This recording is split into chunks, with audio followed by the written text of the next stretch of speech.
The Sweetest Spark. Written by Liwen Y. Ho. Narrated by Skye Alley. Chapter 1. Colin. Colin Spark had one thought on his mind, and one thought only. He'd do anything to have Candy Connolly back in his life. His gaze traveled from his plate with its minuscule portions over the length of the dining table at one of San Francisco's finest restaurants. He and his 4 brothers, along with their significant others, were seated for dinner to celebrate his oldest brother's engagement. Although Candy wasn't a member of their family, she had enough history with the Sparks to be an honorary sister. Plus, Aiden's fiancée Abby had given her the role of wedding coordinator, which suited her straight-laced, organized ways just fine. Candy was about as professional as they come, looking put together in a dark blazer and dress pants and not a single strand of hair out of place. Despite looking polished, Candy looked as uncomfortable as Colin had ever seen her. Perhaps that was because she had no choice but to take the seat directly across from him when the others had filled up.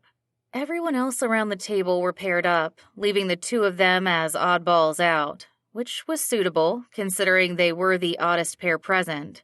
They were as different as 2 people could be. Not one to care about his appearance, he had thrown on a sweater and a pair of khakis 5 minutes before leaving home. He slouched in his high-backed chair while she sat up straight in hers, doing everything in her power to avoid eye contact with him. The fact that she smiled at everyone around the table except him hurt even more. He sighed loudly, wallowing in his own self-pity. The sound must have irked Candy because she immediately stopped eating. With purposeful movements, she set her fork down, wiped her mouth with her napkin, and stood up. Colin's eyes followed the woman he loved toward the back of the room where she stopped to chat with the chef. Chest heavy, he narrowed his eyes at the tall man who greeted her with a long embrace.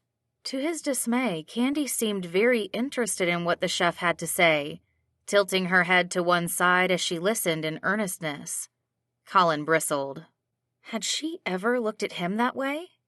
If only she saw past his goofy exterior and into his heart, then she'd know how much he cared for her. He cut into his 2-inch piece of Wagyu steak and took a bite. The juicy morsel did nothing to satisfy his taste buds. Normally a big eater, he couldn't even stomach the small bite. He groaned, wishing he was anywhere but here right now. As much as he loved his brothers and was happy for any occasion when they could get together, being surrounded by the ones who knew him the best wasn't what he wanted at this moment. Which was a strange thought, considering how much he loved company. As the middle child of 5, Colin had never had cause to be alone.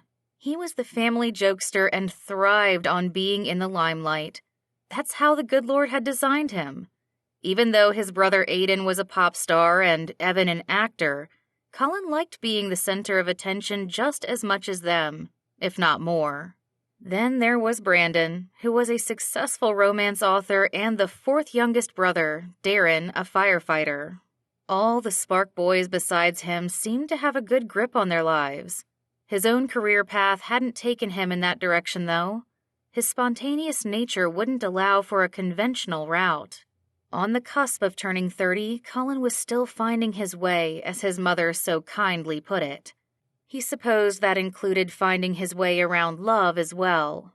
Not that he didn't know who he loved, but getting her to reciprocate his feelings was another matter. He had fallen for Candy since the first time he laid eyes on her. He was only 13 and she was 17 when their families had gotten together for a summer barbecue. Colin hadn't noticed the opposite sex much until the gorgeous teenager wearing a pretty yellow sundress with her hair curled perfectly walked into his backyard. He'd always had a sweet tooth as a kid, which made crushing on a girl named Candy all the more appropriate. Of course, she had only seen him as a cute kid, one of the little Spark boys. Later, when they were both in their 20s, she had moved away to New York to check out the restaurant scene there. When she returned to the Bay Area last summer, he had immediately reached out to her under the guise of asking for her help with his business.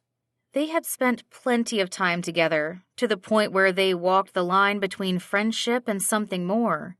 That was until she told him a month ago that they needed to stop hanging out. Now, they were practically strangers.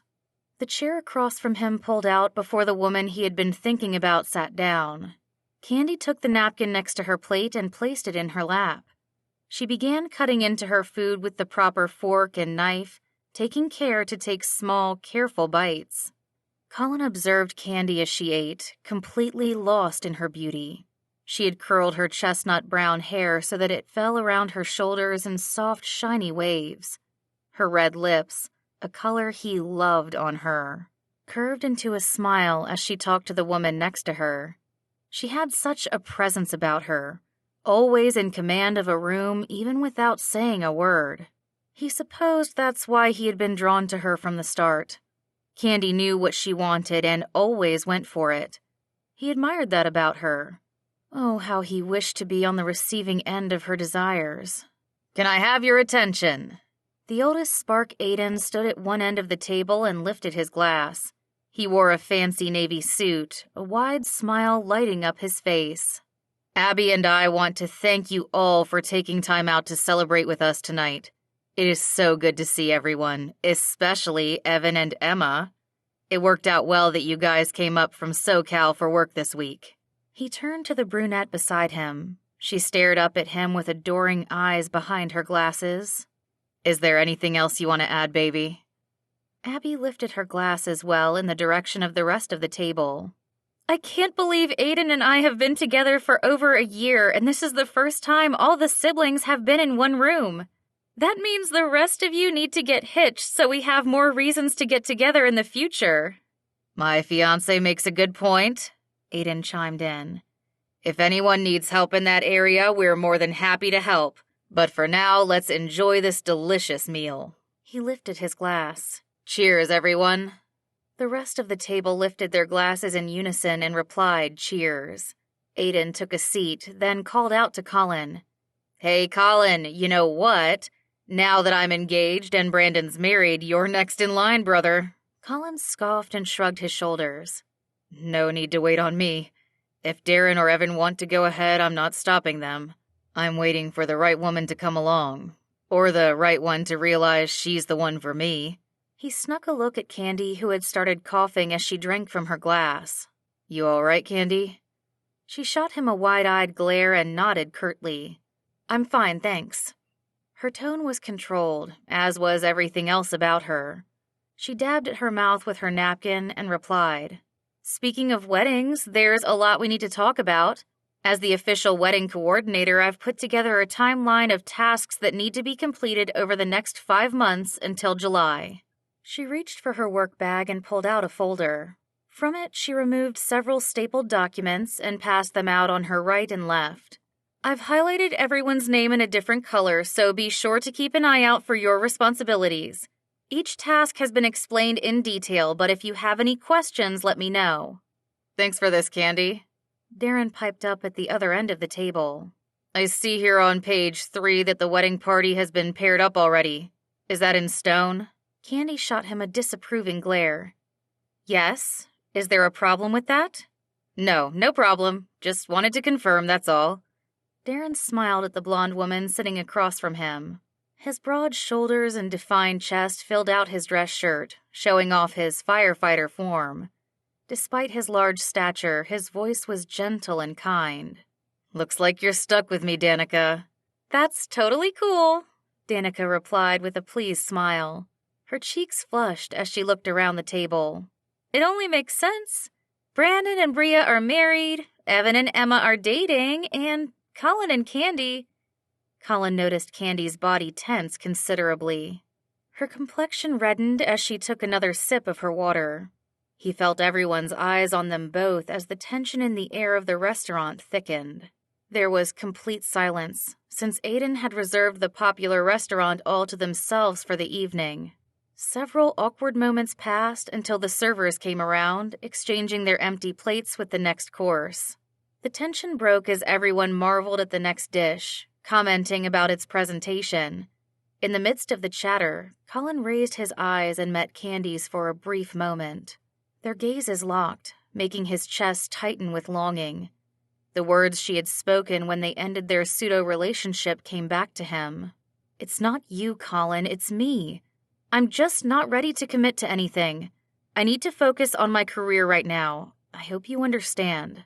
Candy's words didn't bring any more comfort to him today than they had months ago. Not when Colin knew it was all a lie. She didn't think he, the impulsive owner of an ice cream shop, was good enough for her. He didn't have any accomplishments worthy of her respect. To her, he'd been a good time, a temporary fling at best. If that were true, then why had he seen such tenderness in her eyes? Chapter 2. Candy. Candy dried her hands with a paper towel and threw it away before pausing to look at her reflection in the restaurant's restroom mirror. She might have looked put together in her pixel print jacket and ankle pants, but that was nowhere close to how she felt inside. Seeing Colin's face across the dinner table just about did her in. Why did he have to look so good, yet so sad? Dressed in a gray sweater over his blue button-down shirt, he looked every part of a woman's dream man, except for the sorrow in his dark brown eyes. If there was a picture of puppy dog eyes, his would have been it. And to think she was the cause of his heartache. A lump formed in her throat just thinking about it. A toilet flushed in one of the stalls behind her before a woman walked out. Looking every bit the part of someone in love, Abby wore a fitted dark red dress and sparkling ruby earrings Aiden had bought her for Christmas. Candy was truly happy for her friend and for Aiden that they had found each other, so she pasted on a smile when Abby met her gaze in the mirror. "You look amazing. I couldn't be happier for you guys," she gushed to Abby. "Now don't you worry about a thing. I'm going to take care of all the wedding details. You just concern yourself with being in love." Abby grinned. "Thanks, Candy. I know you've got everything under control." "Yep, everything's under control," Candy repeated with half as much conviction in her tone. If only she could say that about her life. Actually, her career as a renowned food critic was going well. She had a TV gig lined up in 2 weeks, her first ever TV appearance, on a major network show. If that turned out well, she might get her own show. Other than that, though, she didn't have much else going for her, especially not in the area of love. "So I'm dying to know, even at the expense of being nosy," Abby began with a smirk. "What is going on with you and Colin? I haven't asked you recently, but did something happen? He looks like a kid who lost his puppy. I need the latest scoop on this saga." Candy rolled her eyes as she fished a tube of red lipstick from her purse. She uncapped it and began applying a coat, taking her time to answer. She knew Abby, and the rest of the family, no doubt, had questions about where she and Colin stood. That was one of the perils of being part of a large family. Not that she had one herself, but since her sister Mandy and Aiden had been high school sweethearts before Mandy passed away from cancer, she had become an honorary sister. And now Abby was indirectly becoming her sister-in-law, something she couldn't be more thrilled about. But that also meant answering a lot of prying questions. "We stopped hanging out a month ago, after the new year. 31 days ago, to be exact, not that Candy would voice such thoughts out loud. I knew we weren't headed anywhere long-term, so I told him we couldn't pretend we were. Besides, I need to focus on my career. I've been working toward having my own show, and now that it might be a reality, I don't have time to play around." Abby gawked at her as she lifted her glasses with the palm of her hand. "Play around? Is that what you think Colin is doing? I know he can be silly when he wants to be, but Aiden says he's the most serious he's ever seen him when it comes to you. He really wants it to work out with you." Candy capped the lipstick and placed it back in her purse. Turning to face Abby, she frowned. Colin being too serious was part of the problem. She had made sure to end things well before February, before he tried to make her his Valentine. It was fun for a while, but what? She hesitated. It wasn't that she didn't know how to answer, but anything she said was fair game when it came to the Spark family grapevine. She didn't expect her friend to keep secrets from her fiancé. I know you tell Aiden everything now, as you should, but I don't want this to get back to Colin. Please. Abby nodded, urging her to continue. My lips are sealed. Candy took a deep breath and placed a hand on her hip. Colin is a great guy, but he has no direction or drive. He gets caught up in whatever he feels like doing at the moment and doesn't think about reality or consequences. He doesn't know what he wants in life. Give the guy a break. He's only 29. He still has some time to figure things out. I don't know, Abby. Both Darren and Evan are younger than him, and they've got good careers going. Colin is fun and sweet and cute. She winced when she realized she had said that last word out loud. But so young. Sure, there was only a 4-year age difference, but she'd always feel like the older, more mature one in the relationship. I don't want to be holding his hand, leading him around. I want a man who will be the leader in our relationship, a godly man I can respect. Abby nodded. I get it. You don't respect him. I couldn't be with a man I didn't respect either. You and I are strong women who need strong men. You got yours. I'm just waiting for mine to show up. God willing, he'll bring the right one along, like he did for you. She reached over to give Abby a tight squeeze. I'm so thrilled for you. You and Aiden give me hope there's someone out there for me. Aiden and I have been praying for you, for all of the siblings. And you know what happens when we pray, right? Candy chuckled. This sounds familiar. Let me guess. Hearts change. Abby finished for her. Aiden's always reminding me of that. The phrase Candy had borrowed from her own mother was one which she had used many times in the past to convince Aiden to find love again. Hearts did change. Candy believed it and had seen it with her own eyes. Perhaps she ought to pray for God to change her own heart, to help her not feel for Colin anymore, because in all honesty, she still cared for him deeply. Come on, let's get back to the table. Candy walked over to the restroom door and opened it for Abby. They both walked through the well-lit hallway, past several framed paintings of the French countryside hanging on the wall. The restaurant was one of her favorites in the Bay Area, and one of the few she had given a glowing review to. She especially enjoyed their desserts and looked forward to the chef's latest creation of his own version of Mont Blanc, a chestnut cream meringue. She followed Abby as they headed back to their table, her heels clicking against the wooden floor until a tall figure stepped in front of her. One whiff of the man's musky cologne confirmed Colin's presence, as did the warmth radiating from his body. Candy would have liked to wrap herself up in it, especially in this cold winter weather.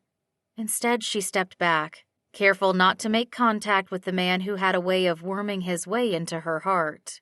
Excuse me, she stated, trying to sidestep her way around him. Candy, can we talk? Colin stood firmly, crossing his arms as if he meant business. Please. Colin, that's not a good idea. Candy peered around him to look for Abby and see if she'd help her out of this situation. No luck, though. Her friend was long gone. So much for counting on her friend's nosiness. She crossed her arms and peered up into Colin's pleading eyes, then immediately dropped her gaze. It was best not to look directly into his eyes. That's how she had found herself letting down her guard around him. I thought I made it clear. There's no future for us. We're too different. It would never work. He stepped close, leaning his head down next to hers. His voice was husky when he spoke. If that's the case, I want you to tell it to me straight. Look me in the eyes and say there's no future for us. Then I'll let you go on your way and never bother you again. What? What difference does it make how I say it? Candy turned her head to the side, away from his face. She stared at the intricate pattern of the tiles on the wall, anywhere but his eyes. For some people, sugar was their weakness. For her, it was Colin. It makes a difference because you say one thing, but your eyes say something completely different. I need to know, Candy, what you want. Just tell me the truth. She shut her eyes, her stomach twisting at the dilemma he presented her. Why did he have to be so stubborn and so smart? Why couldn't he just let her be? She held her breath for a moment and prayed for wisdom. She knew in her heart that it wasn't right to string him along when she didn't intend to date him. She'd only agreed to help him sample and name new ice cream flavors as a one-time favor, but ended up spending hours with him, laughing and talking. Days turned into weeks, then became months. Soon they were meeting for more than business. Colin was so easy to be around. He had a way of making her forget all her worries, until he became one of them. She'd always known Colin had a crush on her ever since they met as kids. She'd done all she could to help the Spark boys, seeing as how their families had been through so much together. When Colin needed a job the summer before college, she had found one for him as a driver for the catering company she worked for. That had been around the time her sister's last cancer treatment had failed. On a particularly vulnerable day, she had cried on Colin's shoulder after work, which led her to making a rash decision, one she regretted to this day. Standing here now with Colin only a foot away, she was never more sure of anything in her life. Lifting her lashes, she forced herself to look him in the eyes. The tenderness and hope she saw there drew her in, making it impossible to think straight. But she knew what must be done to end things once and for all. With a pounding heart, she stated, "If you must know the truth, I wish I'd never kissed you all those years ago." She swallowed hard. "Now, if you'll excuse me, I need to get back to my seat." She walked away with the image of Colin's shocked face seared into her memory. Chapter 3. Colin. Colin glanced up when he heard the bell ringing on the front door of his shop, Cherry on Top. To his surprise, Brandon walked in with his stepson Seth, who immediately ran up to the glass case of ice cream. His blue eyes grew as round as saucers as he peered inside at the colorful display. "Hi, Uncle Colin," Seth piped up, his eyes not moving from the display. "Look, Dad, there's buttered popcorn with rainbow sprinkles today. My favorite. Can I get that one?" "Of course, buddy," giving his son a light tousle on his blonde head. He met Colin's gaze and smiled. "Hey, bro, one scoop of Papa Squat for Seth, and I'll take a bacon bonanza, please." "Sure thing," Colin replied, finally feeling a spark of happiness after the crummy evening he had had yesterday. He hadn't wanted to dwell on Candy's last words to him, but there they were, replaying themselves in his head again. He still wasn't sure what to make of her comment, but he had come to the conclusion that Candy hadn't said no to a future for them. She'd only mentioned the past, something which neither of them could change. Personally, he didn't like thinking about these should-have-beens. Each day was a gift from the Lord with new opportunities to explore. He much preferred thinking about the possibilities than dwelling on regrets.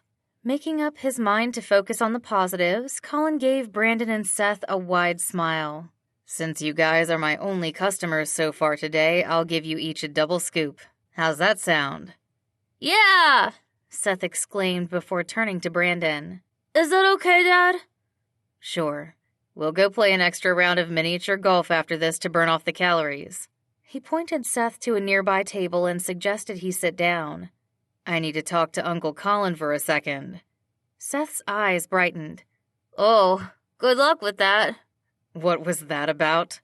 Colin asked with a chuckle. He took a scooper, opened the glass case, and began filling the order. "What do you need luck with?" One half of Brandon's mouth curved up in an uneasy smile. So, we're kind of worried about you. How's business lately? I know winter is a slow season, but there hasn't been anyone else in the shop whenever we stop by." Colin tried to keep his tone light, even though he was just as concerned as his brother. "It's been quieter than usual, but only because of that store that opened across the street last month. You know how it is. People flock to a new place for a couple months to try it out, then the excitement dies down. Folks'll come back, especially once the weather warms up." Brandon gave him a wistful look as he took some cash from his wallet and set the bills on the counter. "I hope so." Colin raised his hand in protest. "Keep your money. It's on the house." "I appreciate it, Colin, but a worker deserves his wages. It says so in the Bible. The book of 1 Timothy, remember? Well, I can't argue with that. Thanks, Bran, he replied with reluctance. But once business picks up, you guys get all the free ice cream you want again. Brandon shifted his weight nervously from one foot to another. Well, about that, just between you and me, I heard from Bria, who heard from Abby, that Aiden's starting to wonder how long you'll be in this venture for. Now that he's getting married and looking to start a family in the near future, he doesn't know if he can keep funding your ventures. Or rather, he doesn't know if Abby wants him to. Sighing, Colin handed Brandon the 2 cones full of ice cream. He was afraid things would come to this point. He'd always relied on Aiden, who had some money saved from his songwriting royalties to support his crazy, impulsive business ideas. He'd done everything you could think of under the sun, from being a dog walker and courier to a tour guide. And nothing had panned out. He didn't blame Aiden or Abby for not wanting to invest in his ventures anymore, especially if they knew he'd just received a letter from the building management informing him of a rent increase. He could barely make ends meet now. How was he supposed to come up with another $500 every month? He blew out a frustrated breath. I get it. Aiden has his own family to take care of now. I don't expect to live off him forever. I'm a big boy. Turning 30 next week, as you well know. I'll figure something out. I'm sure you will. You have the most ideas out of all of us. Brandon paused before continuing in a hushed voice. Speaking of family, Bria and I wanted you to be one of the first to know we're expanding ours. What? Colin leaped in surprise and ran around the counter to hug his brother. You're pregnant? I mean, not you, of course, but Bria. We are. A shy smile appeared on his face. The baby will be here in late June, just in time for the wedding. That's awesome. Congrats, bro. I am so happy for you. Colin looked over at Seth, who had his face pressed up to the window. Seth knows already? Yeah, he's looking forward to being a big brother. Brandon turned to the young boy and called out, Hey, Seth, I told Uncle Colin about the baby. Seth turned around, his cheeks pink with excitement. Isn't it cool, Uncle Colin? Can we tell Miss Candy the good news, too? Colin's head jerked up at the mention of Candy's name. Huh? Candy's not here right now. I see her across the street. Seth turned and pointed out the window. Colin craned his head as his jaw dropped. Sure enough, the dark-haired woman who had stolen his heart was coming out of a shop, his competitor's shop, and walking down the sidewalk to her car. Dressed in a light gray sweater dress with a pair of knee-high boots and her hair falling in bouncy waves around her perfectly made-up face, Candy looked like she had walked off the pages of a fashion magazine. He knew better, though. She was on a mission to sabotage his store. I don't believe it. Don't believe what? Brandon asked. Maybe she's writing a review for that place. I bet that's exactly what she's doing. Colin muttered under his breath. Before he could explain, he called out to Brandon, I'll be back, and rushed out the door. His body tensed as he reacted to the cold wind outside. The sun was out as it usually was in the Bay Area, but there was a slight chill in the air, but not as much as the one he felt in his heart as he ran toward Candy's car. She looked up, surprise on her face as he neared. Colin, what are you doing here? I could ask you the same thing. Colin touted with his arms crossed over his long-sleeved pullover. In case you don't remember, I work right across the street in that nice little ice cream shop that you refused to write a review for when I asked you to last year. Don't tell me you're here to help out my competition. She bristled. I'm just doing my job. This is the first all-organic dessert shop in Mountain View, so I had to come check it out. It's nothing personal, Colin. If I were to review your store, it would become personal, and we both know I can't do that. Why not? I think we already crossed that line years ago when you kissed me. Her face flushed a bright red that rivaled the shade of her lipstick. Her composure fell for a brief second. I thought we agreed to never talk about that. You were the one who brought it up last night. So I did. She crossed her arms as well, her expression guarded. Glancing around, she lowered her voice as she continued. We both know I was in a very vulnerable state that day. I wasn't in my right mind. And you were so sweet to listen. She shook her head as if to clear the memory from her mind. I shouldn't have taken advantage of you like that. You were barely an adult. Colin couldn't help but laugh at her comment. Their first and only kiss had been a lot more innocent than she was making it out to be. I was 18, Candy. Sure, I'd only turned 18 the week before, but I was legal. There was nothing wrong with what we did, especially not that kiss. It's the best one I've ever had. I'm thankful you were my first. Her blue-gray eyes twinkled for a moment. I was your first? Are you sure about that because you kissed me like a pro? She squeezed her eyes shut and clamped her lips together. When she opened them again, they were more steely and dark. That's beside the point. No more talk about kissing.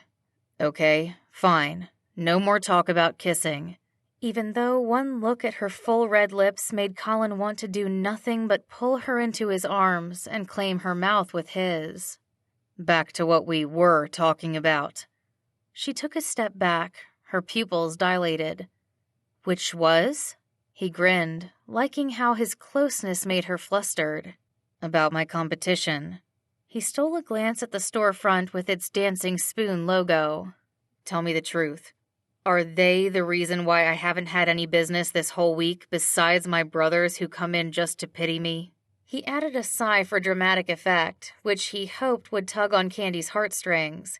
He knew she was a softie inside, no matter how stoic she made herself come across. Candy's expression softened considerably. I'm sorry business hasn't been going well for you. It's hard, though, when this place has so much more to offer in terms of variety. Plus, their desserts are on the healthier side, which is what people want these days. I'm sorry, Colin, but they're good. Their presence does make it hard for you. So, that means you're going to write a glowing review for them. She hesitated, warring emotions flickering across her face. Not a glowing one, a decent one. As I said, it's nothing personal, Colin. I love your shop with its bright colors and unique flavors. But you're going to need to change things up if you want to stay relevant. Or, at the very least, stay in business. Colin's shoulders drooped, feeling as if all the air had been sucked out of him. He might as well hang up his ice cream scooper now and join a monastery. For someone used to seeing the glass as brimming to the top, he felt deflated and faithless. Where were the doors God was supposed to open for him? Candy must have sensed his despair, because she reached over and placed a hand on his arm, giving it a soft squeeze. Maybe it's time to try something more conventional, she suggested.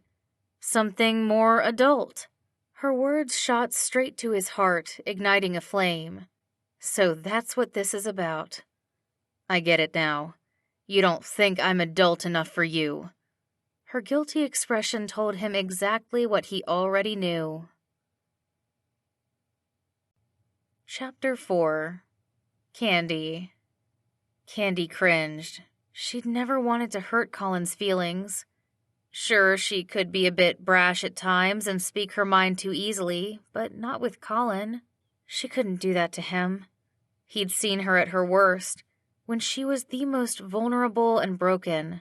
Seeing her younger sister Mandy suffer through cancer treatments had done one thing: hardened her. She'd had to be the strong one in her family, to remain optimistic for her parents, even when all hope was lost. She had never cried in front of them and had certainly never shown her despair to Mandy. The only person she'd ever let her guard down in front of had been Colin. He'd found her crying in her car on a February day, much like today, except it had been raining. She had just received a call from her mom letting her know the doctors had predicted Mandy wouldn't last much longer. That was the last straw. When the last glimmer of hope faded, she'd buried her face in her hands and let all the sorrow from the past year wash over her. Colin had knocked on her window to say goodbye after his shift was over. He had taken one look at her, climbed into the passenger seat of her car, and pulled her into a tight embrace. His strong arms held her as she buried her face in the crook of his neck. wetting the front of his shirt that was already damp from the rain. He'd held her for the better part of an hour, encouraging her to cry. When everyone around her had expected her to be strong, he let her be soft. He had provided her with an unexpected gift that day. The kiss had been great, but the solace he offered her was the real treasure. It seemed she had given him a gift as well with that kiss. With him standing a foot away from her right now, the two of them on the sidewalk, she understood why she had kissed him. He was like a breath of fresh air, all smiles and good times. She loved it when he laughed, how the corners of his eyes crinkled and he threw his head back with abandon. He didn't take himself too seriously, and he didn't break a sweat when things didn't go his way. He just bounced back and tried something new. Perhaps the only thing he didn't feel confident about was her. And now, here he was, bringing up the very thing that she had been avoiding telling him about. "Is that why you don't see a future for us, Candy?" He reiterated, his brows furrowed. "Is it because I'm younger than you?" She inhaled, taking time to plan her answer. Why hadn't she been straight with him from the get-go and stopped all this nonsense months ago? She met his gaze and decided to speak the truth. Yes and no. It's not just your age, Colin. It's the fact that we are two very different people with two very different outlooks on life. I know where I'm headed and what I want. You're still figuring things out. His brows shot up as a look of indignation crossed his face.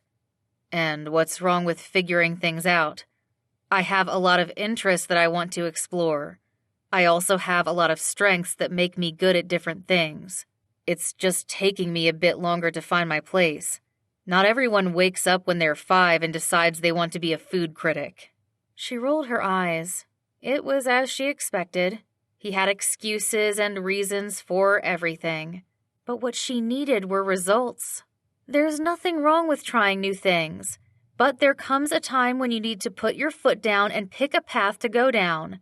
What's going to happen when you need to provide for a family, when you need to bring home a steady paycheck? You can't survive on hopes and dreams, Colin.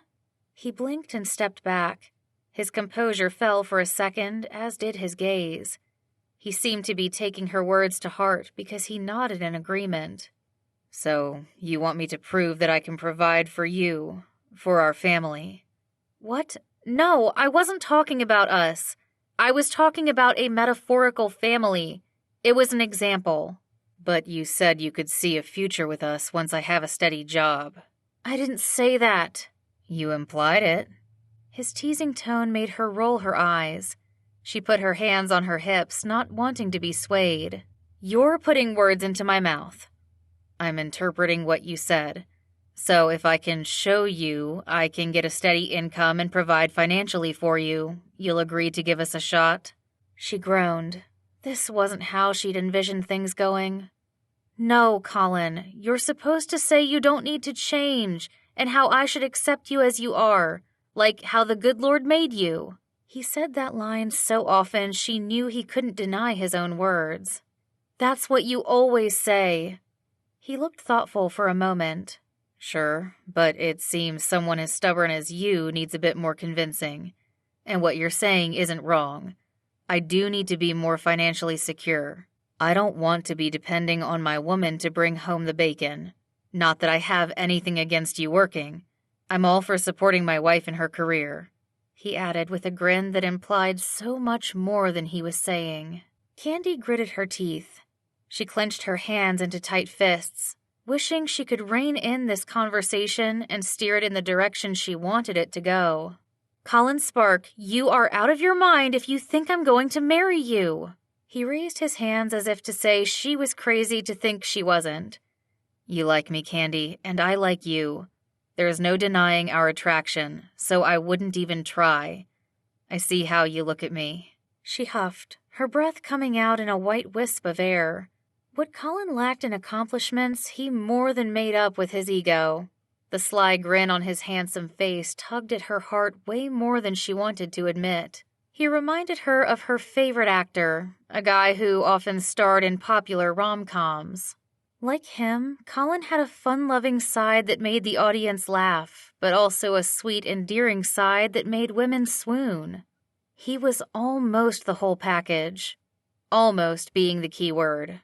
Her phone vibrated in her purse, breaking the tension of the moment. Candy breathed a sigh of relief and used the interruption to her advantage. "Excuse me, I'm waiting for a call about that TV gig I told you about." "You got it?" Colin asked, his dark eyes lighting up. "I knew you would." "Yeah, I did." She swiped the screen to unlock the phone as a text message popped up. "I'll be filming in a couple of weeks. I think this might be the message I was waiting for to confirm the date." "That's awesome, Candy. The viewers are going to love you. You'll have your own show in no time. I can see it now. Candy's Critiques. Watch Candy dish about the latest foods." He laughed, the sound booming through the air. "You like that? Candy dish? I just thought of it." "It's cute, but the tagline could use some work," she joked as she shook her head. Her eyes focused on the text bubble on her screen, the words causing her cheeks to flush. This was unexpected. "So, what date's the filming? I'd be happy to go with you. Is it going to be a live audience? I love shows like that." "What? Yeah, it will be a live taping." She turned the phone off and stuffed it back into her purse. "I don't know yet. That wasn't the text I was expecting." He quirked his brow, giving her a suspicious look. "Are you blushing?" She raised one hand to her cheek, feeling how warm it was. "It's this dress. It's really toasty." "So, who was that text from, if you don't mind me asking?" "It was work-related." "Then why are you being so secretive?" His eyes registered understanding. "It was from a guy." "This doesn't concern you, Colin." "It most certainly does," he huffed. "If I'm going to woo you, I deserve to know who my competition is." He pointed his thumb behind him toward the organic dessert shop. "It's like this place. I need to know who I'm up against to succeed." "This isn't a contest. I'm not some prize to be won." "I know only the good Lord could give you to me. Other than prayer, the next best thing I can do is tell you why that guy's not the right one for you." His eyes narrowed as he studied her face. "It's that chef from last night, isn't it? I knew something was up when he brought you an extra dessert." "I'm a food critic, for crying out loud. It was his new dish. I told him I liked it, so he offered to bring me an extra one." "And the whipped cream on top just happened to be shaped like a heart?" "We were at an engagement celebration. Engagement, love, hearts." She rolled her eyes. "This is unbelievable. And how do you know he's not the one for me?" "So it was Chef Pierre who texted." "Yes, it was," she admitted reluctantly. "And if you must know, he wants to have dinner tomorrow night. His place. He's going to cook for me." "That's rich. He can't come up with something more original? He's a chef, so he's going to cook for you. I see he doesn't have any other talents to impress you with." "Colin, don't be rude. It's an honor to have a Michelin 3-star chef cook for you." Yeah, sure. But everyone knows 3 out of 5 stars is a mediocre rating." All the blood rushed to her face. He had no clue what he was talking about. "The most you can get is 3. Why am I arguing with you about this?" She unlocked her car door with her key fob, signaling an end to their conversation. "I need to go home and write a review. Thanks for the chat, Colin." "Hold on. Before you go, let me answer your question." With one hand on her door handle, she paused and spun around. "What question?" "How I know this chef isn't the one for you." "Fine. Tell me why." He puffed out his chest and stood a little taller. "Because he doesn't know you the way I do." With that final remark, Colin turned on his heels and walked away. Candy stared at his back, bristling at the obvious swagger in his steps. She got into her car and slammed the door shut. Oh, the nerve of that man to make such a bold statement. Who did he think he was? Determined to leave his presence as quickly as possible, she turned on the engine and pulled onto the road. The image of Colin in her rearview mirror grew smaller as she sped off, leaving her with an ache in her heart. As much as she didn't want to dwell on his words, she had to wonder if he was right. Chapter 5. Colin. Colin tied up the large black trash bag filled to the brim with takeout containers, old junk mail, and a pair of dirty socks that he had found under the couch, and placed it near the door. He brushed off his hands and turned back to survey the place. It had taken him more than an hour, but he had finished what he had set out to do. The living room of the apartment he shared with Darren looked spick and span. Only one remote control lay in the center of the rectangular coffee table after he had put away the piles of video games and controllers. Laundry, both dirty and clean, no longer took up residence on the sofa.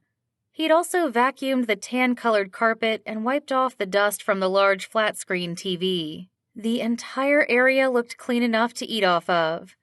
Pride bubbled up in Colin's chest. He beamed from ear to ear, certain his work would pay off. Operation Make Candy Melt was underway. If Candy wanted a man who could provide for a family, he would show her she had already met one. He could be that man, and more. He knew what it took, and had plenty of great examples in his life, starting with his own father, to follow. He just needed the motivation to push him, which Candy had provided. A niggling thought in the back of his head wouldn't leave him in peace, though. Memories flashed through his mind of past ventures, how he would start each one with the best of intentions, and all the passion required to get the project off the ground. But somewhere along the way, usually a few months in, he would lose interest. His ice cream store was his longest successful business by far, clocking in at over a year now. He enjoyed meeting customers and talking to them, and he loved coming up with new flavors. He may have finally found his calling, if only that place across the street hadn't opened. Colin wasn't one to grumble, though. He knew how fortunate he was to have everything he had. God had certainly blessed him with more than he deserved. But it would have been nice to have some clear direction of where he was supposed to go in life. What Candy said was true. He needed to figure his life out, preferably sooner than later. The front doorknob turned, and his younger brother walked in with a backpack slung over one shoulder. Darren's muscular frame filled the doorway as he stood there in a jacket, a gray hoodie, and jeans. A lock of wavy brown hair fell over his forehead when he glanced around the room. He turned to Colin with a raised brow and asked, "What's going on, bro? You like it?" Colin placed his hands on his hips and puffed out his chest, feeling like a superhero even in his t-shirt and sweats. At least he looked more manly than Superman, who wore his underwear outside of his tights. "I thought we could use a little spring cleaning around here." Darren closed the door and dropped his backpack to the floor. "It's amazing, but spring's more than a month away. Is this some kind of New Year's resolution?" Colin furrowed his brow, not liking the doubt in Darren's voice. "Hey, this isn't some limited-time deal I'm doing. I'm cleaning up my act for good, starting with our apartment. I'm serious about this. Say goodbye to messy Colin and say hello to clean Colin." Darren slung his jacket onto the back of the couch before plopping down onto it. "That sounds great. I appreciate you cleaning up. I'll admit it was getting kinda hard to walk around here." Colin immediately picked up the jacket and walked over to the hall closet to hang it up. Before today, he would have been the first one to leave his belongings all over the place, but no longer. He was becoming a new man, a more responsible, mature one. It would take a little more effort on his part, though, to convince Darren of this. "I know you don't believe this'll last, but I'll show you. This place will still be neat and tidy the next time you come back from a shift." Darren smiled despite the exhaustion on his face. He turned to Colin, who sat down beside him on the sofa. "I didn't say I don't believe you." Colin scoffed. "I can hear it in your voice." A guilty look creased his forehead. "No offense, Colin, it's just that—" Colin held up a hand to stop him. He knew his faults. He didn't need to hear them again from someone else. He'd already gotten an earful from Aiden the last time his business idea fell apart. His dog-walking business had taken off like a cocker spaniel chasing a squirrel, until he got sick of picking up after his clients.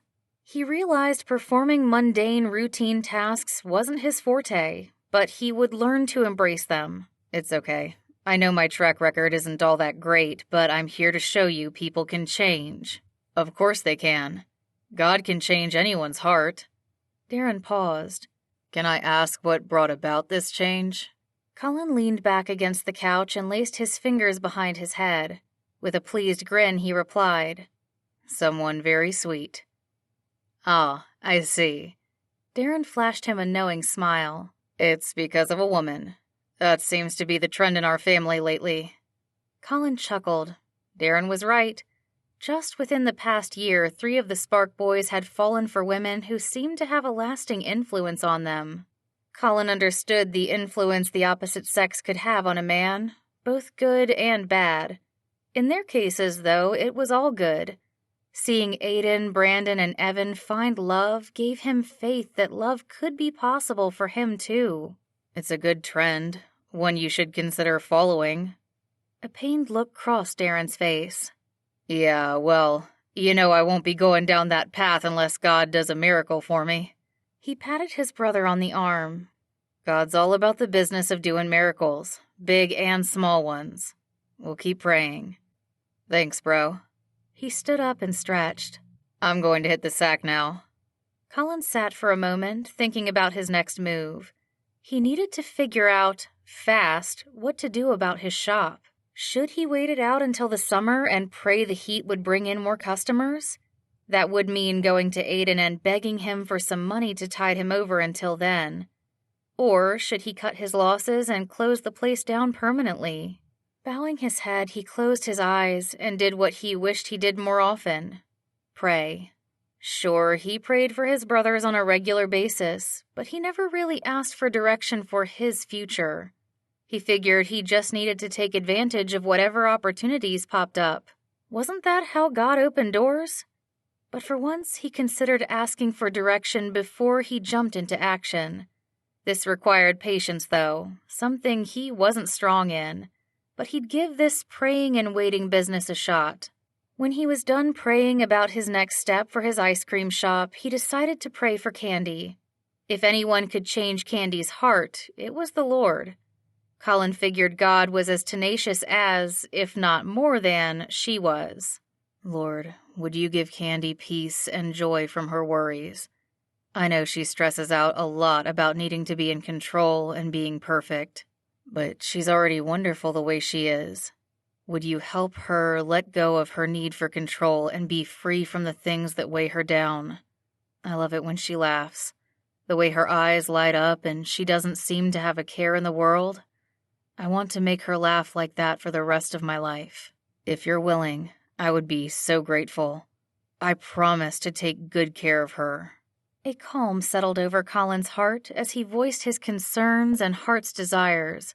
His shoulders fell, unraveling the knots that had gathered there. Knowing that God cared for him and for Candy gave him the confidence to believe everything would work out for their good. He just needed to be willing to follow wherever God led him. When he opened his eyes, his gaze immediately landed on the bookshelf next to the TV. The title of the spine of one book in particular stood out to him: Tax Preparation for Dummies. Colin chuckled as the gears began turning in his head. It seemed God was answering his prayers already. He knew what he needed to do. He took his cell phone from his pocket and swiped it open. Typing out an email, he composed a short note to an old colleague. "Hey, Frank, I'd like to take you up on your offer. I can start any time. Give me a call." He hit the send button, feeling accomplished. This adulting business wasn't so hard. He was certain he'd have Candy back in his arms in no time. Chapter 6. Candy. Candy wiped her mouth carefully on her napkin and smiled at the man sitting across from her. Chef Pierre had cooked a wonderful meal for her. The duck confit had been moist, tender, and flavorful, with just the right hint of juniper berries. Now they had just finished a delicious tarte tatin. She was satisfied and full, both in her stomach and heart. This date had turned out better than any of her other recent ones. Not that she dated often. Between her busy work schedule and the lack of available single men out there, she didn't go out much. The last time she had spent one-on-one time with a man was with Colin. She frowned, chiding herself for thinking about him. He was the last person who should have crossed her mind, but there he was again, taking up space in her brain with his knowing smirk. How was it that he still infuriated her from afar? "Did that not satisfy your palate, ma chérie?" Chef Pierre asked with concern. "I used only the firmest apples. I thought for sure it turned out well." "No, it was perfect," Candy reassured him. "I was just thinking about my TV appearance coming up. I've never been on TV before, so I don't know what to expect. I know you've done several interviews. I'd love to hear about your experience. Perhaps I can pick up some pointers from you." Chef Pierre nodded readily. He was a nice man with the most pleasant French accent. He also had a handsome face with intense blue eyes and a prominent nose fit for someone who used his sense of smell daily for work. If only he smiled wide enough to show his teeth, he'd look more pleasant. "Of course. It's quite straightforward, really. For the interview I did recently, there were 2 cameras directed at us, so it was a matter of knowing when to look at which camera. One gave a side view, the other—" Candy listened with wide eyes as he droned on, telling her about a variety of camera angles. He literally gave her a play-by-play of what happened throughout his hour-long interview. She nodded her head and made murmuring sounds when appropriate, all while holding back her yawns. Had he been this boring during the meal? She thought back to their conversation and realized he had also given her a detailed description of each dish he made. She had been too caught up in the wonderful flavors of the food, however, to care. Much to her relief, he seemed to notice her eyes glazing over after talking nonstop for 20 minutes. "I'm sorry. I'm going on and on. I didn't mean to bore you." "No, not at all. I'm learning a lot and taking good mental notes." She pointed at her head and squeezed out a smile. "You're too kind. That's what I picked up the first time we met. You were so generous with your review of the restaurant. I was so pleased when you decided to come with your friends on Friday." "It was our pleasure," Candy insisted. "You know I only write what's true. You met my standards of excellence, fair and square." He beamed, then stood up. "How about we settle on the couch for a movie? It's a rare evening that I take a night off from work to spend it with a beautiful woman. This is a special night for me." She smiled and followed him to the next room. It was obvious he was flirting with her. She sat down beside him, smoothing her skirt as she crossed her legs at the ankles. She had stuck to one of her professional outfits, but also let her hair down. Literally. She didn't want to come across as too uptight, but it was clear that she and Chef Pierre were cut from the same cloth. His house in Menlo Park was one of the many upscale, multi-million homes in the area. He looked the part of a successful professional as well, in his name-brand polo shirt and dress pants. His home was immaculate, decorated in rich hues of browns and creams. The couches matched the rugs and artwork on the walls. The throw pillows, she'd never known a man who owned throw pillows, were also in complementary colors. The place resembled her own condo. They even had the same color-coded filing tray for mail. Chef Pierre was someone she could relate to, in comparison to another man. An image of Colin's living room suddenly came to mind. The one time she had visited Colin and Darren's place had been shocking, to say the least. There hadn't been a clean space to sit on the couch. Worse, Colin had to offer her water in a plastic cup because all the dishes were dirty. That was when she had realized they would never work out. They would drive one another crazy. He with his messiness and laid-back ways, and she with her tidy, perfectionistic tendencies. It was too bad, though. Colin was the only man who could make her laugh. Candy wondered if Chef Pierre had a funny bone in his body. The opening scenes to a comedy began rolling across the large flat-screen TV, prompting her to chuckle. The man beside her, however, didn't even bat an eye. His face was stoic as he stared at the actor who was making silly, exaggerated facial expressions. She didn't understand how anyone could keep a straight face, but it seemed Chef Pierre had supernatural powers of restraint. The one thing he didn't seem to mind showing, however, was his physical display of affection. Candy stiffened as she felt his arm reach over the back of the couch. His hand found her shoulder and promptly began caressing it, squeezing and massaging it with his large fingers. After a minute, he began strumming his fingers along her upper arm, from his index finger to his pinky, then back again. She cringed, completely too distracted by the movement to enjoy the movie. Gritting her teeth, she turned to Chef Pierre. "Don't tell me you're a piano player too. Are you using this time to practice your skills?" He gave her a bewildered look. "What? Oh, you mean my hand. Do you not like that? My last girlfriend was really into it. She found the repetition quite soothing." "It's not really my thing," Candy frowned. Neither was talking about his ex, but she decided to let it go. Perhaps he didn't date much either. "Let's just watch the movie." "Sure." He nodded and kept his hand still on her shoulder. He faced the TV, his lips set in a straight line again. Tilting his head to one side, he remarked, "I don't know why this film did so well. I don't find it funny at all." Candy balked. Not funny. She'd just been about to giggle when his comment made her jaw drop. Anyone else would have been laughing their head off by now. If Colin were here, he would have let loose a hearty guffaw, filling the entire room with his loud, boisterous laugh. Candy sighed. She really loved it when he laughed.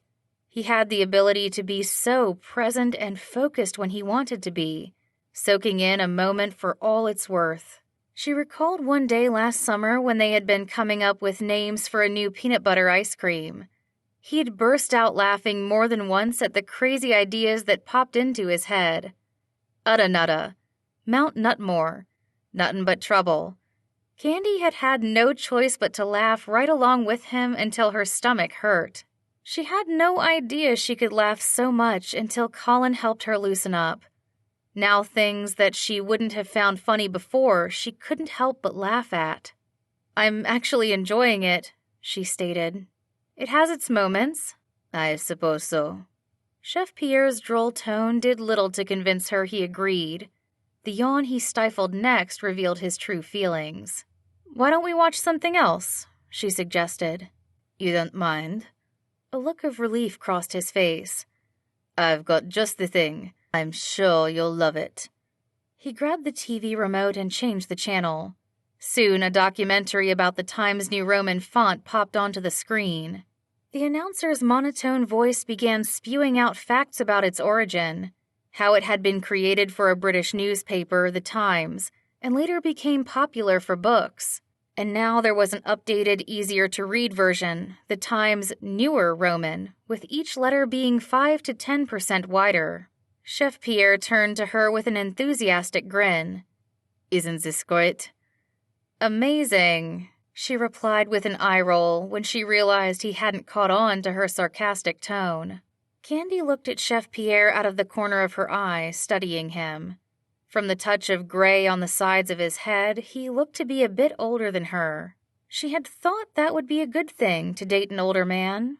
Her own father was 8 years older than her mom, and they got along well. Candy assumed Chef Pierre and she would be just as compatible. But maybe they were too similar. She was already a stick in the mud. She wasn't ashamed to admit it. But the last thing she needed was another stick to stay stuck with her. She shook her head, knowing it was better to end this date earlier than later. With a gracious smile, she informed him that she needed to get home for an early start in the morning. He walked her to the door and leaned against the frame as he gave her a longing look. "Thank you for coming over tonight. I had a wonderful time." "Thank you for cooking for me. It was a wonderful meal." She hitched her purse strap onto her shoulder and gave him a genuine smile, happy to be escaping his presence. He took her hand and leaned close, his eyes narrowing on her mouth. "Do you mind if I kick?" The buzzing of Sandy's cell phone sounded, cutting off Chef Pierre's words. She released the breath she had been holding, thankful for this timely distraction. "Sorry, I should get this. It may be the TV producer finalizing details for the show." Needing to put some space between them, she stepped aside for privacy. She heard a disappointed sigh behind her, but didn't turn around. Better to set her boundaries now than lead him on. Fishing her phone from her purse, she checked to see who was calling. Speaking of not leading men on, Colin's name flashed across her screen. Knowing she'd likely regret her decision to answer his call, she did so anyway. Between Chef Pierre and Colin, she'd rather take her chances and go with the familiar. Chapter 7. Colin. Colin caught on to Candy's ruse as soon as she answered his call. The fact that she kept referring to him as Priscilla pretty much affirmed that her date with Chef Pierre was not going well. "Let me guess, you're trying to get out of your date," he remarked with a cheeky grin. "Was the food too bland?" "Yes, of course I can talk now," Candy replied with her fake one-sided conversation. "I know how important it is to firm up the details of my appearance as soon as possible. Would you hold on a minute, please?" He chuckled, pressing the phone to his ear as he heard Candy bid Chef Pierre goodnight. He felt a surge of victory course through him and pumped his fist in the air. If Darren wasn't asleep down the hall, he would have let out a celebratory yelp. A silent celebration would have to do, but it was a celebration nonetheless. He gave a silent word of thanks to God for opening this door for him. He for sure would be walking through it. A moment later, Candy came back on the line, obvious relief in her tone. "Hey, I'm back." "So what happened with Mr. 3 Stars?" he asked with a generous helping of sarcasm. "It's not even 9. That's awfully early to be ending your date," she scoffed. "We're not exactly college kids, Colin. We're responsible adults who know when it's time to go home because we both have early mornings tomorrow." I did notice some gray around the chef's temple. It's too bad he can't keep up with you. Or did you find him to be too boring? The sound of a car engine turning on sounded in the background. Candy raised her voice above the soft purr. "You have no idea what you're talking about. I had a fine time with Chef Pierre. The meal was amazing." He murmured, not at all convinced. "So that's why you were pretending I was a TV producer? Do you go around lying to all of your dates for no good reason? I almost feel bad for the poor chef." She muttered under her breath. "You can stop while you're ahead, Colin. I already feel bad enough as it is. I didn't want to lie, but I didn't want to embarrass him either. Your phone call helped me avoid the latter." "Embarrass him how? Were you turning him down for another date?" "Not yet, although I'm sure that's where he would have gone after kissing me." Colin's face heated. He hadn't expected this. He kissed you?" "Not yet. He was about to when you called. The timing was impeccable." He exhaled, relief coursing through his veins. "You're very welcome." "What? I didn't thank you for anything." "You should. I saved you from a kiss you didn't want." Satisfied, he leaned back on the sofa and put his feet up on the coffee table, only to drop them immediately to the carpet. Using the sleeve of his sweatshirt, he wiped the stains his tennis shoes had left on the glass tabletop. "So, you're welcome." Candy groaned. "Not so fast. I could have very well saved myself from that kiss.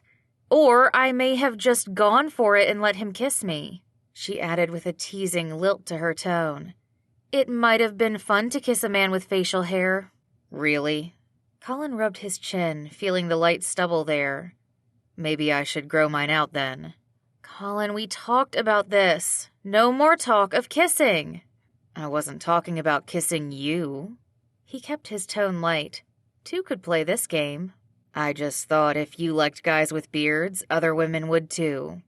She scoffed so lightly the phone barely picked up the sound. "I can only speak for myself. You can take your chances if you want to." He grinned. Was that jealousy he heard in her voice? "It sounds like you don't want me to go around kissing other women." He knew he had opened a can of worms as soon as the words left his mouth. "It doesn't concern me who you kiss or don't kiss, Colin. You can kiss whoever you want." She may have sounded indifferent, but he knew better.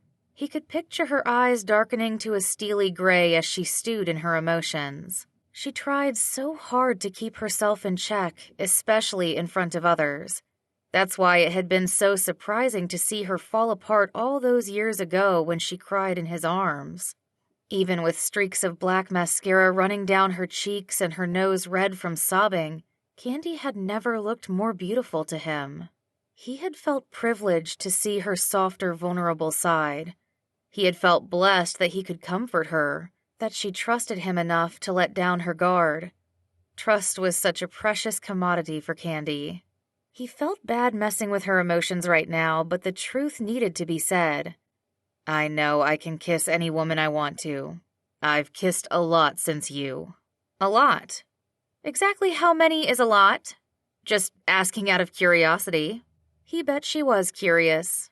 Pausing, he pretended to count the fingers of one hand. 1, 2, 3. You know what? I lost count. There have been so many. Huh, she replied with a no-nonsense attitude. Were all these secret girlfriends? Because I don't recall Aiden ever mentioning you bringing anyone home. Colin grinned. Candy was obviously jealous if she wasn't letting this issue go. Not secret, just not serious enough to meet the folks. I see. There was a long pause. Thanks for calling when you did, Colin. It was nice to chat, but I need to go. Wait, I'm not done yet. I called for a reason. You did? Okay, hold on a second, will you? Silence came over the line as Candy groaned in the background. After a moment, she returned. Go on. What is it you called for? So, as you know, I'm turning the big 3-0 soon. In celebration of this momentous occasion, I'm organizing a trip to Carmel this coming Saturday. I was hoping you could come. Candy, did you hear a word I just said? He paused, waiting for an answer. When none came, he felt a rush of worry tighten his chest. Is everything okay? Yes, I'm just looking up directions to go home.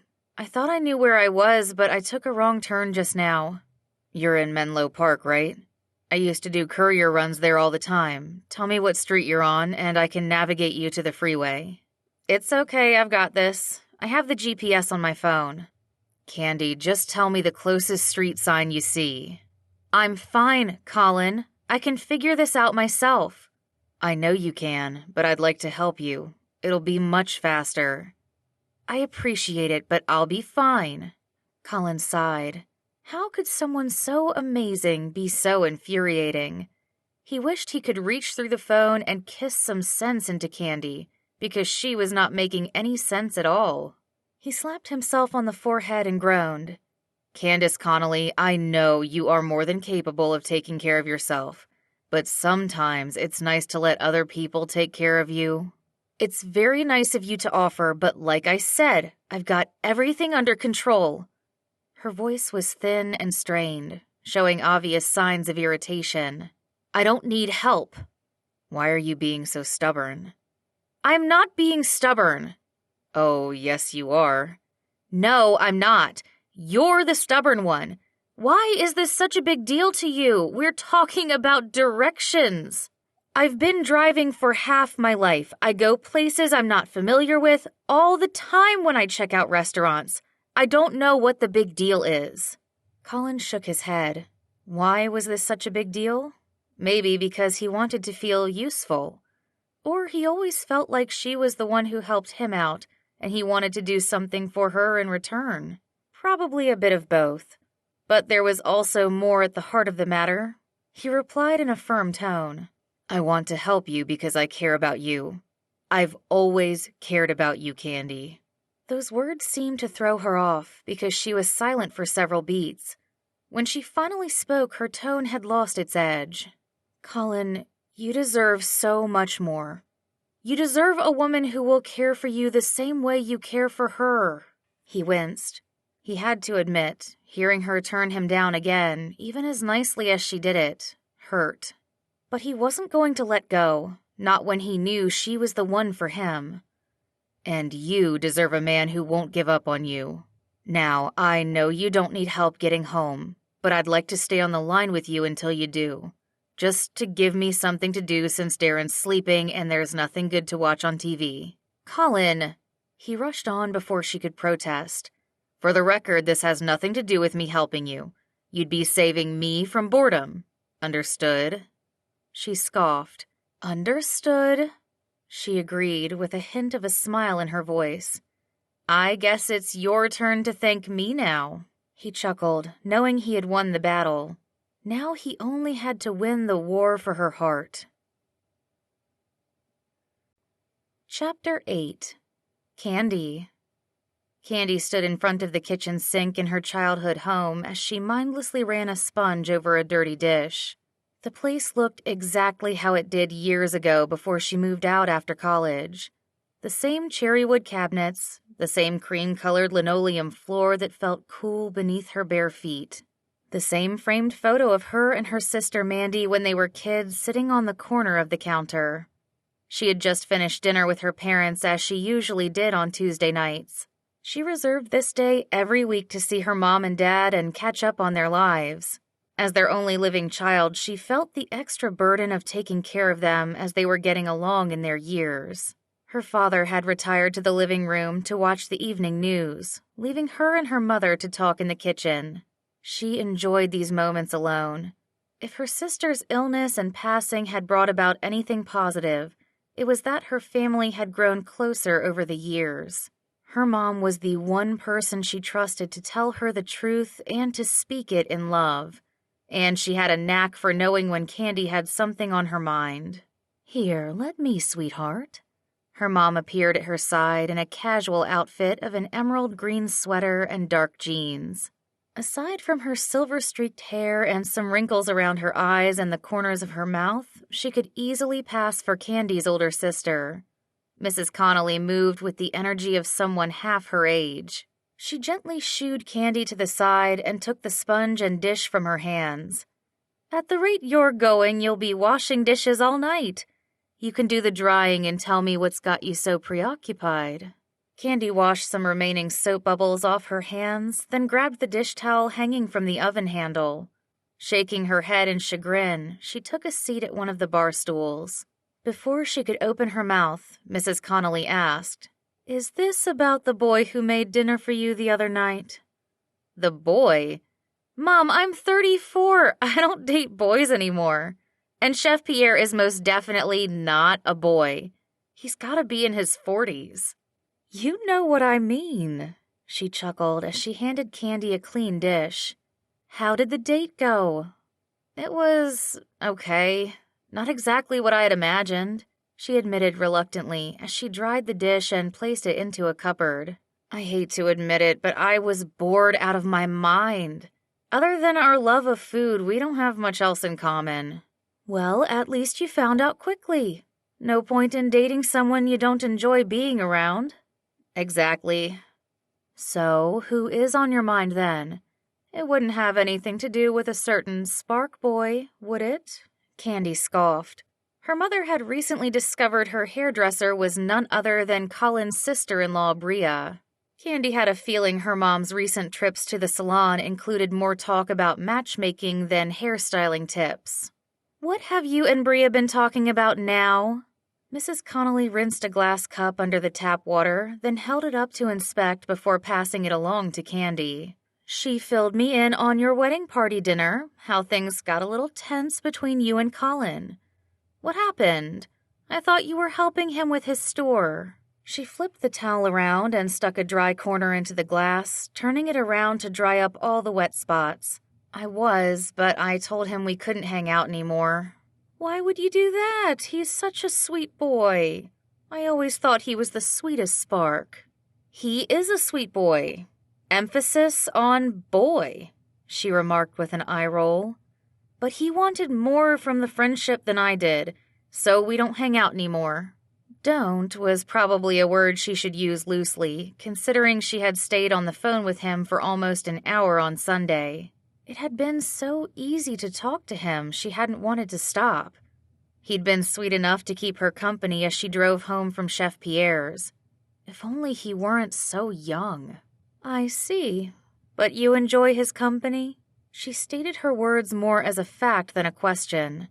Candy's brows rose as she felt her mom's eyes on her. She chose to turn toward the cabinet and put the glass away rather than meet her gaze. Her mom was the one person she couldn't squirm her way around. I do, but he's still figuring things out in life. You know, Colin, he's always playing around. It'd be a miracle if he ever decided to take things seriously. Candace, you're being awfully harsh on the boy, especially when he's not here to defend himself. She turned around and leaned her back against the counter. She crossed her arms over her black turtleneck, the dish towel sticking out from under one elbow. I'm not telling you anything I didn't already tell him. He knows how I feel. A line formed between her mom's brows. She turned off the faucet and dried her hands on her apron, facing Candy squarely. And what did he say in response? She rolled her eyes as she picked at a piece of lint on her burgundy pencil skirt. The usual things a guy tells a girl when he wants to win her over? That he cares for me and he thinks I should give him a chance. Mrs. Connolly nodded, seeming to agree with Colin. And you said that he deserves someone who feels the same way about him. Someone who is not me. She took the next plate her mom offered and began drying it. I do want to settle down, Mom, but I need a man I can count on.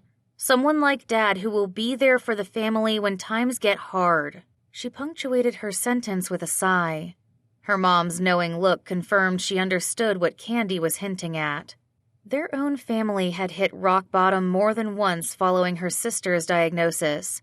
But through it all, her dad had been dependable, always working hard to make sure they could pay for Mandy's treatments and whatever other bills they had.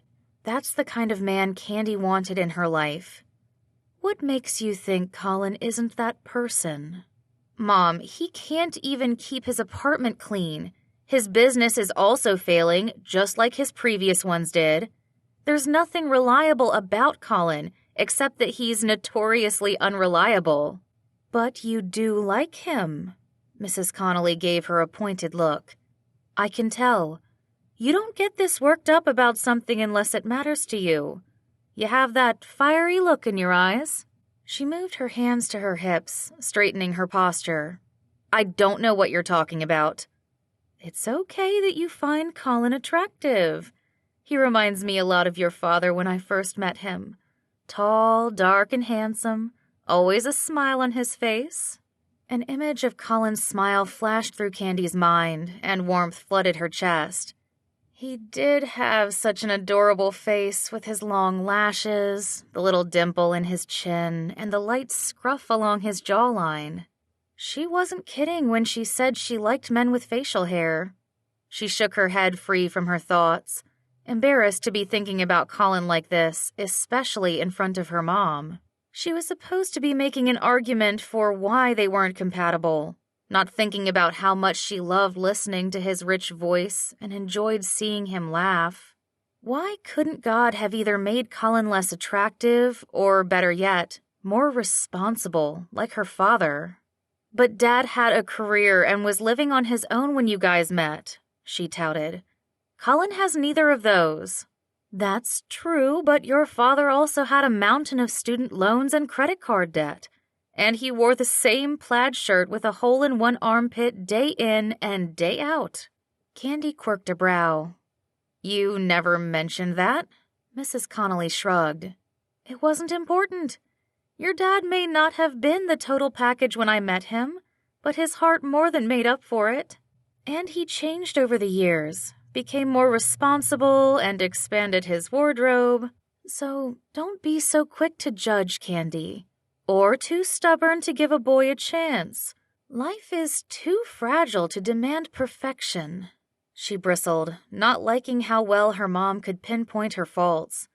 Was it so wrong to be decisive and sure about what she wanted? That's how she had gotten so far along in her dream career.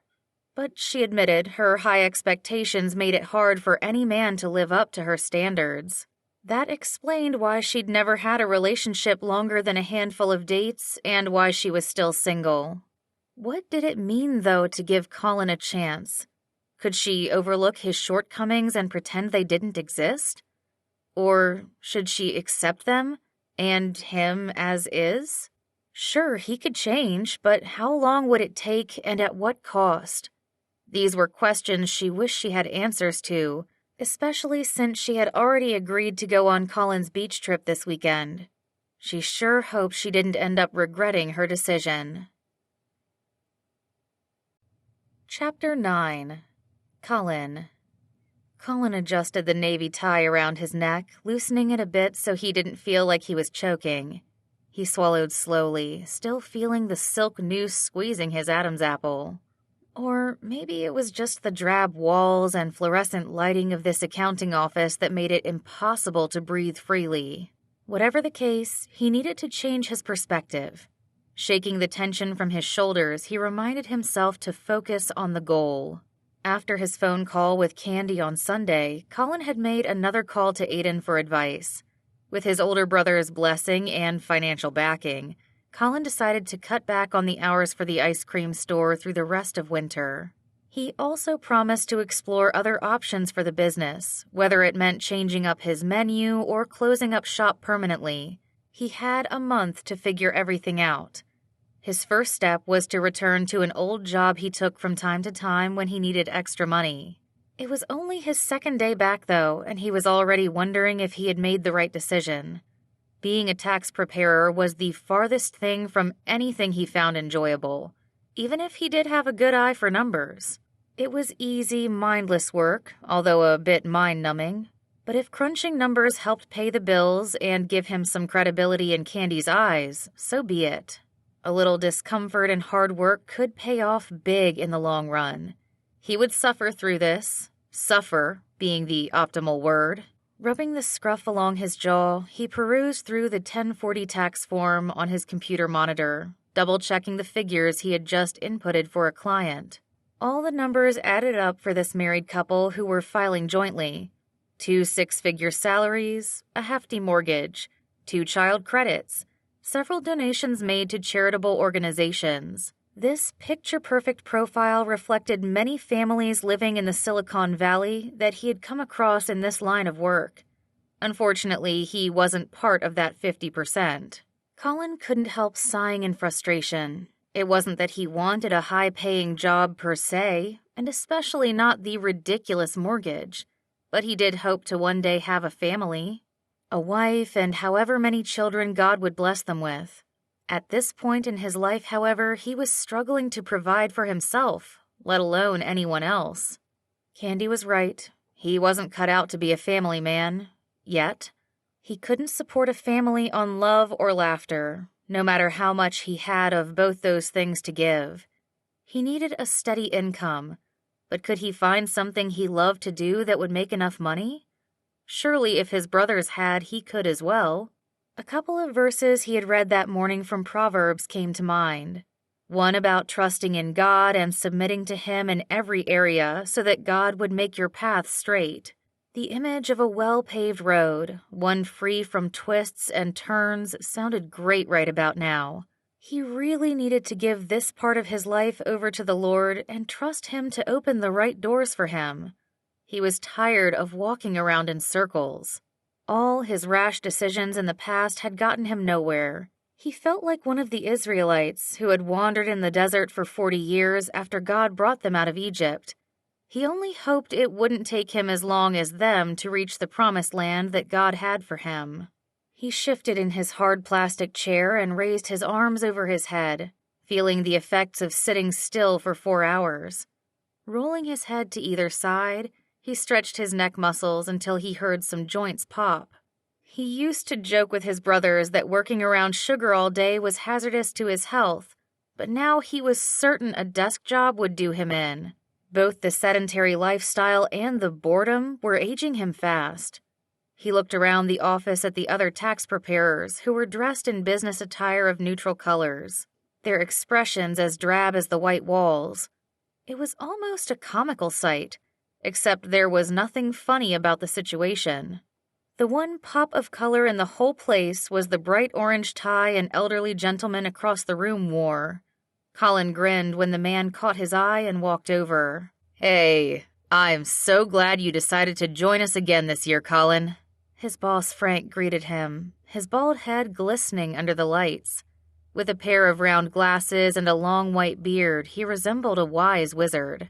He gave Colin a pat on the shoulder, along with a kind smile. "We could really use an extra brain and pair of hands. I'm sorry things didn't work out with the dog walking service you got going on." "Actually, it's an ice cream shop, Frank. The dog service was something I did a few years back." Frank chuckled. "Oh, I see. It's hard to keep up with your ventures. It could also be this noggin of mine. It's not what it used to be. The missus complained this morning that I left my dentures in her coffee mug. It's a wonder she puts up with my antics after all these years." A mental image popped into Colin's mind, causing him to laugh. Frank and his wife were a wonderful couple from church whom he had known since he was in diapers, apparently. Aside from the fact that Frank owned his own tax services company, he was one of the funniest and down-to-earth men Colin knew. His wife Donna, on the other hand, always walked the straight and narrow and kept Frank in line. If this couple could be happily married for 40-plus years, he saw hope for himself and Candy. "You guys make a great pair. If you don't mind me asking, Frank," Colin began, "did you know from the get-go that Donna was the right woman for you?" Frank's crystal blue eyes widened. "Of course. One look at her from across the church banquet hall was all it took to win this heart of mine. She still makes my heart go pitter-patter. The pacemaker might help some, too," he joked with a wink. "How about Donna? Was it love at first sight for her, too?" Frank's brows shot up. "No, sirree.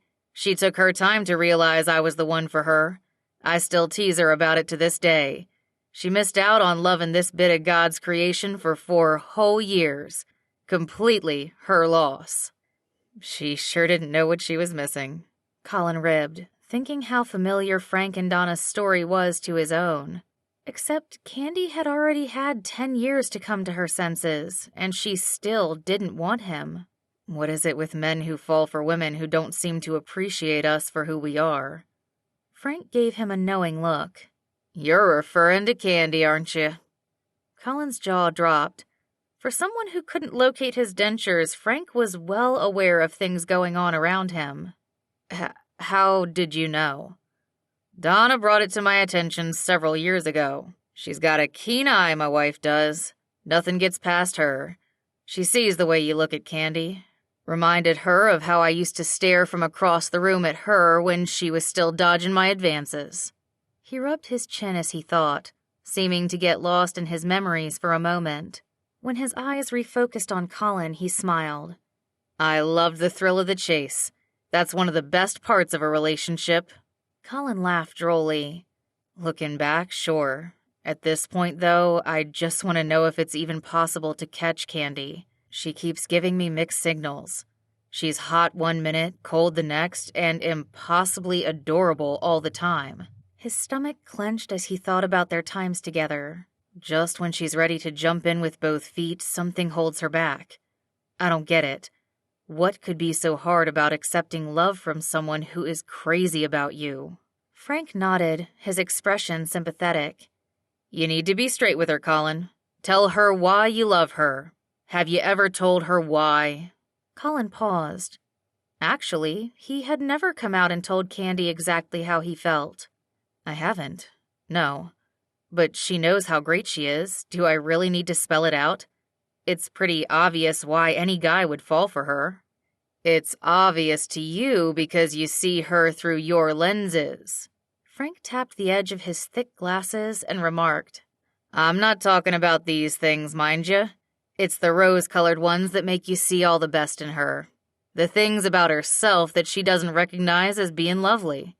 Tell her how you see her." Colin blinked quickly as Frank's words sank in. Maybe his old friend was a wizard after all, because he felt like a spell had been cast on him. His advice was getting his heart and mind racing. Yes, this was the solution he had been looking for.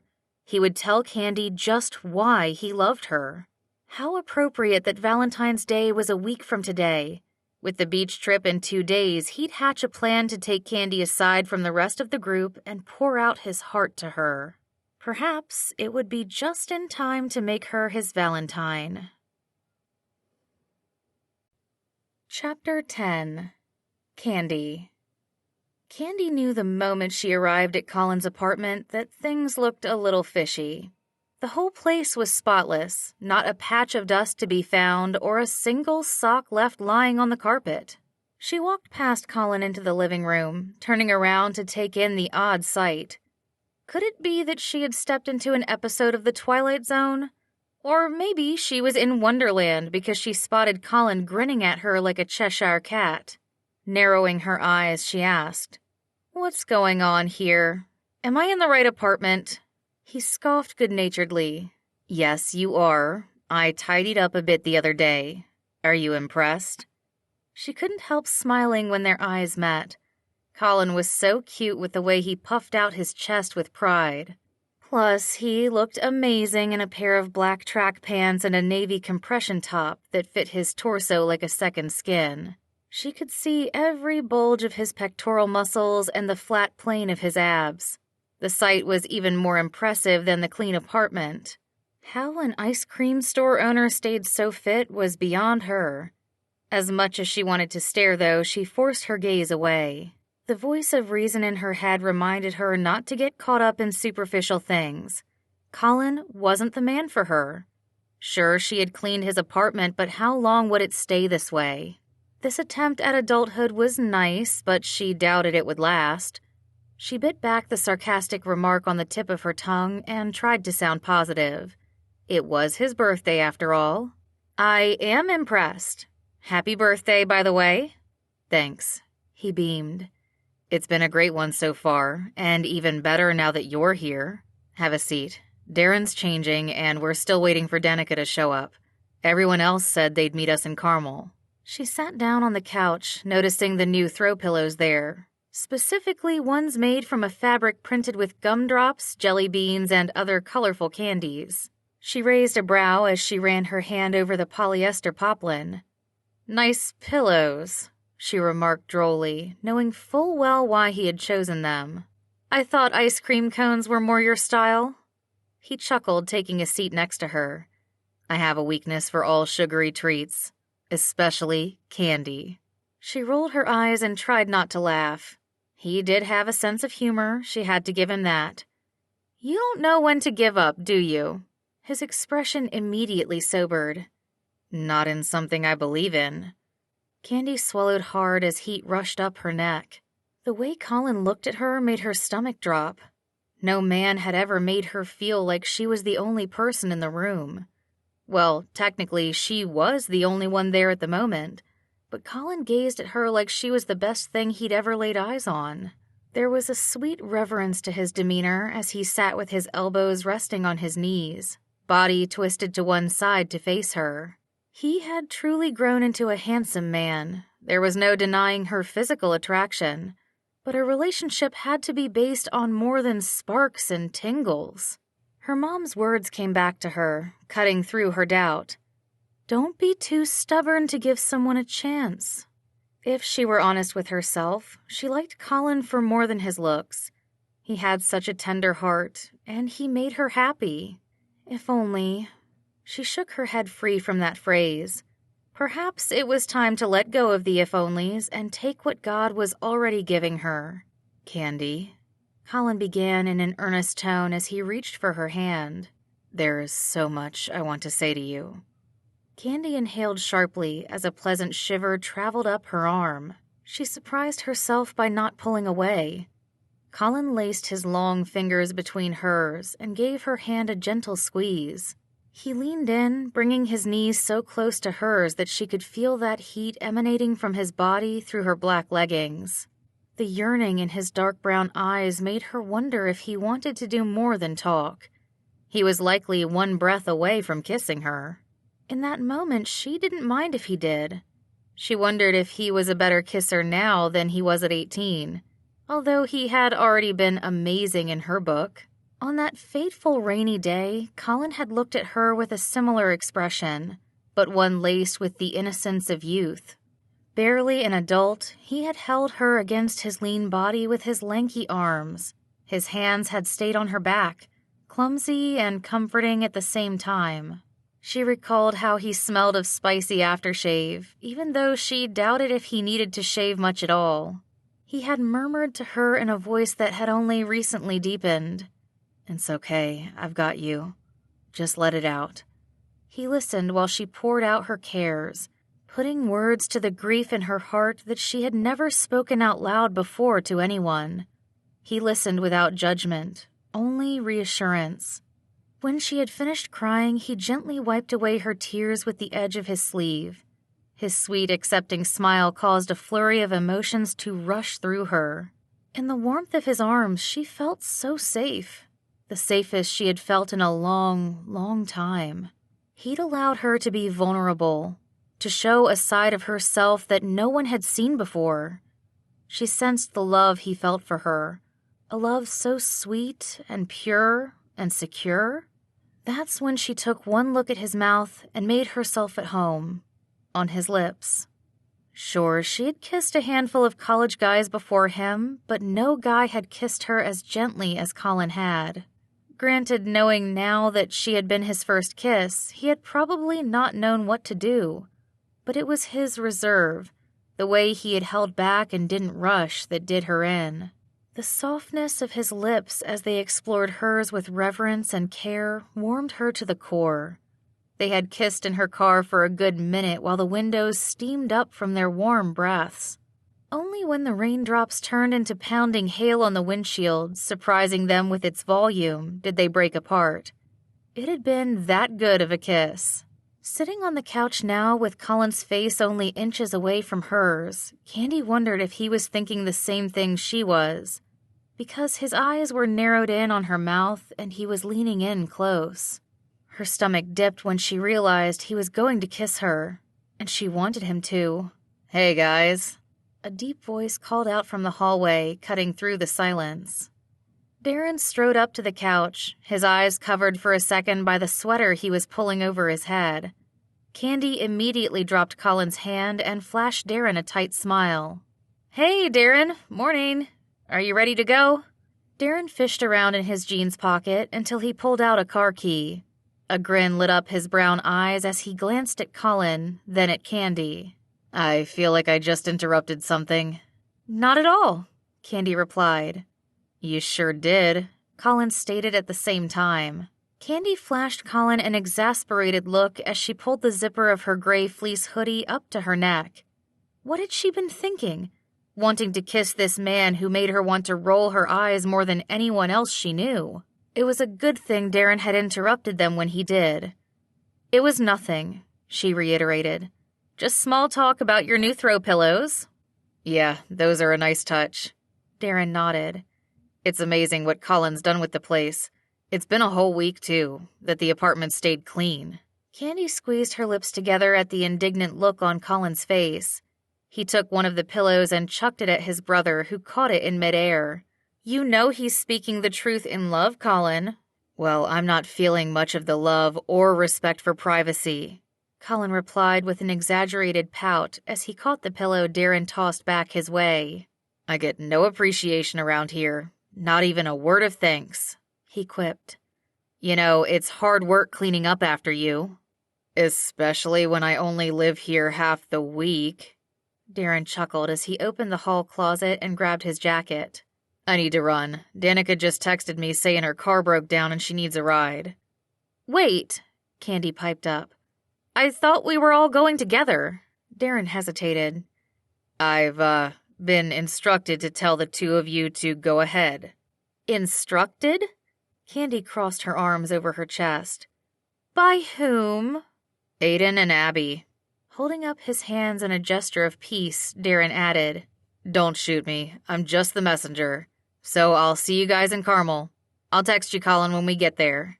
"Sounds like a plan," Colin replied, not hiding the excitement in his voice. "Drive safe, bro." "Thanks, you too.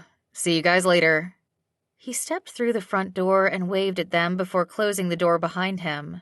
Candy straightened her posture, purposefully angling her legs away from Colin.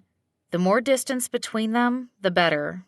Colin didn't seem put off by her actions. Instead, he flashed her a smile so wide she could see all his pearly whites. So, where were we? This time, Candy did roll her eyes. There was no way she was kissing him now. She rose to her feet and gestured with her head for him to follow. The sooner they got this day over with, the better. Chapter 11. Colin.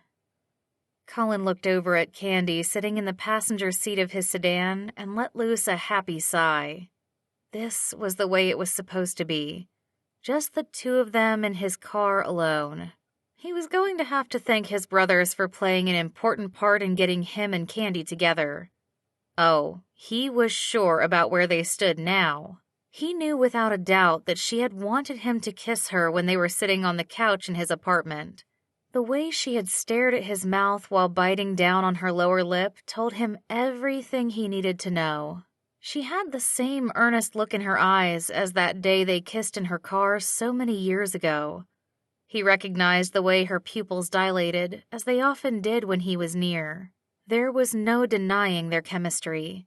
He just needed to convince Candy they worked in the other areas of their lives too. But he would use their physical attraction to his advantage. If he could kiss Candy again, he was sure she wouldn't be able to deny her feelings for him anymore. The ride to Carmel had been a quiet one, as Candy had fallen asleep about 20 minutes in. He had used the rest of the hour driving south along Highway 1 to pray. He prayed for wisdom and guidance, and for the right words to say. While words didn't mean much with Candy, who preferred to see results, Colin did want to convey his feelings for her in a meaningful way. He rehearsed his spiel to her over and over in his mind, making sure he addressed all the concerns Candy would be sure to bring up. She might seem peaceful and meek when asleep, but she was a spitfire when awake. He knew what he was up against. With skill from driving this route before, he maneuvered his car along the narrow road of Ocean Avenue, looking for a parking space along the street flocked by Monterey pine trees. Numerous shops ranging from an upscale Tiffany & Co. to a small bakery and a popular oyster bar lined both sides of the road. Handfuls of tourists dressed in jackets, boots, and scarves walked along the sidewalk, some with dogs on leashes. The small beach town was calm on this winter day, providing them with the perfect place to escape. Colin couldn't wait to walk barefoot on the fine sand and breathe in the fresh, salty air. He pulled into the next open space, successfully parallel parking between a van and another sedan. Once he turned off the engine, Candy stirred and opened her eyes. Her body was angled to her left, with one side of her face pressed against the headrest. She blinked a few times, her expression still dazed as she took in her surroundings. Colin couldn't help but smile at how adorable she looked with her guard down.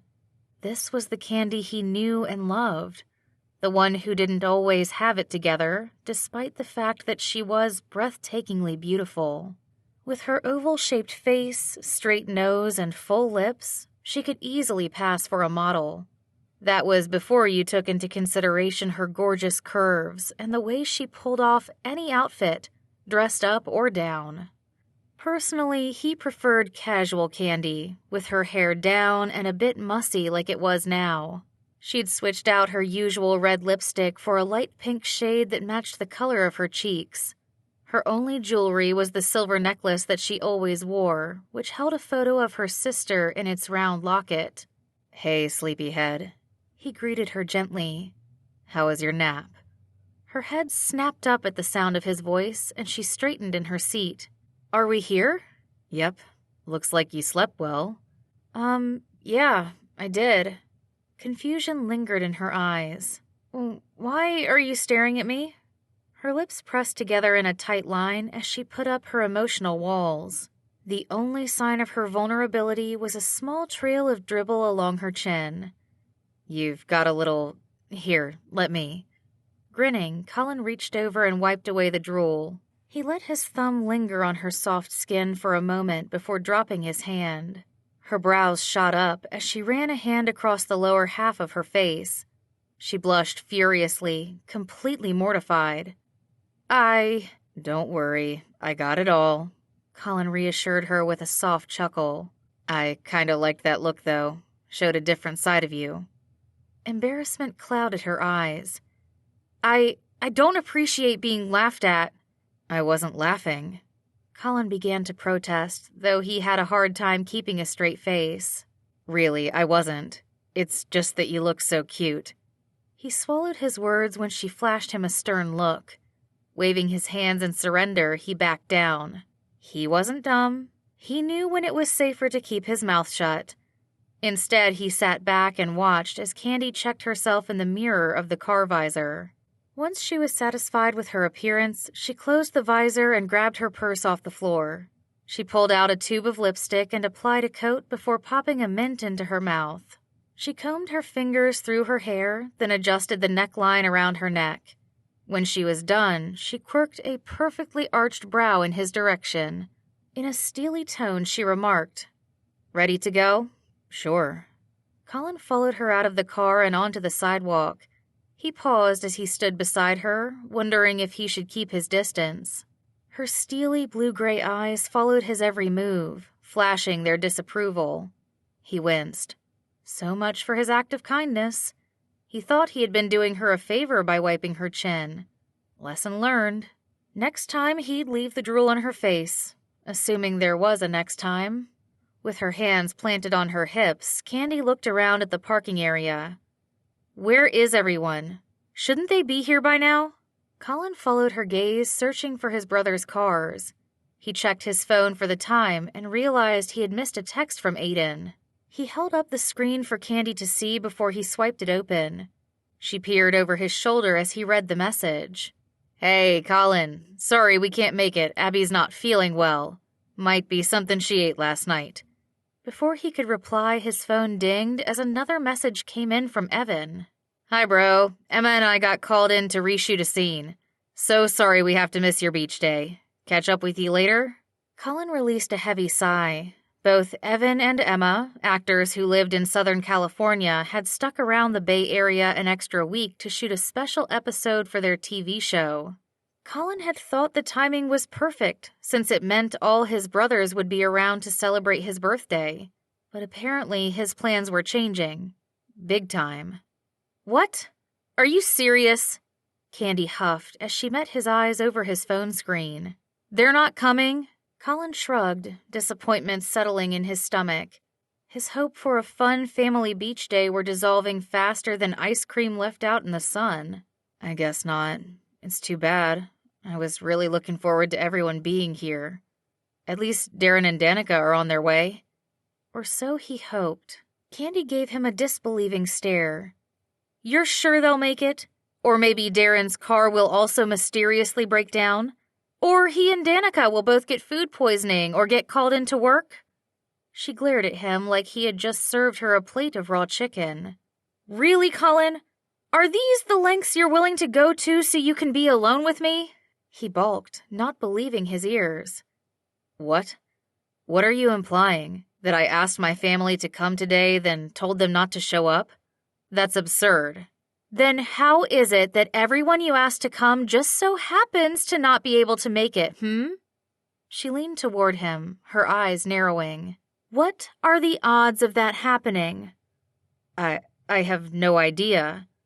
Colin lost his train of thought for a second as he caught a whiff of her sweet perfume. Candy was standing so close now he could sense her body heat.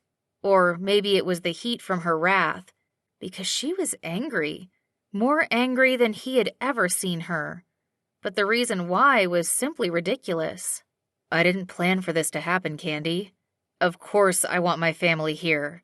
As much as I like you and want to spend time with you, I hoped everyone would make it today." His mouth went dry as her accusation sank in. "Do you really think I would make all this up?" She studied him for a moment, her nostrils flaring.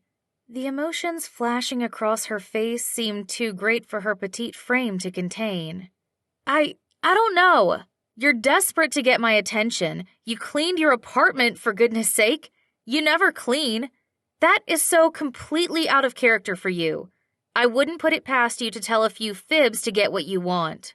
Colin almost laughed. She sure had the audacity to think he'd go that far.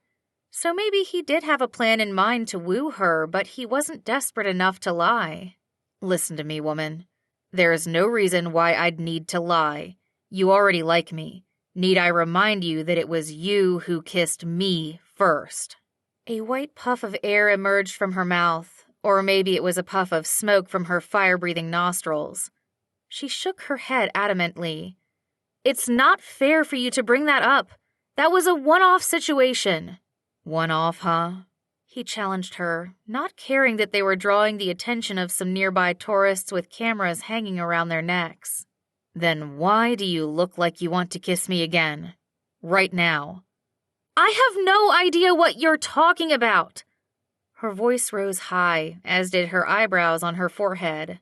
I do not want to kiss you again. Colin smirked. The way her pupils dilated confirmed otherwise. He took a step toward Candy until they were nose to nose.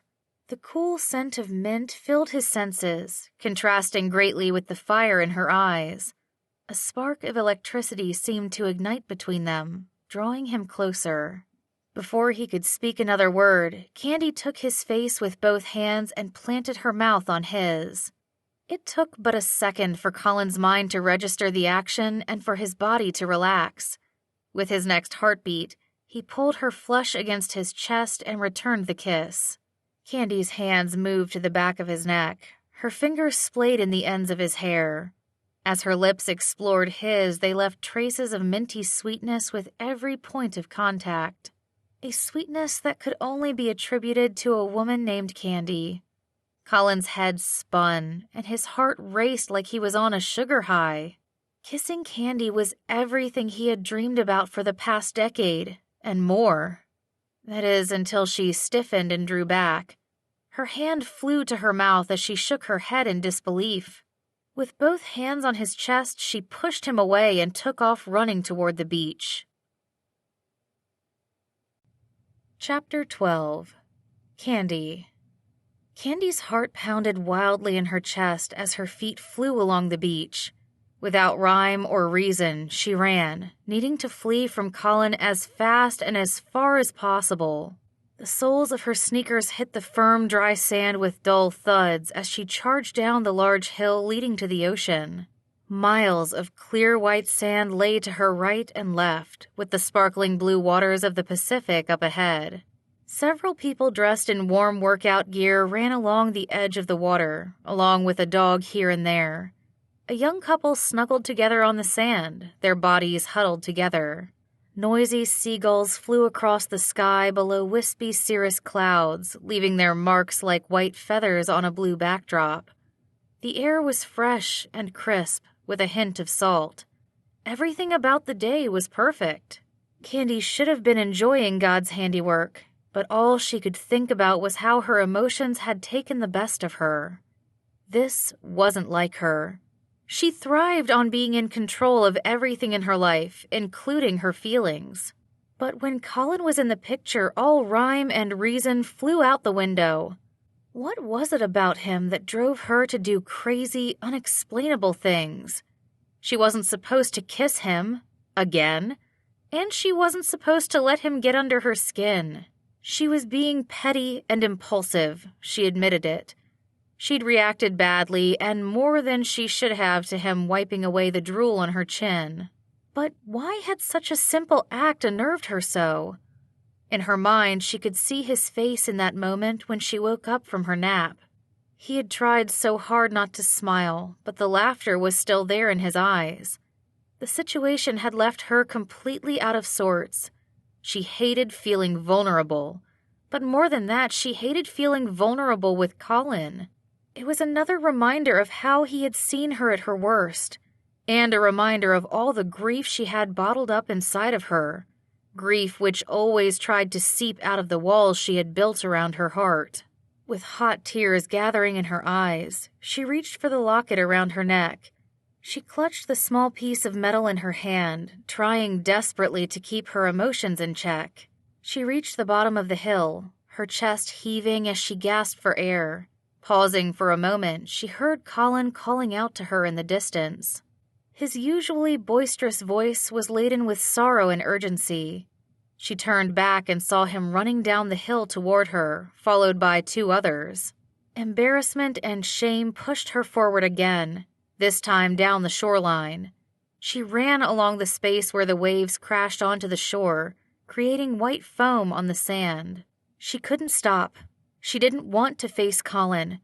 Facing him would mean facing her own demons, something she wasn't prepared to do yet. Maybe not ever. A bitter laugh surfaced from deep within her chest and escaped through her wind-chapped lips. How far could she run, though? Her calves were becoming sore, and she could barely see through the tears in her eyes. The scene before her became a blur of white and blue as she ran aimlessly in the open space. There was a moment of release as she closed her eyes and felt the first tear fall. It had been so long since she had cried. She almost didn't recognize the wetness on her skin. But soon enough the dam burst open, and she could no longer hold back her grief. She hadn't cried since that day in Colin's arms. Months later, when she and her parents laid Mandy to rest, she hadn't allowed herself to let go. It had been her job to stay strong, because she knew if she had shed even a single tear, she wouldn't have been able to stop. She had not only lost her sister, she had lost her best friend, her confidant. It wasn't fair. Why, God? Why? Why didn't you heal Mandy? Why didn't you take me instead? Eyes closed and heart racing, Candy continued running. Maybe she would just keep going until her legs gave out, or she reached the end of the beach, whichever came first. All she knew was that she needed to let the tears fall. It was time to let go. With reckless abandon, she wept. She wept for her sister who had her life cut short, for her parents who had aged a lifetime when Mandy got sick, and lastly for herself, for taking on the weight of the world and carrying it for far too long. She opened her eyes and spotted a single trail of footprints in the sand before her. The prints were fresh, their outlines and squiggles clearly marked. Candy looked up ahead where the trail seemed to go on without end. She gasped softly as the words of the popular poem Footprints she had heard as a kid ran through her mind. During the hardest times of the author's life, she saw only one set of prints in the sand because God had carried her through them. The Lord had carried her through her darkest times as well. If only he could carry her now. She was so weary she was having trouble placing one foot ahead of the other. Her steps faltered and she stumbled, losing her balance. She felt herself tumbling forward, her weight shifting to her upper body. With one hand still clutching her locket, she reached out with the other to soften her fall, not seeing the large driftwood lying a few feet before her. By the time she realized she was going to fall onto the spiky wood, it was too late. Crash! Pain immediately seared her face, burning the tender skin above her mouth. Candy felt the rough splinters of the aged wood poking through her jacket and into her shoulder. She moaned, her body aching as she forced herself to roll onto her back. Lying there on the cold sand, she felt something hot and sticky fall down her right cheek. Her stomach sank as she realized her face, of all things, had cushioned her fall.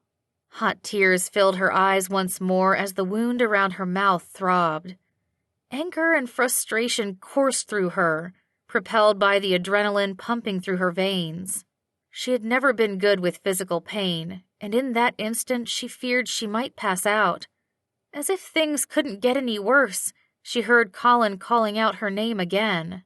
She squeezed her eyes shut for a beat. It was embarrassing enough to be seen with her face torn up, but the last thing she wanted was to deal with the fallout from their fight. With her remaining ounce of strength, she propped herself up to a sitting position and tried to stand. "Candy!" Colin's voice boomed in her ears as he threw his arms around her. When he pulled back, his gaze fell to her mouth and his own fell open in shock. "Oh, baby, what happened? We need to get you to a doctor." "I'm fine," she insisted, even though she was having a hard time standing. As much as she didn't want to, she slumped against Colin, relying on his strong arms to hold her up. "Let me go." "Stop being stubborn, woman." His complexion paled as he took in her face. "You are not fine. You need medical care." Candy winced in pain. It was hard to argue with him when she knew he was right. The white sand below her feet was now stained crimson, making her lightheaded at the sight. She would need more than a bandage to fix this cut. "Hey guys, over here." Colin suddenly called out to two individuals running over. "Candy's hurt. Do you have any medical supplies in your car?" Two people Candy recognized as Darren and Danica soon reached their side. Guilt and regret washed over her as she realized Colin hadn't lied to her after all. He had invited his family to come, and half of them legitimately couldn't make it. How could she have accused him like that? She didn't deserve his kindness. All this time she had thought herself better than him, but the very opposite was true. Colin was the most humble man she knew, the most patient, too, to put up with her stubbornness. He deserved a woman so much better than her. With a sob rising in her chest, Candy pushed herself from Colin's arms. She stumbled over her feet as she walked over to where Darren stood with Danica beside him. Candy forced herself to speak the words that were so foreign to her lips, but the very thing she needed to ask. "Can you help me, please?" The next thing she knew, her vision clouded and the world went black. Chapter 13. Colin. Colin paced about the hallway, his hands balled into tight fists. The emergency room at the county hospital in Carmel was quaint and quiet like the town. Other than himself, Darren, and Danica, only a handful of people were present in the waiting room. He ran his hands through his hair, anxiously waiting to hear word on Candy's condition. They had rushed over here after she had fainted in Darren's arms, and he had carried her the half-mile across the beach to his car. Colin felt as helpless now as he had then, watching the love of his life in another man's arms. It wasn't the fact that his brother had been the one to help her, but the fact that she had asked Darren for help and not him. That part had left a stinging sensation in his chest. Had kissing him been so bad that she didn't want anything to do with him anymore? He knew Candy was stubborn, but this was beyond his comprehension. Especially given the fact that she'd kissed him. Well and good.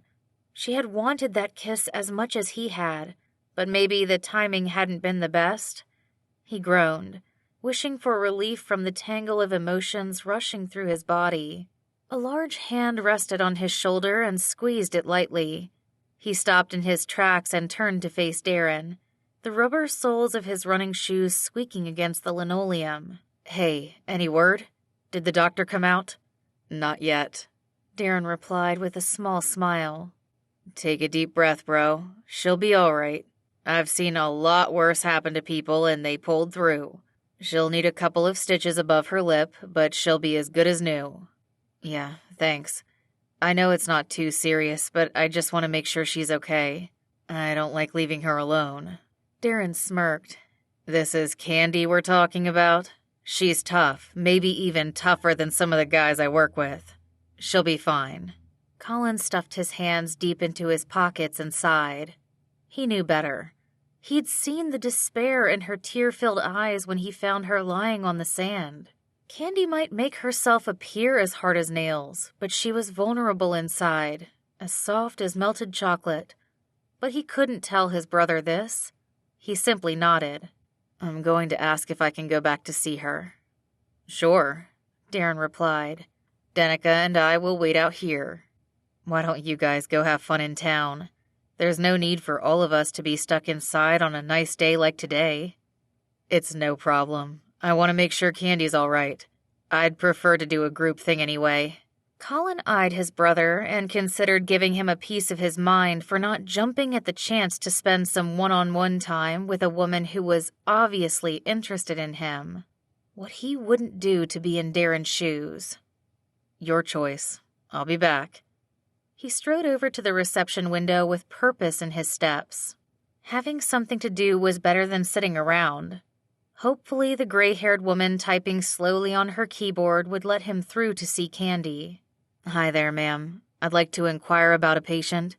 The name is Candy Connolly. She was brought back about a half hour ago for some facial injuries. I'd like to see her if possible. The woman gave him a weary once-over and looked at him over the rim of her thick glasses. And you are? Colin Spark, ma'am. He flashed her his widest smile, the one that had once charmed an ornery poodle into a tail-wagging, face-licking lapdog. He was sure it'd have the same effect on this woman. Or maybe not. She gave him a blank stare and waited a beat. Are you a family member? Only family members are allowed back to see patients. Oh, of course I am, Colin stammered, his smile wavering as he thought through his options. What could he tell the woman? That he was Candy's brother or cousin? Both were lies. He pushed both options aside and went with another, more optimistic option. I'm her husband. Her expression immediately softened. Why didn't you say so, young man? We can't have you waiting out here worrying about your wife. She picked up a clipboard on the desk beside her and ran one wrinkled finger down the paper. Candy, Candy. That is such a cute name. She must be one sweet lady. She certainly is, Colin quipped, trying to hold back a chuckle. Oh, if Candy knew what he was up to now, she'd be anything but sweet. Oh, here she is, the older woman declared. Room 5. Put this on and you can go on back. Colin took the visitor badge sticker she handed him and stuck it on his chest. He walked around the desk and through the swinging doors the woman directed him to. Once inside, the potent smell of bleach mixed with some other unpleasant scents filled his nose. He glanced around for the right room number and found it down the hall to his right. Standing in front of the partially open door, he released a long breath and knocked. A middle-aged woman wearing a white doctor's coat opened the door and stepped out. May I help you? I'm looking for Candy Connolly. The front desk told me she's in room 5. Oh, yes. You've come to the right place. I'm Dr. Hayes, and you are? I'm Colin. How is she doing? She's one tough cookie. Didn't even flinch when I cleaned her up.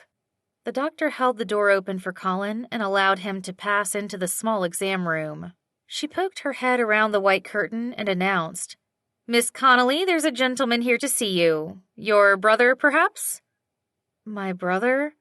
I don't have a brother. Dr. Hayes glanced over at Colin with confusion. You are family, correct? Oh, yes, I'm her husband, he declared, rubbing the back of his neck nervously. His heart pounded from both the anticipation and nerves of seeing Sandy. Would she mind him being there? When the doctor drew back the curtain, Candy immediately greeted him with a frown. Trying to make the best of the situation, Colin threw his arms open wide and approached the bed. Hey, baby, how are you? Candy's body tensed as soon as he drew near. Colin, what are you doing here? I wanted to see you. His chest tightened as he took in her injuries. Her left side of her face was untouched, but the right, very swollen side made him wince. A bruise covered her cheek and the side of her nose, along with several scratches. But the greatest injury was near her Cupid's bow. Several short strips of surgical tape covered an inch-long cut that had been carefully sutured. Now that Colin could see the extent of her injuries, he saw how painful her fall must have been. Oh, man, that must hurt.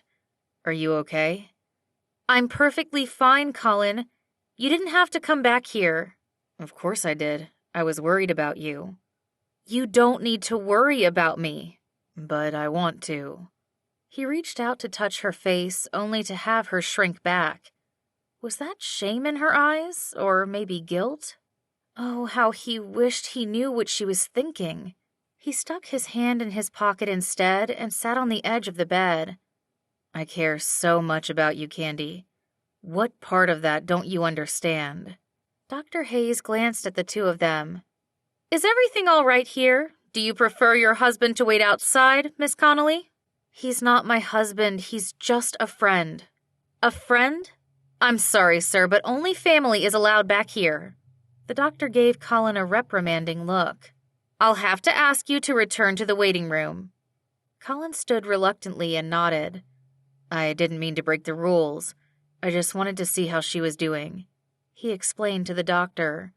Turning to Candy, he promised, "I'll wait outside for you, Candy, for as long as it takes."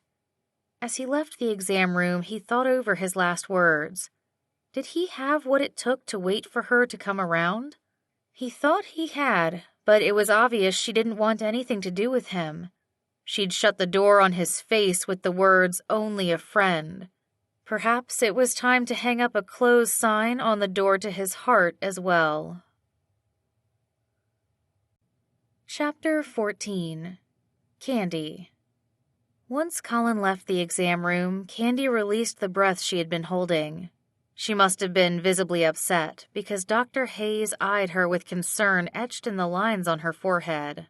Candy squeezed out a smile, trying to look optimistic despite the throbbing pain in her face. She couldn't believe Colin had snuck back to see her and even lied in the process. In what world did he think she'd be okay with that? His presence only served to add to her discomfort. Dr. Hayes took a seat on the black plastic chair next to the bed and pinched her thin lips together. She gave Candy a quick once-over, paying special attention to the bruise on her cheek. With a gentle voice, she remarked, "I know you said these injuries were a result of an accident, but I do need to ask you this question. Is someone hurting you, Miss Connolly? Rest assured that this is a safe place for you to tell me." Candy's brows shot up as she understood the implication behind Dr. Hayes' question. She immediately shook her head. "This was an accident. Believe me, no one, least of all Colin, would hurt me. He's as harmless as they come." Dr. Hayes relaxed considerably. "So you really were running on the beach and tripped and crashed into some driftwood?" "Yes. I should have been looking where I was going, but I wasn't really thinking straight at the time."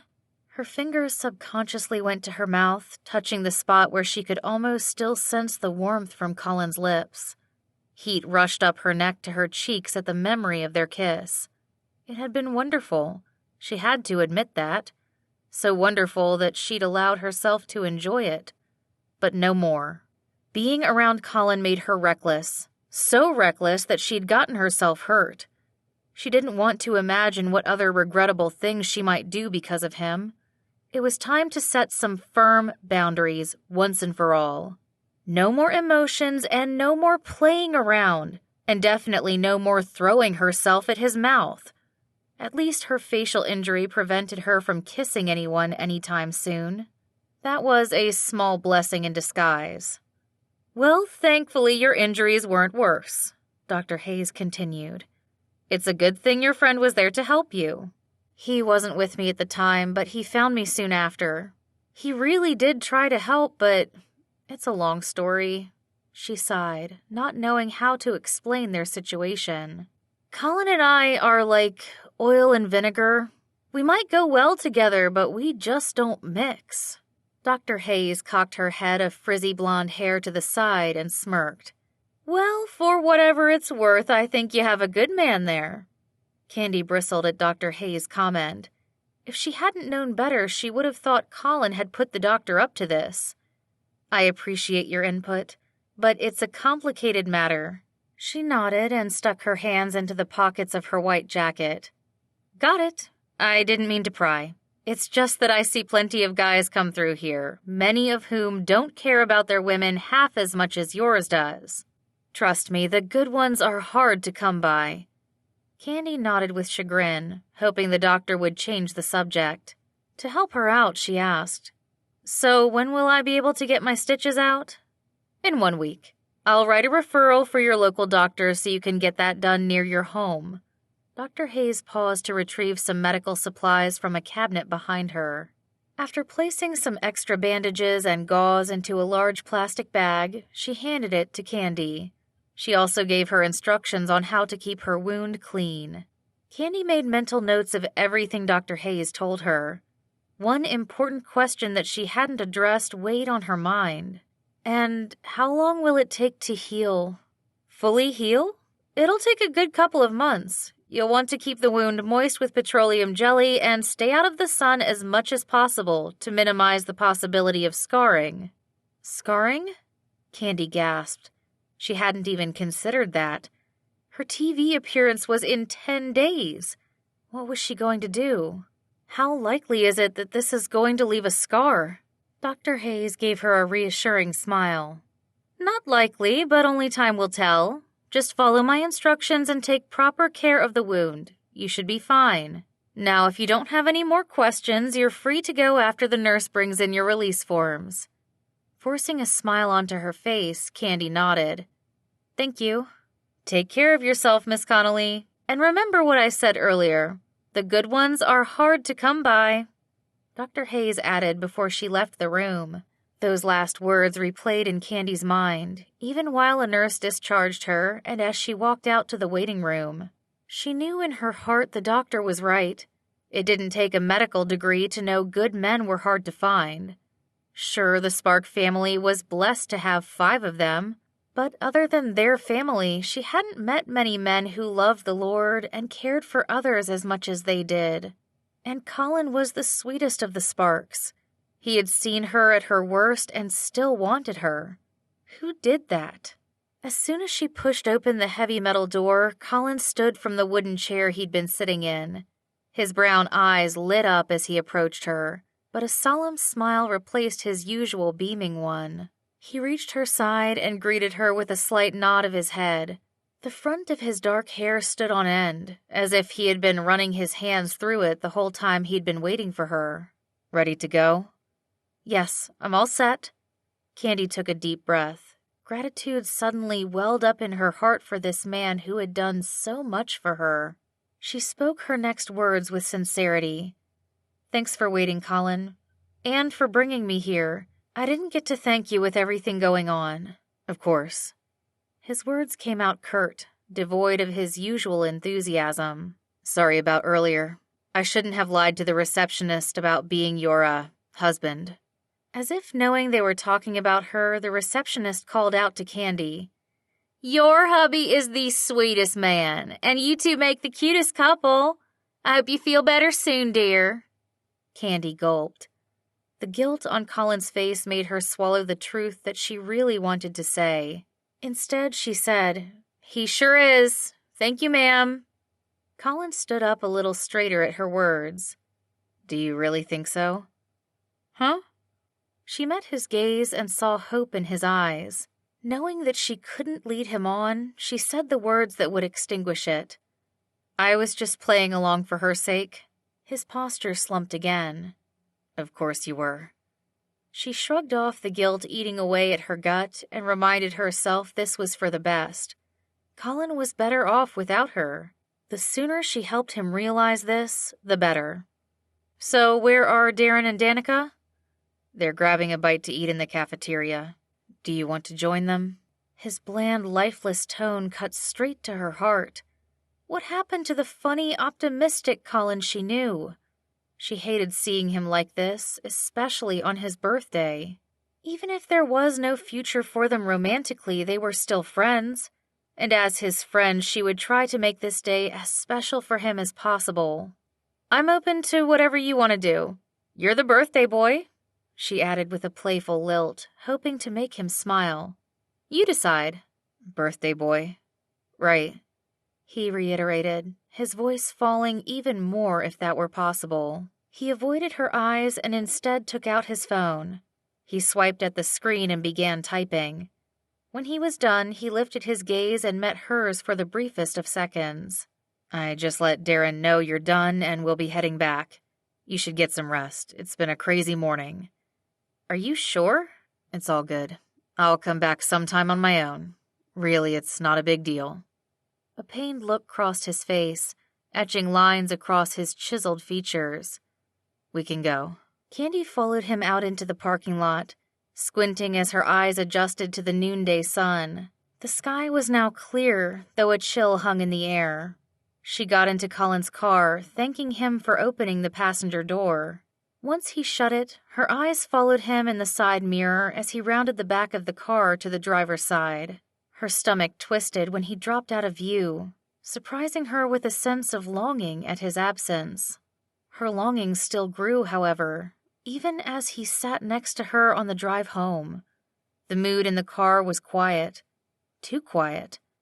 Colin's mood had shifted considerably from when they met that morning. He seemed caught up in his thoughts, eyes focused on the road with a blank expression on his face. When they reached his apartment complex, Colin parked and shut off the engine. He slowly turned toward her, sadness in his eyes. "Thanks for coming. I hope you feel better soon." She put a hand on his arm, stopping him from opening the door. This wasn't how she wanted to part ways. "Colin, wait." He gave her a questioning glance, a flicker of hope lighting up his eyes. "Yeah?" "I'm sorry your birthday didn't go as planned." The spark in his eyes vanished. "It doesn't matter. I shouldn't have asked you to come today when it was obvious you didn't want to be there." "That's not true. I wanted to come." He scoffed. "You can stop being nice to me just because it's my birthday. I'm not stupid, Candy. I know when it's time to cut my losses and move on. I guess I was stupid before for thinking you'd come around. I get it now. I'm not the man you want. I'm just some immature little boy you keep around for laughs and a good time. It doesn't matter that I've loved you since I was 18, even before then, too, or that I'm the only man who's ever seen you cry." She inhaled sharply. How did he know? Colin's face sobered with every word, his voice husky with emotion. "You don't care that I get you, that I see past your perfect front, through all the walls you've built up around your heart so you won't get hurt. You're one of the strongest women I know, but it's your vulnerability that I love. I love it when you're soft, when you let your guard down just enough so I see the real you. The one where you don't have everything figured out, when you aren't afraid to feel things, both the good and the bad. When you laugh like you mean it and you cry because you need to. I see you, Candy, and I love you." He paused. "But that's not enough, is it?" Candy swallowed hard, too moved to speak. What was she supposed to say? To think, to feel, when everything Colin said scared her more than she wanted to admit. It scared her that he knew her so well, but more so that she had let him in close enough to see her. And now he was holding her gaze, yearning to look into her heart once more. His eyes, glassy with unshed tears, pled for an answer. Unable to find any words to speak, Candy could only shake her head. He took it as a response to his question because his face immediately fell. He opened his door, mumbled, "I didn't think so," and exited the car without so much as a look back. Chapter 15. Colin. Colin watched his brother Evan shoot a scene in front of the Palace of Fine Arts building for his TV show. The San Francisco tourist attraction stood impressively against the overcast sky, with its central rotunda flanked by a dozen tall pillars on both sides. When the early afternoon sun peeked through the clouds for a brief moment, the rays lit up the water of the small lagoon in front of the building. It was a beautiful sight to see, and a welcome break for Colin to come out and watch his youngest brother in action. A little over a week had passed since his birthday, and when it turned out that Evan would be sticking around the Bay Area for a while longer, he decided to come spend a day with him. Business was still slow at the ice cream store, especially on Valentine's Day. That day had been disappointing to say the least, especially when he saw a line out the door at his competition across the street. Candy's review of the organic dessert shop had come out the day before, amping up the number of customers. All seemed lost now for his own shop. Even the half-full tubs of ice cream were gathering frostbite from sitting untouched. Colin had done his best to eat as much as possible to keep it from going to waste, but even all the sugar had been too much for him. Perhaps he didn't have such a big sweet tooth after all, especially since Candy had officially dumped his sorry behind. Not that there had been an official relationship to end, but she'd made it more than clear that he wasn't the man for her. Even after he had poured out his heart to her and shared all the reasons why he loved her. So much for Frank's wisdom. Some things were just not meant to be. He was sure now more than ever that God had closed the door for any future with Candy. That left a future that was getting bleaker by the day. So bleak that he wanted nothing more than to escape reality. So the first thing he did was return to his old habits. Darren had been right. He hadn't even lasted 2 weeks keeping their apartment clean. Laundry and video games had taken up residence on the coffee table, the couch, and the floor, again. He'd been slacking on his work as well. He'd called in sick more times than he'd shown up for his tax prep job this week. He'd also lost interest in his appearance. A layer of scruff now covered his face, and his shaggy hair curled around his ears and neck, in desperate need of a haircut. There was no point in keeping up his appearance when the rest of his life was so out of whack. Now sitting on the sidelines of primetime TV's hottest teen drama, he regretted not dressing more nicely. Jeans and a sweatshirt didn't really fit in with the Hollywood crowd. Evan, who had been outfitted by his wardrobe designers and gone through hair and makeup, looked like a cover model. How was it that his younger brother by 4 years had his life together so much more than he did? Where had he gone wrong? Why had the good Lord blessed all his brothers with solid directions, but not him? "Cut!" The director, an older man with bright red hair, motioned for Evan and the other actors to prepare for the next take.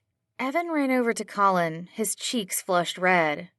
"Hey, what did you think, bro? Did you like the fight scene?" He nodded enthusiastically. It was great to see his brother doing something he loved. It was cool. Good thing the other guy didn't mess up your pretty face for real. He reached out to give Evan a playful pat on the cheek. Wearing a leather jacket, dark jeans, and a black beanie, Evan really did look trendy and put together, except for the shiner on his right eye. Ouch. They did a good job with that bruise. It almost looks real. Yeah, makeup's amazing. Evan lowered his voice. You wouldn't believe how much they cake on the girls. Most of them don't look like themselves when they take it all off, except for Emma. She doesn't need much at all. Colin smiled to see the look in Evan's eyes. Yep, his brother was in love, all right. The kind where his girl could do no wrong. Rose-colored glasses were no match compared to the lenses of love. You've got it bad, bro. I can tell. For Emma? Yeah, he admitted with a shy smile. She's amazing. Gorgeous and totally grounded and on fire for God. I just hope I'm good enough for her. Hey, of course you are. We Spark men are amazing, he insisted, speaking the words out of habit more than conviction.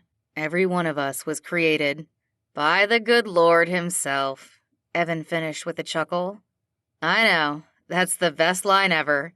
If only it worked as well on women as it does on your ego. He punched Colin's arm playfully and motioned with his head for him to get up.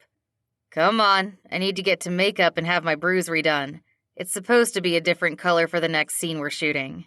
Colin followed him to the makeup trailer where he met Billy Bob, a man with spiked hair and tattoos along his arms. Colin shook hands with him, then sat in a chair beside Evan's.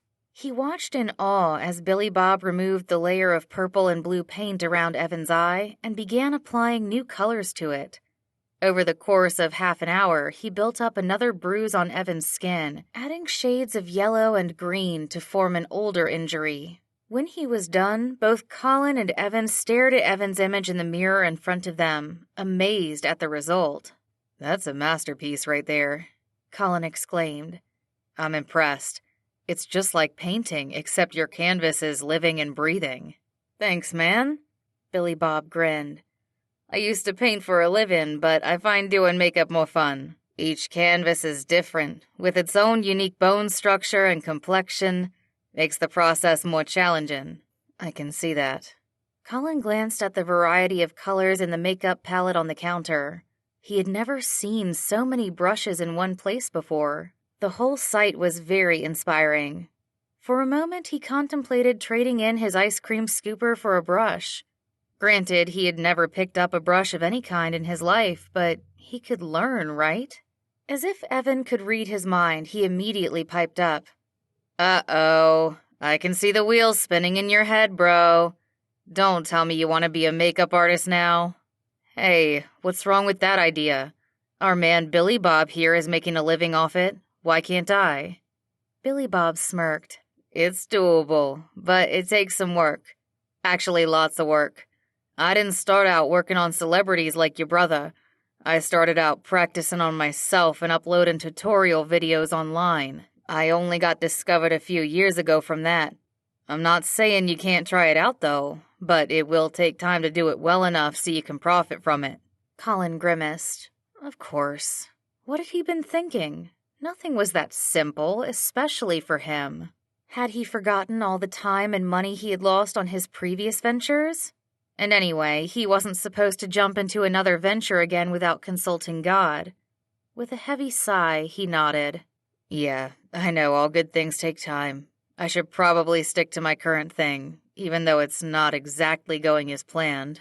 The only thing going fairly well was his tax preparation job, and that was honestly the last thing he would want to do for a living.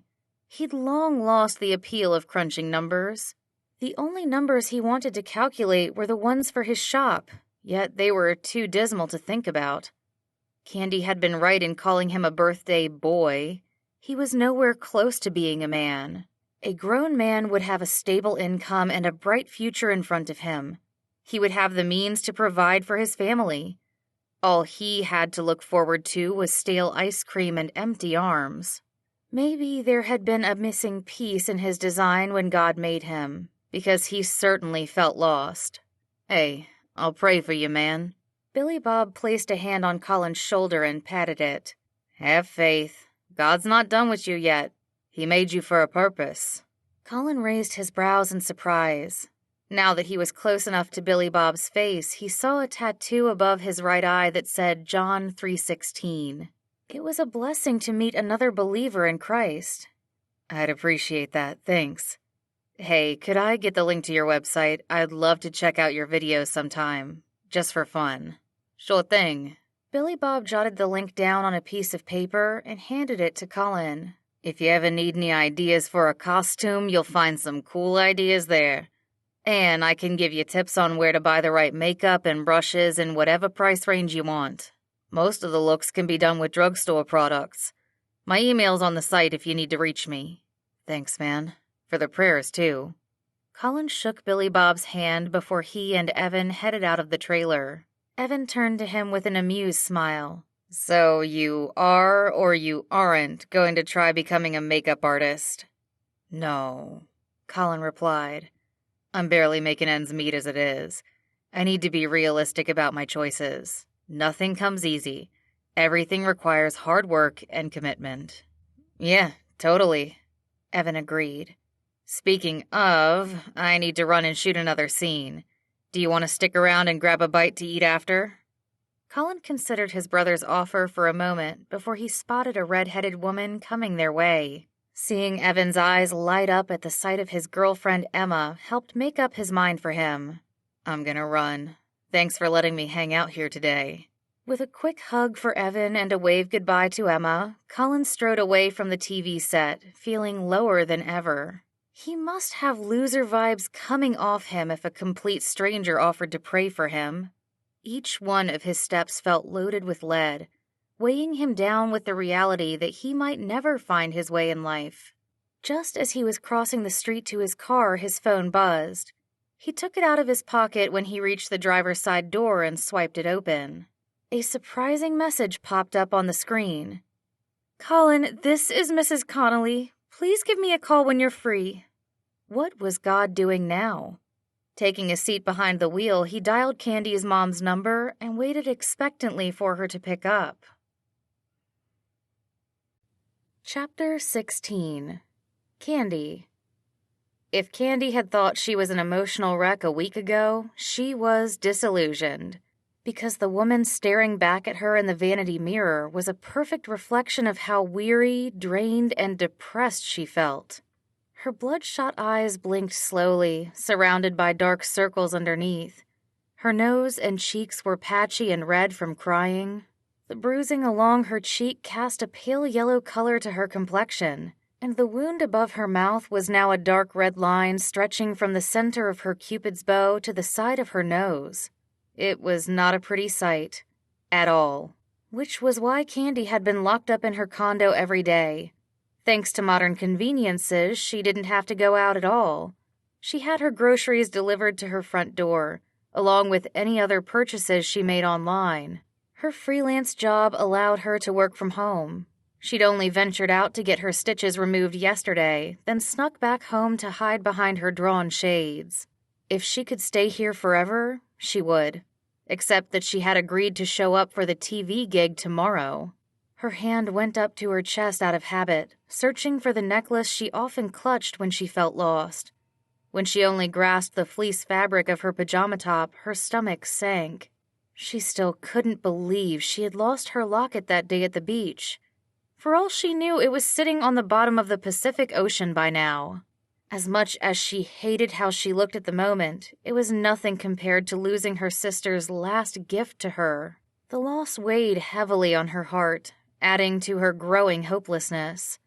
Her phone rang, causing her to sigh. As predicted, her mom was calling her again for the third time that day. To say she was worried was an understatement. She could hear the concern in her mom's voice as soon as she answered. "Candy, sweetheart, how are you feeling?" "Mom, I'm feeling the same as I did an hour ago when you called." "Oh, well, that's a good thing." She paused. "I was wondering if you'd be coming over for dinner tonight. It's Tuesday, as you know." Candy sighed. She felt bad already for missing last week's meal, but she really wasn't in any mood to see people. Or to have people see her. "I don't think so, Mom. I've got lots of work to catch up on, reviews to write. Anyway, I'm still in my PJs. "Candace Connolly, your father and I don't care what you look like. You can come in a sack if you want to. I just want to see your beautiful face. It's been too long." She winced. "That's the thing, Mom. I just got my stitches out and it doesn't look good. I don't look good." She huffed, hating how petty she sounded, but it was the truth. "I know I sound horribly vain, but I'm not ready to go out. Maybe next week." "Next week? Honey, you've been cooped up long enough. What's going on? It can't be as bad as the time you broke out in hives before junior prom. You said it was just a cut." "But it's right over my mouth where everyone can see it. At least for the hives, I could take something to make it go away. But this..." She stared at her reflection. "This isn't going away anytime soon. And I have that TV show tomorrow. Everyone will see it and be talking about me." Mrs. Connolly sighed. "Candy, I'm sorry you feel so hopeless. Why don't you come on over and we'll figure something out? Maybe if we put some aloe on it, it'll help speed up the healing. Or we can cover it with some makeup." Candy glanced down at the small bottles and compacts full of liquid and powder foundation that she had been trying on right before her mom called.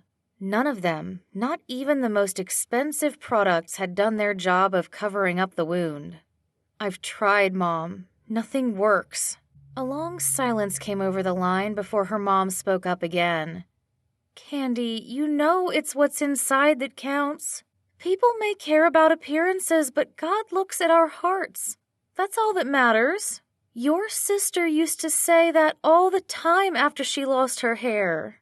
She shut her eyes. As much as she appreciated her mom's pep talk, the words did nothing to drive away her insecurities. Especially the mention of her younger sister, who had fought so valiantly and been so brave in the face of cancer. Mandy had been incredibly mature for her young age and so accepting of her circumstances. She had truly experienced a peace that surpassed all understanding, as the Bible promised those who didn't worry but went to the Lord in prayer. Candy had yet to grasp even an ounce of that serenity. How could she, when she tried so hard to control every little detail? Thinking of her sister's short but fulfilling life filled her with longing. Oh, how she missed Mandy's optimism and enduring faith. "I miss her so much, Mom," she confessed. A lump formed in her throat as she choked back her tears. "It's been so long, but I miss her every day."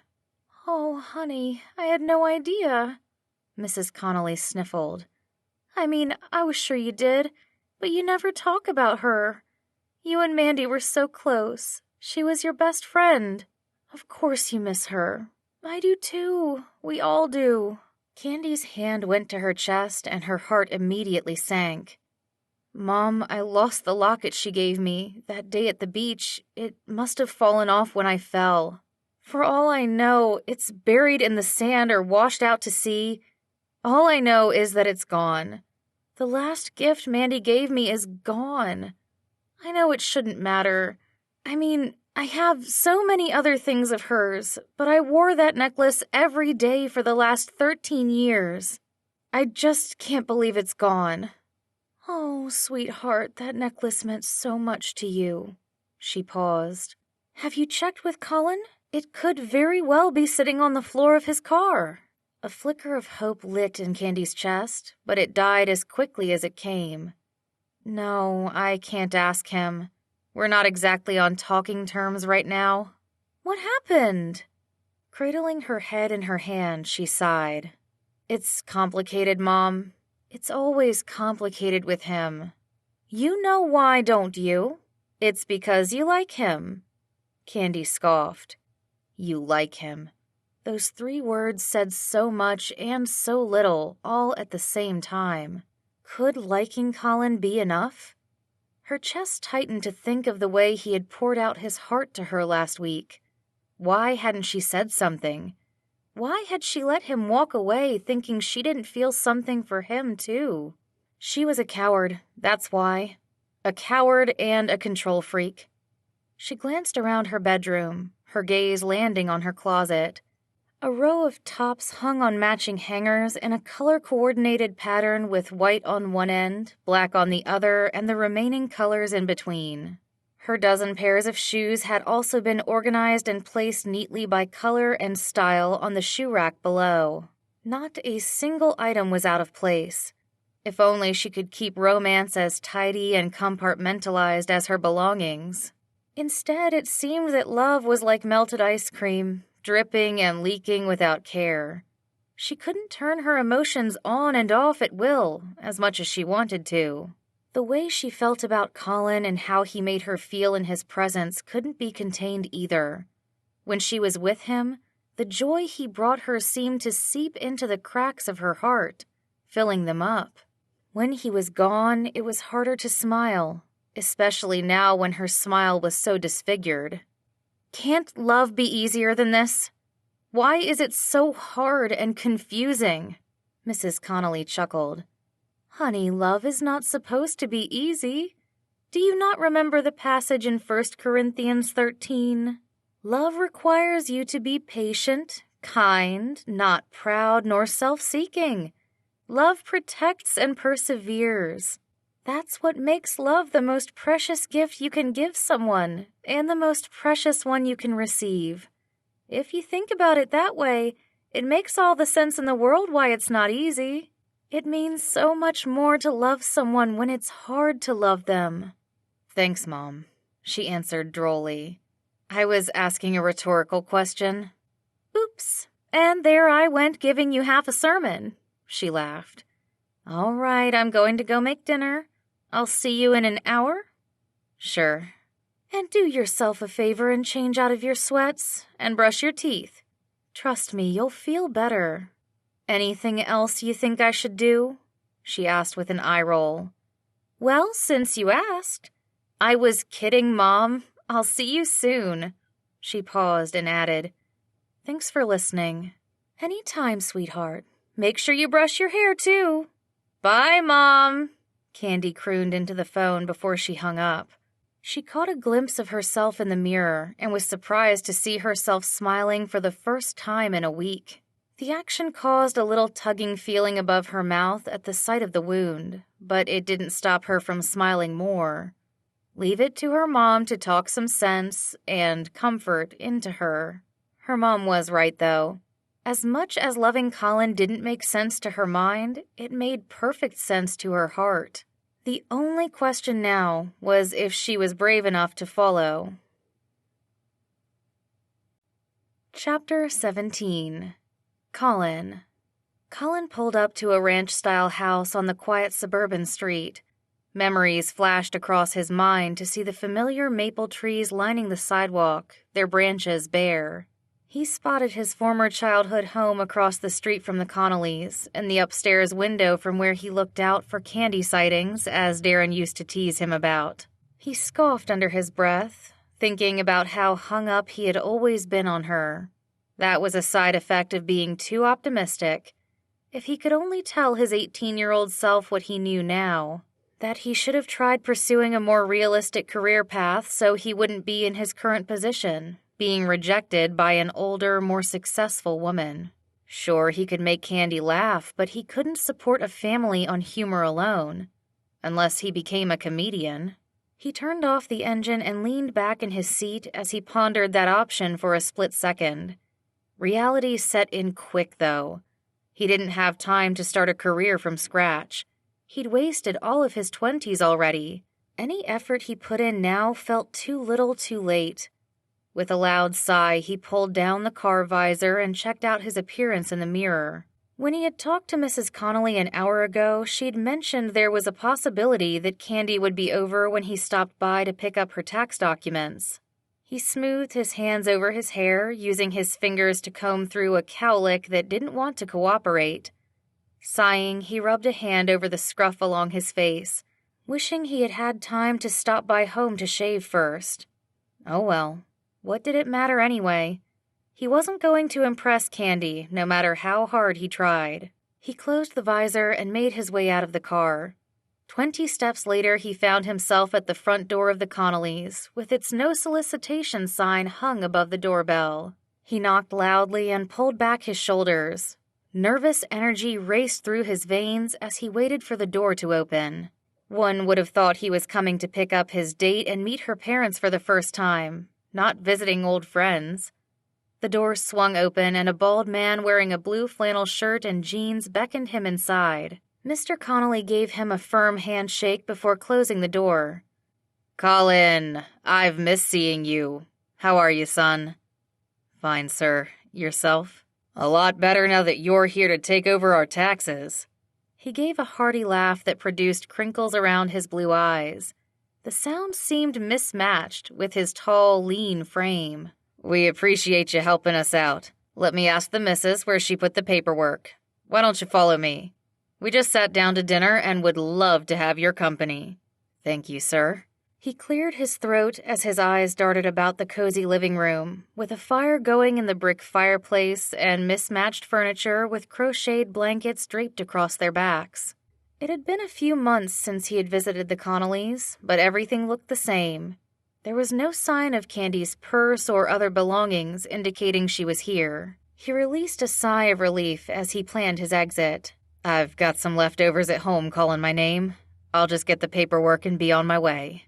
Mr. Connolly motioned for Colin to follow as he led the way into the next room where the rich aroma of stewed meat filled the air. He gestured at the dining table set with 4 placemats, dishware, and utensils. "Candy will be joining us too," he remarked in a tone akin to a salesman showing off his new product. "You sure you don't want to stay?" Colin smirked. Even though Mr. Connolly wasn't as direct as Candy, he was sure trying hard to get his point across. The invitation was so inviting, especially when paired with the growl of his stomach at the sight of the pot roast Mrs. Connolly carried into the room. "Hey, Mrs. Connolly, that looks and smells amazing."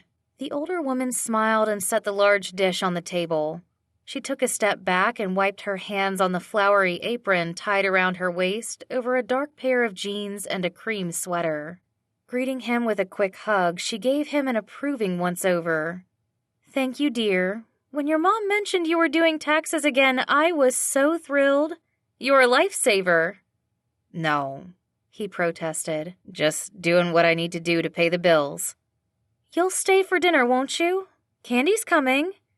Before he could answer, the front door opened and a familiar voice called out, "Hey, Mom and Dad, I'm here."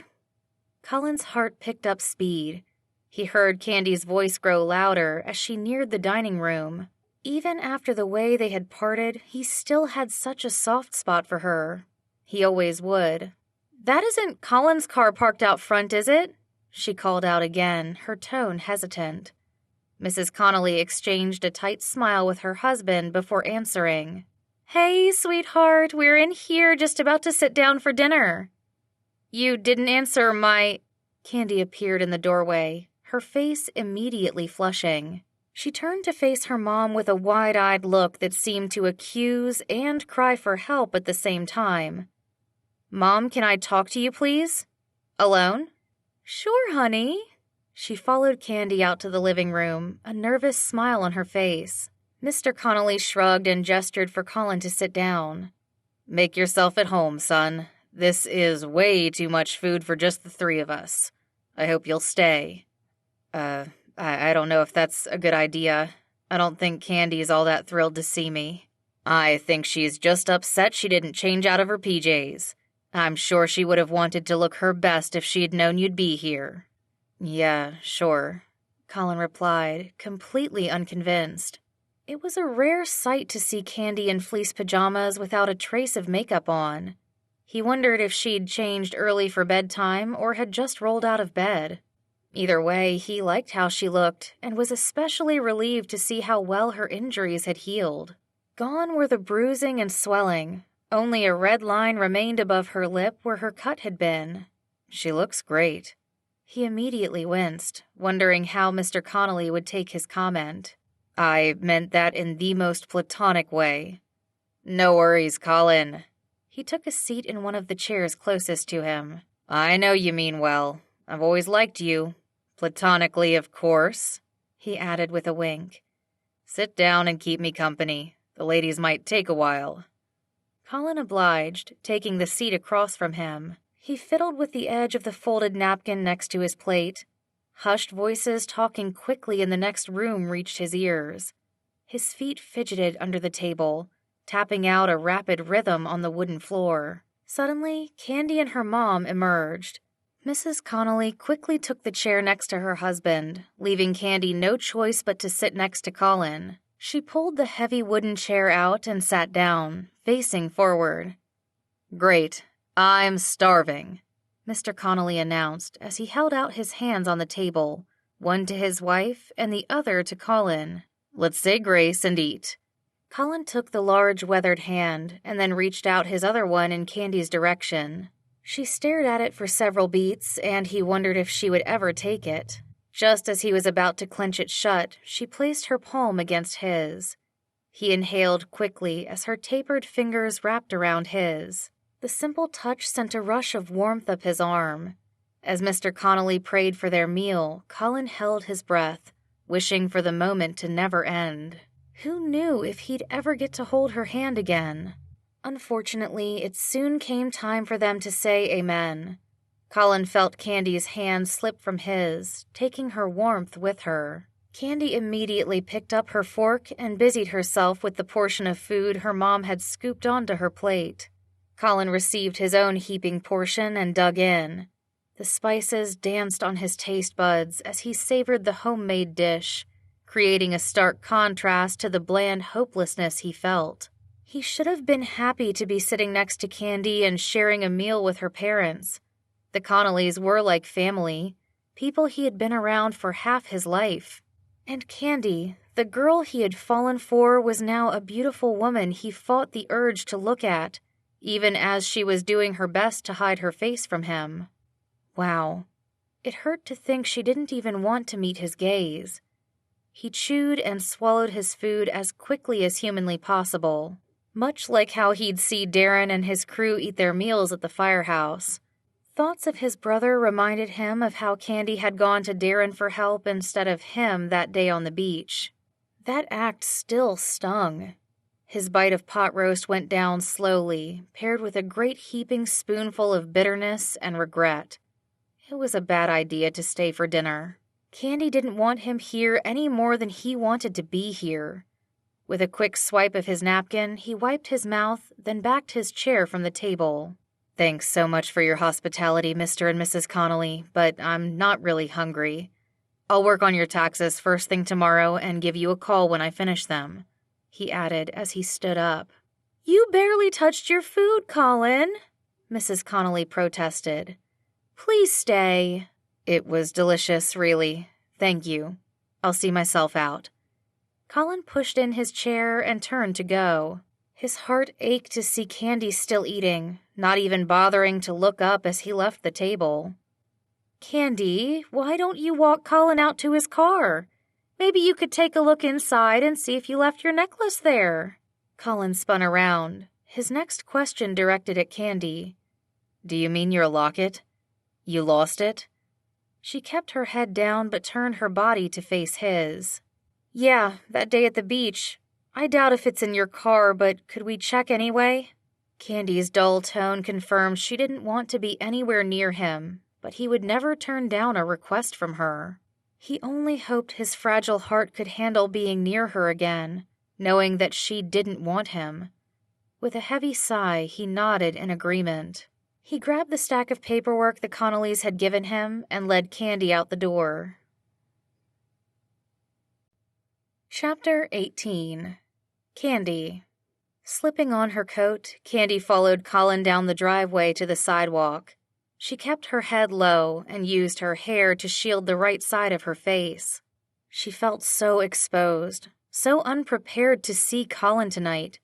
She should have never stepped foot in her parents' home when she saw his car parked outside. Oh, she had given her mom an earful for inviting Colin to dinner without telling her. No wonder she had advised her to dress up. If only she had taken time to change out of her pajamas. Instead, she looked like a disheveled crazy woman who didn't own a hairbrush. She didn't blame Colin for leaving early, although it was likely the tension between them and not her appearance that caused him to forego a home-cooked meal. But Colin didn't seem to be in a rush to leave anymore. He was so kind and giving to put her needs above his own comfort. Even now he was on his hands and knees, his large frame wedged into the passenger side of his car as he searched the floor. The car's interior light shone on his head, highlighting the hair curling at the nape of his neck. The same place Candy had wrapped her hands around not long ago. Her fingers itched to touch his hair again, to run along his broad shoulders down to his muscular arms. Even to feel his hand wrapped around hers as it had at the dinner table. That simple touch had sent tingles up her arm and left her wanting more. Colin seemed to always leave her wanting more. She shook her head free of those thoughts and tried to focus on the task at hand. She felt bad for standing around doing nothing, even though there wasn't enough room in the passenger side for both of them. She craned her neck to peek inside. "Is there enough light to see?" Colin paused his search and turned around. "Not really. How about you hold up my phone for me?" He took his phone from the pocket of his sweatpants and handed it over. She took the phone, careful not to touch his hand in the process. Better to be safe than sorry, she reasoned with herself. After turning on the phone's flashlight, she decided to climb into the back seat for a better position. With her knees on the seat and one hand placed on the center console, she used the other to hold the phone up at an angle. The area around Colin's head lit up in the beam of the bright white light. "Thanks, that helps a lot." Colin gave her a small smile, his eyes lingering a little longer than necessary on her face.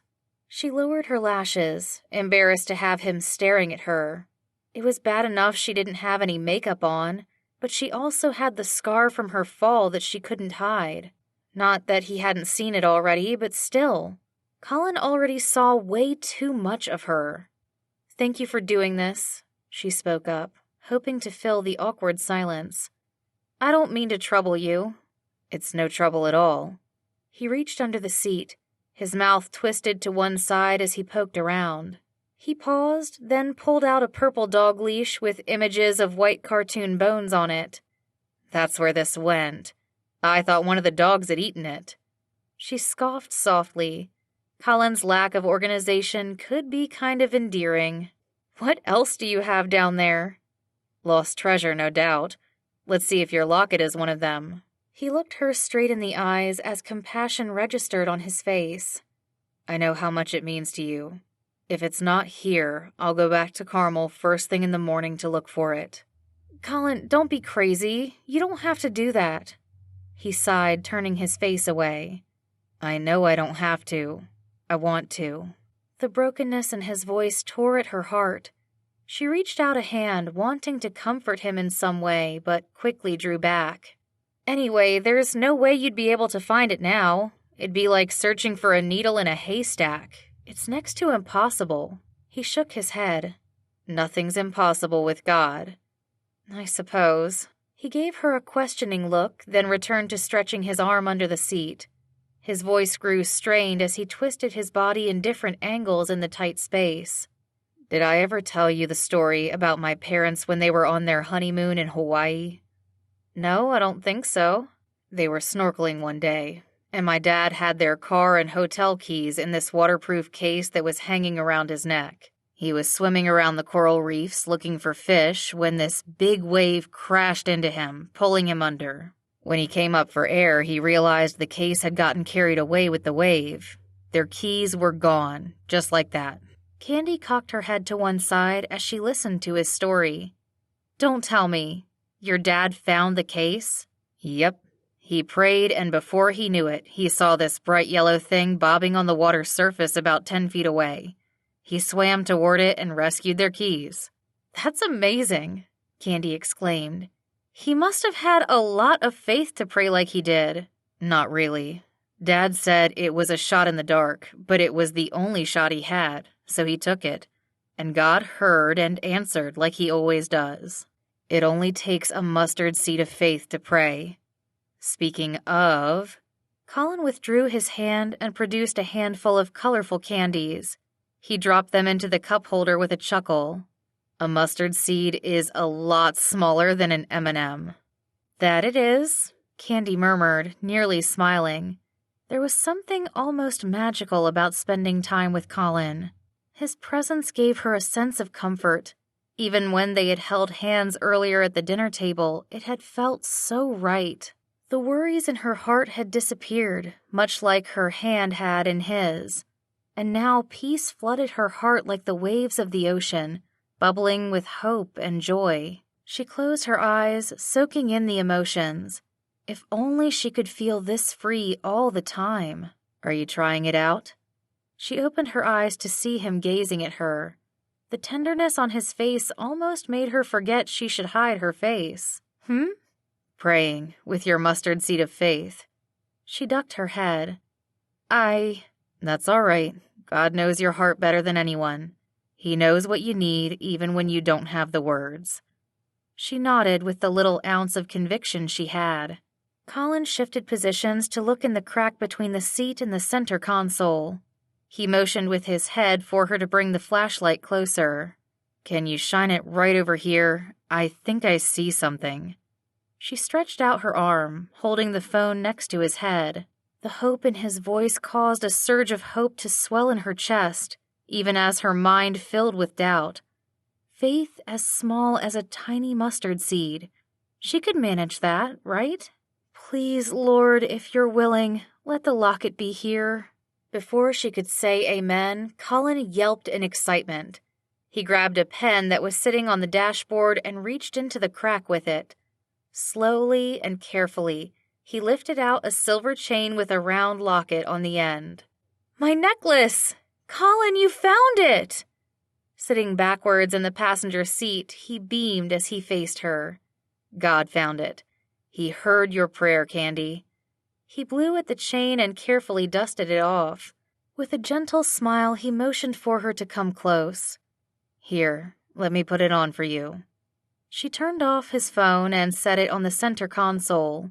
She then leaned forward, holding her hair to one side as he clasped the chain around her neck. When he dropped his hands, she lifted her eyes and met his gaze. She was keenly aware of how close they were now, with only a few inches between them. His familiar masculine scent and the heat of his body permeated her senses. Biting her lower lip, she tried to hold herself as still as possible, even as her body trembled with emotion. She'd never felt so much in her life, or maybe she'd never allowed herself to before. But in this moment she wanted to feel, to live, to love more. She wanted more, and she wanted it with Colin. With a mustard seed of faith, she prayed again. Lord, help me to love and be loved. She held her breath, staring up into Colin's deep brown eyes. She thought she saw a look of longing there as his gaze fell upon her mouth. Could it be that he still wanted her, even after all the times she had pushed him away? She wondered if he would kiss her. As much as she wanted to initiate, she held back, needing him to make the first move this time. If he did, she wouldn't pull away. Chapter 19. Colin. Emotions waged a war inside Colin's body as he stared at Candy's beautiful face. His fingers ached to touch her soft skin, to cup her cheeks and pull her mouth to his.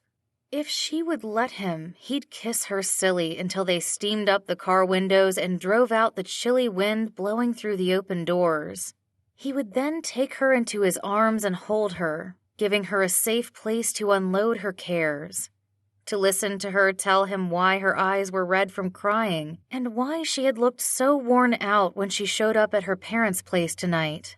He would tell her how much he loved her and wanted to be with her. Instead, he rubbed the week-old scruff along his jawline and pulled back to create some distance between them. There was to be no more kissing and no more talk of a future together. He and Candy were friends. That was all they could be. "See, miracles do happen," he remarked, keeping his tone light. "Yes, they do." She stared down at the locket she was clutching in the palm of her hand. She sniffled before lifting her gaze. "Thank you, Colin."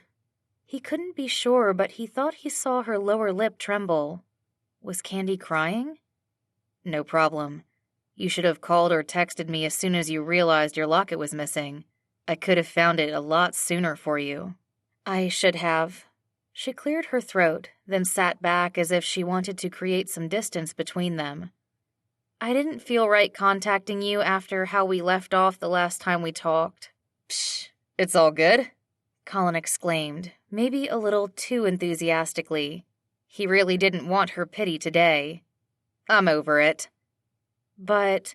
"I've been doing some thinking." He rushed in to try to gain the upper hand in the conversation. "And as much as I hate to admit it, you're right." "I'm right?" She gave him a wry smile. "I've never heard you say that before." "Yeah, well, let's call it the second miracle for today. You were right when you said I'm not the guy for you." For a second he thought he glimpsed disappointment on her face, but he told himself it was wishful thinking. And bad lighting.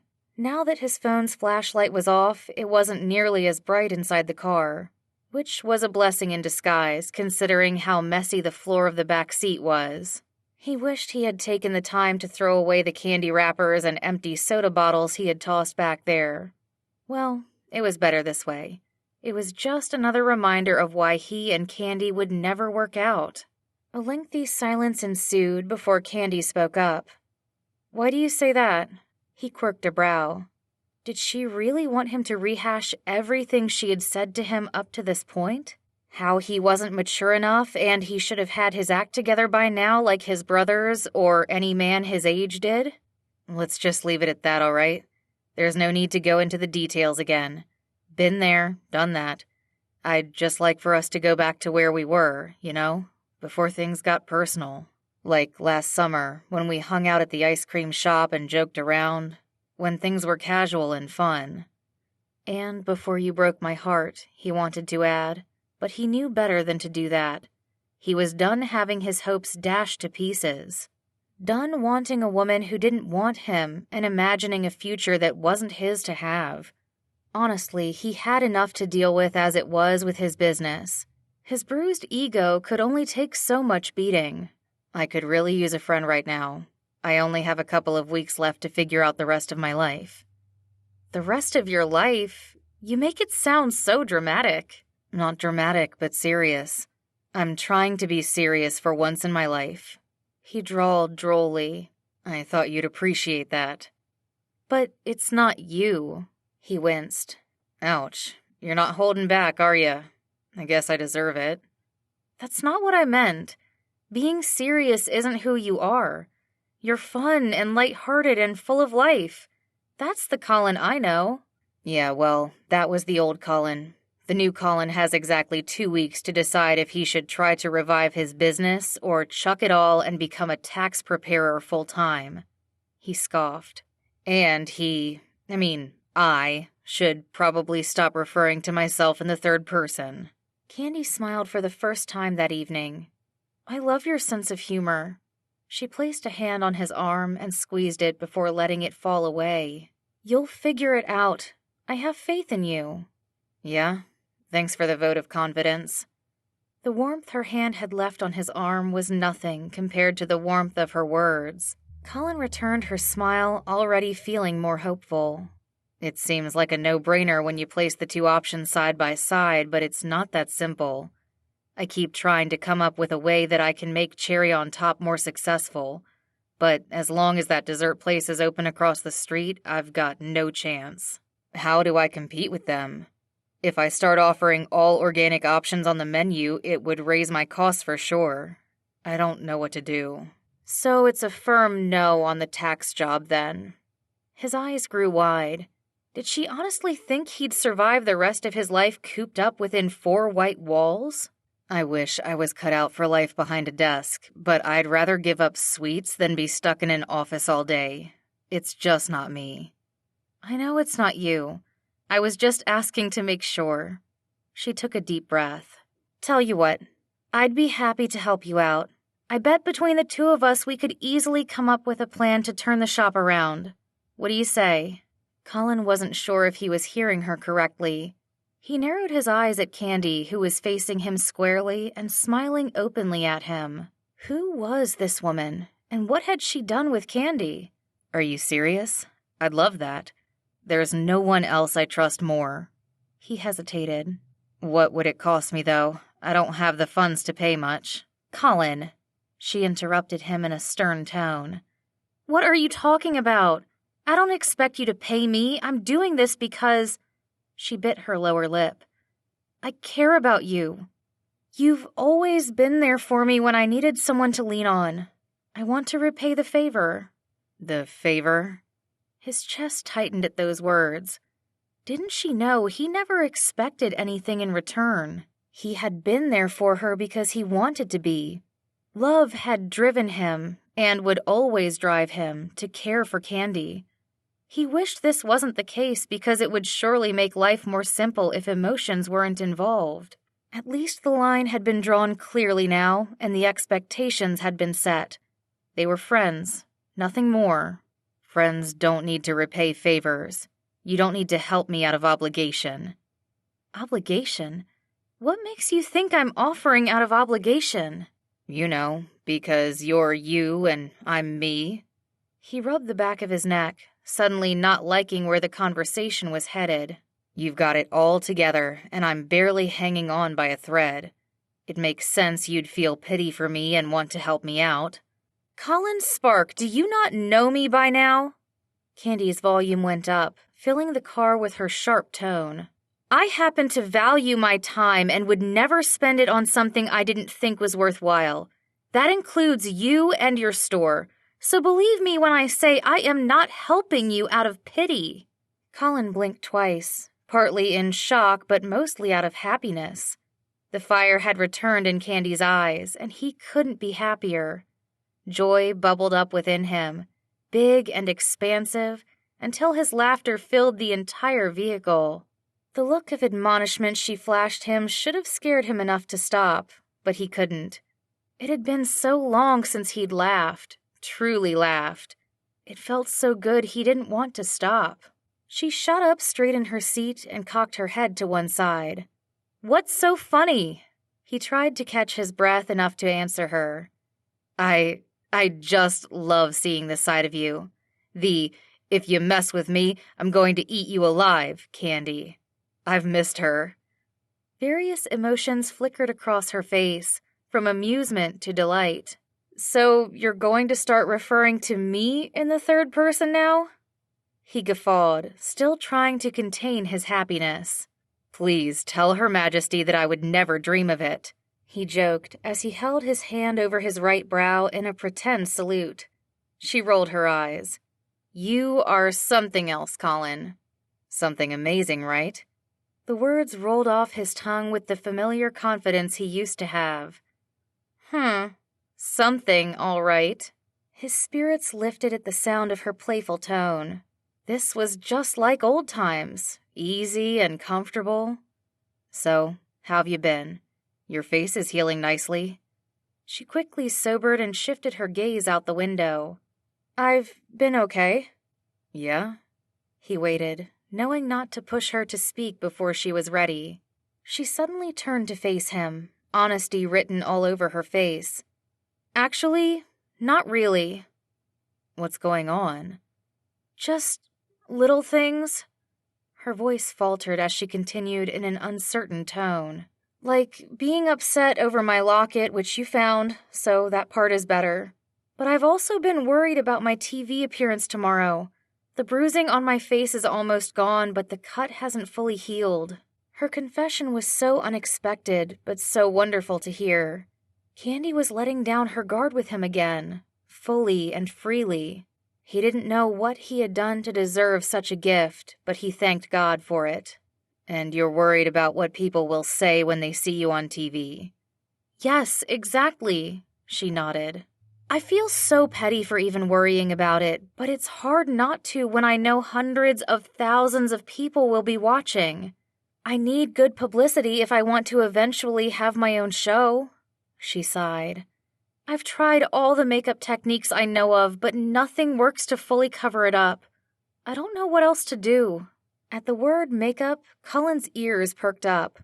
What were the odds that he had met a skilled makeup artist around the time when Candy needed some help covering up a wound?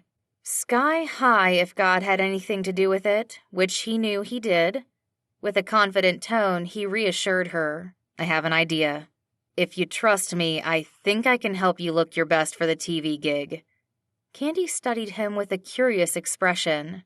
I trust you, she answered with a firm nod. Those 3 words were like music to his ears, or more precisely, made him feel like a kid in a candy store. Maybe what he had said to Candy had done something, because other than the first time she cried in his arms, this was the most open she had ever been with him. Turned out there were 3 miracles that happened this evening. Maybe God would provide more. Chapter 20. Candy. Candy stepped back inside her parents' home after saying goodbye to Colin, lighter than she had felt in a long time. Her hand went to her necklace, feeling the smooth metal under her fingers. She smiled, knowing she had made a breakthrough tonight in telling Colin how she felt. Her walls had come down, and she had let him see her, insecurities and all.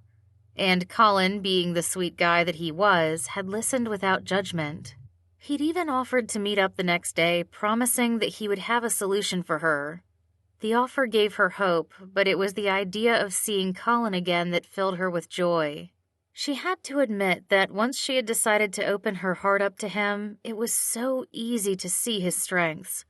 The things that had bugged her about him before didn't seem like such a big deal. Sure, she'd like him to have a spotlessly clean car and a clearer sense of direction in life, but those issues seemed less important in light of the bigger picture. Other, more important questions crossed her mind. Was he someone she could rely on? A man she could trust and be vulnerable with? If the answers to both were yes, and they certainly were, she had already found the person she wanted to do life with. Now it was only a matter of convincing him of this fact. From the foyer, she spotted her parents sitting on the couch together in the living room, watching an episode of the food talk show she would be featured on next week. Her mom rested her head on her dad's shoulder as they snuggled under a red and white crocheted blanket. The sight made her happy. Her parents had been through some hard times, but they had learned to lean on each other through it all. She could see now how their vulnerability had made them much stronger as a couple. She recalled the times she had witnessed her parents on the same couch together on the anniversaries of Mandy's passing, holding one another as they cried. They had offered for her to sit with them too, but she had always declined. There had been so many tears already. Someone had to be the tough one. She'd thought she was supposed to take on that role. Little did she know how much she also needed to mourn. In closing the door to her heart, she had shut out so much more from her life. Bits and pieces that were only starting to feel again. She hoped and prayed it wasn't too late to start putting those pieces back together. Her mom turned as Candy walked over, her face lighting up to see the necklace in her hand. "You found it! That's wonderful! Your dad and I were praying you would." "You guys had more faith than I did." Candy sat on the worn recliner facing the couch, peace flooding her soul. "Thanks for praying." "Of course." Her dad moved to the side and patted the space between him and Mrs. Connolly. "We finished eating, but we left you some food on the table. Why don't you bring it over? It's been a long while since you snuggled with us on the couch." "Dad, I'm not a kid anymore," Candy protested, but she bit back the rest of her reply. It wouldn't hurt to relive her childhood for a little bit. "Okay, I'll be right back." She returned with her plate and set it on the coffee table before plopping down on the couch. Like a little girl, she pulled her knees to her chest and hugged them. Being sandwiched between her parents like this didn't feel so awkward. It felt surprisingly soothing and comfortable. Mr. Connolly pulled the blanket over Candy and gave her a quick kiss on her head. "To me, you'll always be that cute little girl with her fists on her hips who announced one day that you were going to judge people's cooking for a living. Starting with mine," he added with a chuckle. "I'll never forget the look on your face. How determined you were." "You did it, too." Her mom put an arm around her shoulder and leaned her head to touch hers. "We're so proud of you, Candy. You had a plan in place and you achieved it. That says a lot about how hardworking and determined you are. Not everyone achieves their dream." It wasn't the first time her parents had applauded her hard work, but it was the first time their words rang a little hollow. Was this all there was to her? She didn't want to be known only for her achievements. She turned to both her parents as she pondered out loud. "I have other strengths besides my work ethic, don't I?" Her mom's eyes widened in surprise. "Of course! We only mention it so often because we know how important your career is to you. But of course you have many other qualities. You're a wonderful daughter, making time to see us every week. Even when you were in New York, you called us almost every day. You're so generous with your time and finances." Her voice softened. "You were a fiercely protective and loyal older sister. You took care of Mandy like a second mother, especially after she got sick. I never had to worry about missing her doctor's appointments because I knew you had everything under control." Frowning, she brushed a lock of hair from Candy's cheek. "I depended on you so much during that time. More than I should have. I'm so sorry." Candy immediately wanted to protest. "No, Mom." "Sweetheart, it's the truth," her mom stated firmly. "I can admit it now. Your dad and I both see things more clearly in hindsight." She exchanged a look with Mr. Connolly over Candy's head. "You've been carrying around a burden that wasn't yours to carry, and that burden dragged you down. You lost the joy you had as a child. When you were in New York, you were working so hard. You hardly had time to enjoy the fruits of your labor. We really thank God that He brought you back to the Bay Area last year. Ever since you came back, you've seemed happier." "I agree," her dad chimed in. "I think it's safe to say we have Colin to thank for that." "Colin?" Candy turned to face her dad, amused by the smirk on his face. "Did he put you guys up to this?" "Not at all. I have my own vested interest in seeing the two of you together. I always thought he was the most suitable spark for you." "Really? Even though he's 4 years younger than me?" "Age has nothing on love, sweetheart," her father admonished. "Anyway, there will be a day when both of you are wrinkled and gray and no one will even guess that you're older. If you're talking about being young at heart, though, I think Colin can help reverse time for you in that regard." Candy had to laugh. Her dad understood her well. Too well. Both her parents knew she needed more love and laughter in her life. "You're right about that, Dad. He makes me smile more than anyone. Then why wasn't there much smiling at the dinner table earlier? I don't know why the two of you are at odds right now, but Colin deserves a second chance. Why do you assume I'm the one who's not giving him a chance? Mr. Connolly shot her a knowing look. You don't think I know my daughter? We all know that boy's been hung up on you since he was a teenager, Mrs. Connolly quipped. It's a wonder he didn't give up, considering how often he jumps from job to job. You seem to be the one constant interest in his life. Candy paused. Wasn't that the truth? Colin hadn't given up on her after all this time. Even though he acted like he didn't want more than friendship, she knew he was only saying it. He was protecting himself from another rejection, and she was done pushing him away. I'm going to give him another chance, she announced to her parents as much as to herself. I'm ready for more. Mrs. Connolly yelped in joy. Thank you, Jesus! This is great news. All our praying paid off. Amen, Mr. Connolly exclaimed. Laughter bubbled up inside Candy and escaped her lips. She turned to her mom and asked, Just how long have you been praying for me and Colin? She murmured thoughtfully. About 10 years. Ever since I left for the East Coast? What made you start praying then? Not long after you left, Colin paid us a visit on the anniversary of Mandy's passing. He brought over a casserole his mom had made and sat with us for a while. He was so pleasant, listening to us and doing his best to make us smile. After that day, he made it a point to visit with us on every anniversary. It was always the same casserole and the same big smile that he brought with him. He made what was a difficult time that much brighter. We, your father and I, knew he could do the same for you too, if you'd allow him to. Candy blinked back the tears that had been gathering in her eyes as she listened to her mom share. Colin had done that for her parents? His heart was bigger than she realized. I had no idea. You never mentioned him coming over. We didn't want our opinion to cloud your judgment, her dad stated. Not that it would have. We both know how... He hesitated. Firm you are in your opinions. She smirked.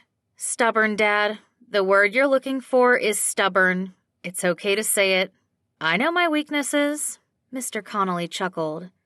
It's also a strength and a trait the Connolly women happen to excel in. That's why your mom never gave up on praying for you. Thanks, Mom. Candy gave her mom a tight embrace first, then also her dad. You too, Dad. You guys are the best. I really thank God for both of you. She thanked the Lord for Colin, too, and prayed that God would help her find a way to tell him just how she felt about him. Chapter 21. Colin. Colin should have been happy. Candy had arrived a few minutes ago at his apartment, looking gorgeous and professional in a black wrap dress that was knotted on the side. A pair of diamond earrings, a gold choker, and black heels completed her outfit.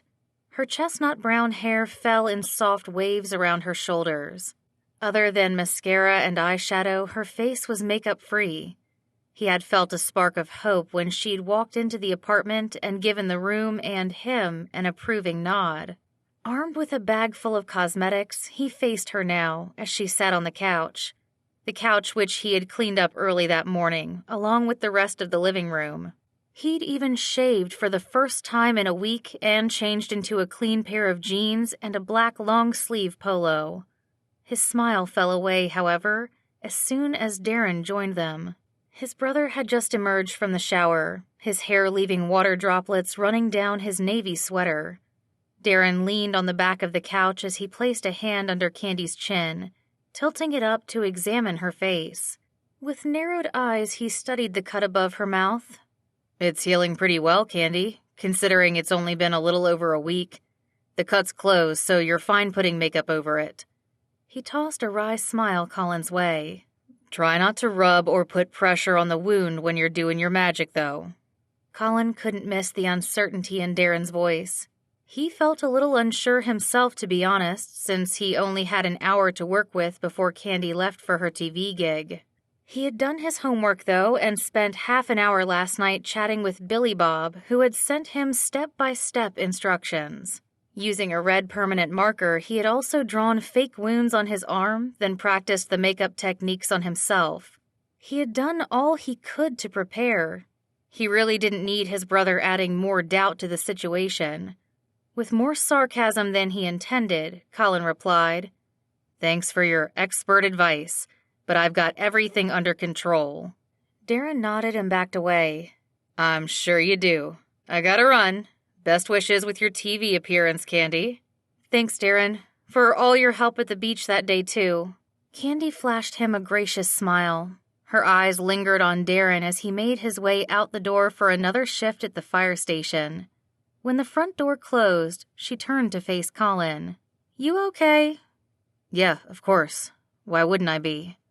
Candy eyed him curiously. "Because you almost bit Darren's head off. He was just trying to help. What's going on with you? You don't seem like your usual self." He scoffed, looking away and mumbling to the ground. "You probably think that's a good thing." "What's that supposed to mean? I like it when you're positive and enthusiastic. Seeing you grumpy and mopey isn't a good thing at all." She paused. "Are you going to tell me what's bugging you?" He shrugged. He really wasn't in the mood to explain himself or to be mocked for his feelings. It irked him to no end to hear Candy thank Darren again for helping her the day she fell. He couldn't let the memory of that day go. How Candy had left his arms and chosen Darren's instead? And now, to make matters worse, she had allowed Darren to do something as personal as touch her face. A heavy sigh escaped his lips. Did she prefer his younger brother over him? "Let's just get started." "Sure. Are your supplies in there?" she asked, pointing to the paper bag in his hands. Colin nodded and started emptying the contents. A bottle of clear toner water, one tube of concealer that resembled a beige-colored marker, 2 brushes, a flat one for blending and a fluffy round one for applying powder, several tubes of foundation. He had bought 3 different shades since he wasn't sure which one would match Candy's skin tone the best, and 1 round container of translucent finishing powder. He'd found all the products that Billy Bob had recommended from the cosmetics section of Target last night. He handed her the bottle of toner. "This is for moisturizing. Go ahead and put it on." "Okay, done. What's next?" "The concealer." Leaning forward, he uncapped the small tube. His stomach dropped as he got a whiff of Candy's sweet perfume. He swallowed hard, doing his best to not let her closeness get to him. He was done getting his hopes up. He needed to remain logical and impartial. He spoke his next words for himself as much as for Candy. "Let's get down to business. Hold still, please." Candy did as she was told while he dabbed the concealer brush along the red ridge of her cut. Her breathing was even and slow as she watched him work. Out of the corner of her mouth, she murmured, "I tried using concealer, but it didn't work." "Well, did yours have a green tint to it? The green is supposed to combat the redness." She quirked a brow. "Is that so? How do you know so much about makeup anyway?" Colin sighed. "I can't do this if you keep talking." "Sorry." She promptly shut her mouth. He set to work on blending in the concealer with the flat foundation brush, taking care to apply the lightest amount of pressure possible. "I stopped by Evan's set yesterday and met the show's makeup artist. He was kind enough to give me some pointers." Candy's eyes lit up in understanding. "Just yesterday? That's amazing. That had to be God." "Yeah, it was perfect timing." He paused and leaned back to take a look at the progress. "Not bad. Shouldn't you use more concealer?" He cocked his head to one side and gave her a look of admonishment. "Do you not trust me?" "I do. My lips are zipped, I promise." "Thank you." Colin held back a smile to see Candy press her lips together. She looked so uncomfortable, yet adorable, trying to hold her tongue. "It seems counterintuitive, but you actually want to focus on blending around the area, not on top of it." That'll help the concealer blend into your skin better. Her brows rose in response, but she kept her word and stayed quiet. Next, using the fluffy brush, Colin applied some powder to the area, lightly tapping it into place. And this powder helps the concealer last longer. He repeated the previous 2 steps again, applying more concealer and powder. After repeating this process 4 times, he was finally satisfied with the coverage. "How does it look?" Candy asked, obviously curious about the pleased smile on his face. "You'll see soon." He held up the tubes of foundation next to Candy's face and chose the shade closest to her complexion. With the flat brush, he applied the foundation, once again blending around the cut. He then blended the foundation on the rest of her face and applied another round of powder. When he finished, he set the brush and makeup down and pulled his phone from his pocket. Switching the camera to selfie mode, he turned the screen toward her.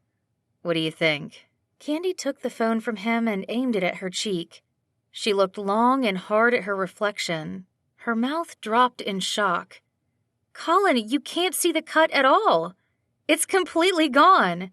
You're amazing. I can't thank you enough." He shrugged off her compliment as he stared down at his hands. Who knew if she really meant what she said? "It's no big deal." She lowered the phone and faced him squarely. "It's a big deal to me." She let out a long breath. "Now talk to me, Colin. What's going on with you?" He blinked. The concern in her voice was real. Her tone, gentle and reassuring, encouraged him to lift his gaze until he was looking into her blue-gray eyes. Still feeling vulnerable, Colin crossed his arms across his chest. "I just need to know something. Do you like Darren?" "Darren? Of course. He's like a brother to me." "No. What I mean is, do you like him?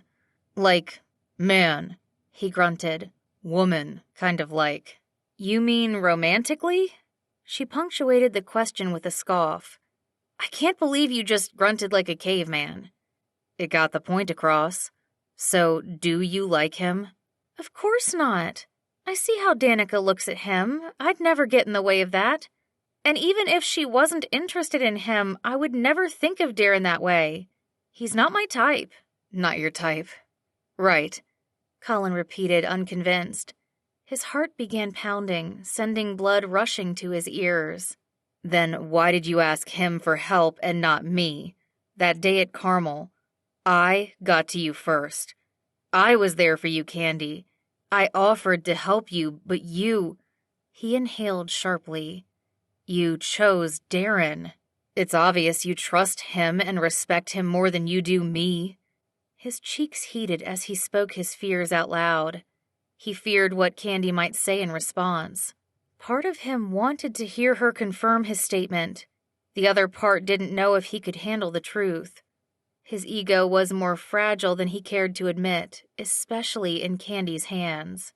"Colin, it's not what you think," Candy began, her lips twisted to one side as she frowned. "Okay, there is some truth to that, but let me explain." He nodded slightly for her to continue. "I asked Darren for help because he's a firefighter and an EMT. He's used to treating cuts and broken bones and much worse. I knew he'd know what to do. That's why I went to him, Colin." He narrowed his brows as he digested her words. They sounded logical and genuine enough, but he wasn't fully convinced. Why wasn't Candy meeting his gaze? "Are you sure that's all?" Wincing, she shook her head. "There's more to the story." "I knew it," he exclaimed, a little too happily. "What else?" Candy shook her head as if she couldn't believe the truth herself. When she finally lifted her lashes, her cheeks were rosy. "I was mad, but more at myself than at you for what happened." "You mean your fall?" She shook her head. "No, I'm talking about the things that happened before I fell. You know, the, drooling." His jaw dropped. "The drooling?" Exhaling loudly, she nodded. "I hated feeling vulnerable in front of you, like I did all those years ago when you found me crying in my car. Then there was that kiss. I couldn't believe I kissed you. Again! I felt so out of control. Her eyes widened in exasperation until he could see the dark ring outlining her irises. There's just something about you, Colin, that gets me out of sorts. There's no logical explanation for why I feel the way about you that I do, but I do. I can't deny that you bring out a side of me that I'm not used to showing. You help me feel free to be myself. And I'll admit it, I feel safe and happy when I'm with you. More safe and happy than I am with anyone else. Hold up. I do what? Colin blinked quickly, not quite believing his ears. If Candy was truly, finally confessing her feelings for him, he wanted to hear her say it twice. Chapter 22. Candy. Candy took a deep breath to calm her racing heart. Her cheeks heated as Colin asked her to repeat herself. She rarely blushed around anyone, but Colin was the exception. His dark brown eyes studied her face, searching for confirmation. I said you make me happy. The corners of his mouth curved up to reveal a toothy grin. He puffed out his chest and nodded. I thought that's what you said. Wait, you heard me the first time? Candy exclaimed. Indignation replaced any embarrassment she had been feeling. Colin Spark, I can't believe you made me say it again. He pretended to pout. I just wanted to be sure. I've confessed my feelings for you more than once. It's only fair you had the chance to do the same. She crossed her arms across her chest and held back a smile. Honestly, she couldn't be mad at Colin. He'd just outdone himself by helping to cover up her wound. What other man would do that? She dropped her arms and faced him. Fine, but only because I like you. His mouth fell open. You're finally admitting it? You like me? He beamed, then paused. We're talking romantically, right? I just want to be clear once and for all. You know how precise I like to be. She rolled her eyes. Yes, romantically. As in, man, woman? He wiggled his brows, waiting for her to answer. Don't hold your breath. I am not grunting. Fine. It was worth a try, he quipped. After a moment, however, his expression turned serious. This isn't another temporary just-for-fun thing like last summer, is it? She picked up on a trace of hurt in his tone. What? No. Is that what you thought last summer was? Colin, it meant more to me than that. You mean more to me. I just wasn't ready yet. He nodded. I was kind of joking, but it still helps to hear you say it. You've got to know I'm serious about you, Candy. As serious as I've ever been about anything, which, he winced, probably doesn't mean much with my track record, but... Hey, Candy gently cut in. Colin, stop. You have the biggest heart of anyone I know. You're always there for me when I need you, and my parents told me about how you went over to see them when I was in New York. That was a really kind, sweet thing to do. As far as I'm concerned, you have the best track record of all when it comes to caring for people. I don't want to ever hear you say otherwise, you got that? No one puts down the man I love. His jaw went slack with shock. The man you love? You're referring to me, right? Yes, you. Her voice grew husky as emotion overcame her. She really did love Colin, and had for a while now, even when she didn't want to admit it. It's always been you, Colin. And it's always been you for me. He reached for her hand and clasped it between both of his. With reverence and awe, he placed a kiss on her palm. You are so, so beautiful. She scoffed softly. You did a good job with the makeup. He shook his head adamantly. Believe me, it's not the makeup. I've seen you without it when you had bloodshot eyes and a red nose. Ugh, don't remind me, she cut in with a groan. I always seem to cry around you. It doesn't bother me one bit. He scooted close to her on the couch until there was but 2 inches between their faces. You're beautiful. No matter how you look or how you feel, it's a privilege to see every side of you. Candy choked up to see the tenderness in Colin's eyes. She tried hard to swallow the lump growing in her throat, but it was no use. A single tear fell down her cheek before she could blink. Here I go again. I'm going to ruin all the work you did. I got it. He brushed away the tear with the pad of his thumb. But feel free to cry. I can easily do my magic again now that I'm an expert makeup artist, he said with a wink. She shook her head. You are so good to me, Colin. I don't deserve this. Hey. He hushed her gently. As highly as I like to think of myself, I know I don't deserve this either. We're just two imperfect people receiving a huge helping of grace, he added with a sweet smile. It's all God's grace. She nodded. He's so good to us. I wish I'd had more faith in him and his plan before. I feel like I wasted so much time trying to hold everything together on my own. It's not too late to start. Look at me. I've stopped and started things so many times I've lost count. The way I figure it, life is about growing, and I'm still working through some growing pains. God's not done with me yet, just as he's not done with you either. But that means we can grow together. I'd like that. She cupped one side of his face, loving how he closed his eyes at her touch. He inhaled sharply as she ran her hand along the angular slope of his jawline. His skin was clean-shaven and smooth beneath her fingertips. She leaned forward, longing to be closer to Colin. In that moment, she wanted his lips on hers, fully and deeply. No more hiding, and no more running away. She was ready to jump in, heart first. Colin seemed to read her thoughts. His eyes opened and zeroed in on her mouth. Without hesitation, he wrapped his arms around her back and pulled her toward himself. He rested his forehead on hers, an endearing smile crinkling the corners of his eyes. They exchanged warm breaths with each passing second, neither one in a hurry to move. When Colin finally spoke, he did it softly but urgently. I want to kiss you so bad. Candy flashed him a flirty smile. Why don't you? I'd have to redo your makeup if I did, but there's not enough time for that. Plus, he frowned, Darren said not to put any pressure on your wound, so kissing's definitely out. She pulled back to look him squarely in the eyes.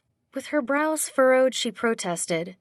Colin, I'm not going to break, and I'm pretty sure you can do it gently enough so you won't even touch the makeup. You can stop with your excuses and kiss me. Now. He threw his head back and broke out in boisterous laughter. You're serious? You really want me to kiss you? I knew I was irresistible, but wow, you must really like me. Will you stop playing around and get to it? He pretended to ponder her request. Sure, but could you do one thing for me first? One little thing? She eyed him suspiciously. What? Just one grunt. A small one. On second thought, she deadpanned, I should get to the studio. Hold up, I'll kiss you right now. Before Candy could say another word, Colin pulled her flush against himself, one large hand cradling the small of her back. He threaded his other hand into her long hair, leaving his thumb free to caress her cheek. Tingles spread along her skin, making her stomach drop and her head spin. She closed her eyes, waiting for Colin to claim her mouth with his. He brought his hand to the corner of her mouth. With a gentle, drawn-out motion, he brushed the pad of his thumb along her lower lip, leaving sparks of electricity in its wake. He also marked each point of contact with a kiss. A touch and a kiss, a touch and a kiss. By the time he reached the other side, he had left a delicious trail of warmth. The half-dozen kisses Colin gave her made more of an impact than any one kiss would have. Candy reveled in Colin's show of tenderness and passion, as well as his restraint. She had never felt so loved and cared for by a man. God certainly knew what he was doing when he brought Colin into her life. Overcome with gratitude, she prayed she could do the same for him. If there was a way she could help him as much as he had helped her, almost instantly an idea came to mind. Opening her eyes, Candy grabbed Colin's hand and exclaimed, "I know how to save your shop!" You... what? I just inspired you, didn't I? Man, I should have kissed you sooner, he touted with a grin. I thought my kisses were good, but I didn't know they were that good. They're amazing, and you're amazing. Candy leaned forward and planted a quick kiss on his mouth. You have such a great rapport with your customers, Colin. We need to use that to your advantage. I have a plan. We're going to need your brother's help. All of them. I'll explain on the way to the studio. She rose from the couch and looked at him expectantly. You're coming to watch, aren't you? I'd love to have your support. He chuckled. Of course I'm coming. I was just letting you get up first so I didn't get run over. I'm smart enough to know not to stand in my woman's way, especially when she's got that fiery look in her eyes. You know me well, Colin. Candy pulled him to his feet and gestured toward the front door. Now, come on! Can't you move faster? I could if I had a little motivation, he responded with a wiggle of his brow. Seriously? Come on, I know you want to. Fine.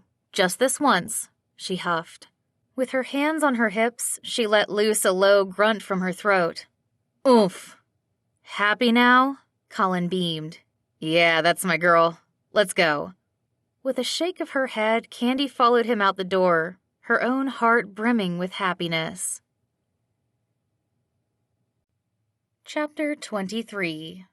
Colin. Colin leaned back in his black metal chair, one of the few hundred seats for the studio audience of The Cookery.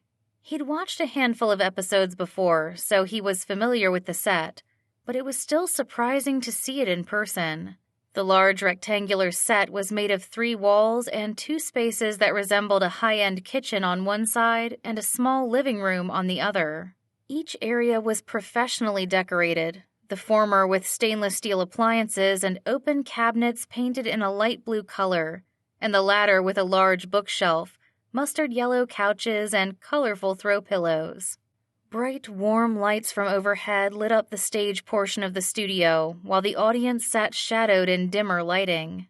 From his front row center seat, Colin had the best view in the house. It didn't matter that he had a clear view of the TV show hosts, 2 renowned chefs from the Bay Area, because his eyes were only focused on their guest. Candy stood in between them, poised and articulate, as they gathered in the kitchen behind the L-shaped marble counter. Her eyes lit up with enthusiasm as she chatted with them about their topic for the day, desserts.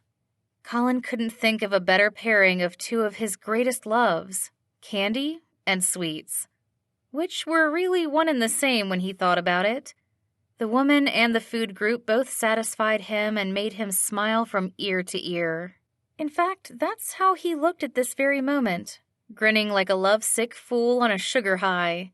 He hadn't been able to stop smiling since Candy had professed her feelings for him. He loved how he had been able to kiss her, not just once, but multiple times.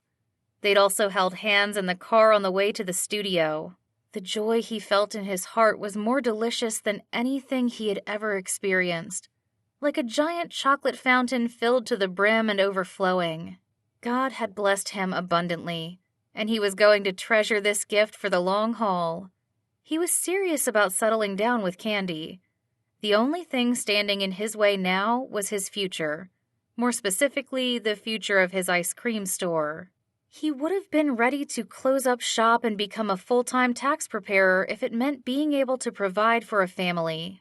Admittedly, the thought made him feel like he had eaten a dozen too many donuts, which was why he had been overjoyed to hear Candy's plan.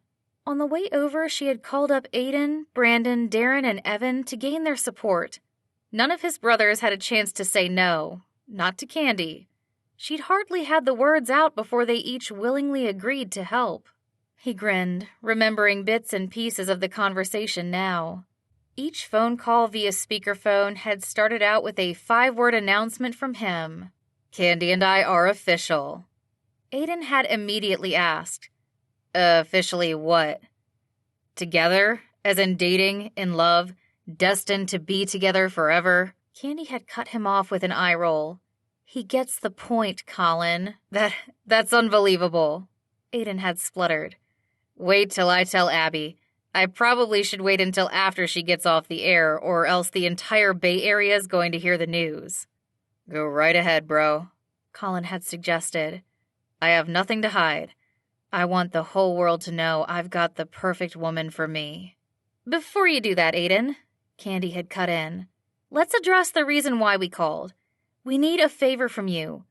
Colin and I have a plan to get Cherry on Top back in the black. Will you help us? Of course. Anything for you guys. Text me the details, will you? I have a student coming in now for office hours. Will do. The other 3 phone calls had gone down similarly. With all his brothers lending a hand in his own unique way, Colin had a good feeling about the future of his shop. As Candy had pointed out, his strength was in making his customers feel at home. Once they walked through the doors of his shop, they often stayed and chatted until they licked their last drop of ice cream. It was just a matter of getting people to choose his shop instead of the one across the street, which would be an easy feat now that they would be offering special events to attract customers. For the remaining weeks of winter, Cherry on Top would be hosting weekly, warm winter nights. The first one would feature Aiden performing a couple of acoustic versions of songs from his boy band days. Brandon had agreed to read a chapter from his newest romance novel as long as he could do it by candlelight. Darren offered to round up some of his firefighter buddies to serve ice cream while wearing their uniforms. And Evan would act out a monologue from a well-known Broadway play. With how talented each one of his brothers was, Colin was sure they'd attract new customers and bring back existing ones. All they needed to do was get the word out. With his gaze still trained on Candy, he saw her look directly at him. The hosts were asking her about the recent place she had reviewed. Colin's ears perked up as he listened. Spoons is a great place to take the kids when you're looking for a healthy, nutritious after-school snack. The only downside to the shop is its size. It's more of a pick-up-and-dash kind of place. Gordon, a man with graying hair, thick black frames, and a smart-looking blazer, nodded in agreement. I absolutely agree with your assessment. It's a nice little place, emphasis on little. Rachel, a woman about Candy's age with a head of thick blonde curls, a blue top, and large hoop earrings, shook her head in disappointment. The dessert is on point, though. I just wish there were more places to sit. Candy smiled knowingly as she made eye contact with each host. You both are in for a treat, then, when you hear about the place across the street. Diagonally across from Spoons is a trendy ice cream shop called Cherry on Top. It has everything you love about the old mom-and-pop shops you remember from childhood, but with modern decor and fun names, plus plenty of sitting room. The owner, Colin Spark, offers favorites like vanilla, strawberry, and chocolate, along with a selection of specially created flavors that he came up with himself. I personally like Beachy Bazinga, which is coffee ice cream mixed with caramel and sea salt. That sounds like a place I'd want to check out. Gordon cocked his head to one side and asked Candy, Say, I don't recall you doing a review on that place before. Is there a reason you haven't yet? It took me a few tries to discover how much I like this shop. Seeing the owner's passion and enthusiasm, and especially his love of sweets, brought me around. Candy flashed Colin a knowing smile. Consider this my official 5-star review of Cherry on Top. You'll definitely want to check out this shop over the next few weeks. I hear they're putting on some special events that will be perfect for a date night. The first one will feature the former lead singer of Heartland. Aiden Spark? Rachel squealed as all the females in the audience gasped. Where do I sign up? Candy grinned. More details will be announced on the store's website, cherryontop.com.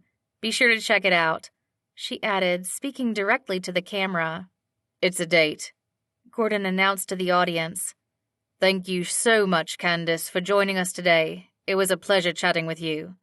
The host continued his closing remarks until the director cut the scene. After shaking hands with the hosts and the crew, Candy made her way off the stage into the audience. She headed straight to Colin's seat, opening her arms for a hug as he stood up. What do you think? Did you enjoy the show? Colin's smile grew wider than he thought possible to be holding Candy in his arms. The sweet scent of her shampoo filled his senses as he kissed the top of her head. He pulled back and found her hand, loving the feel of her soft skin against his.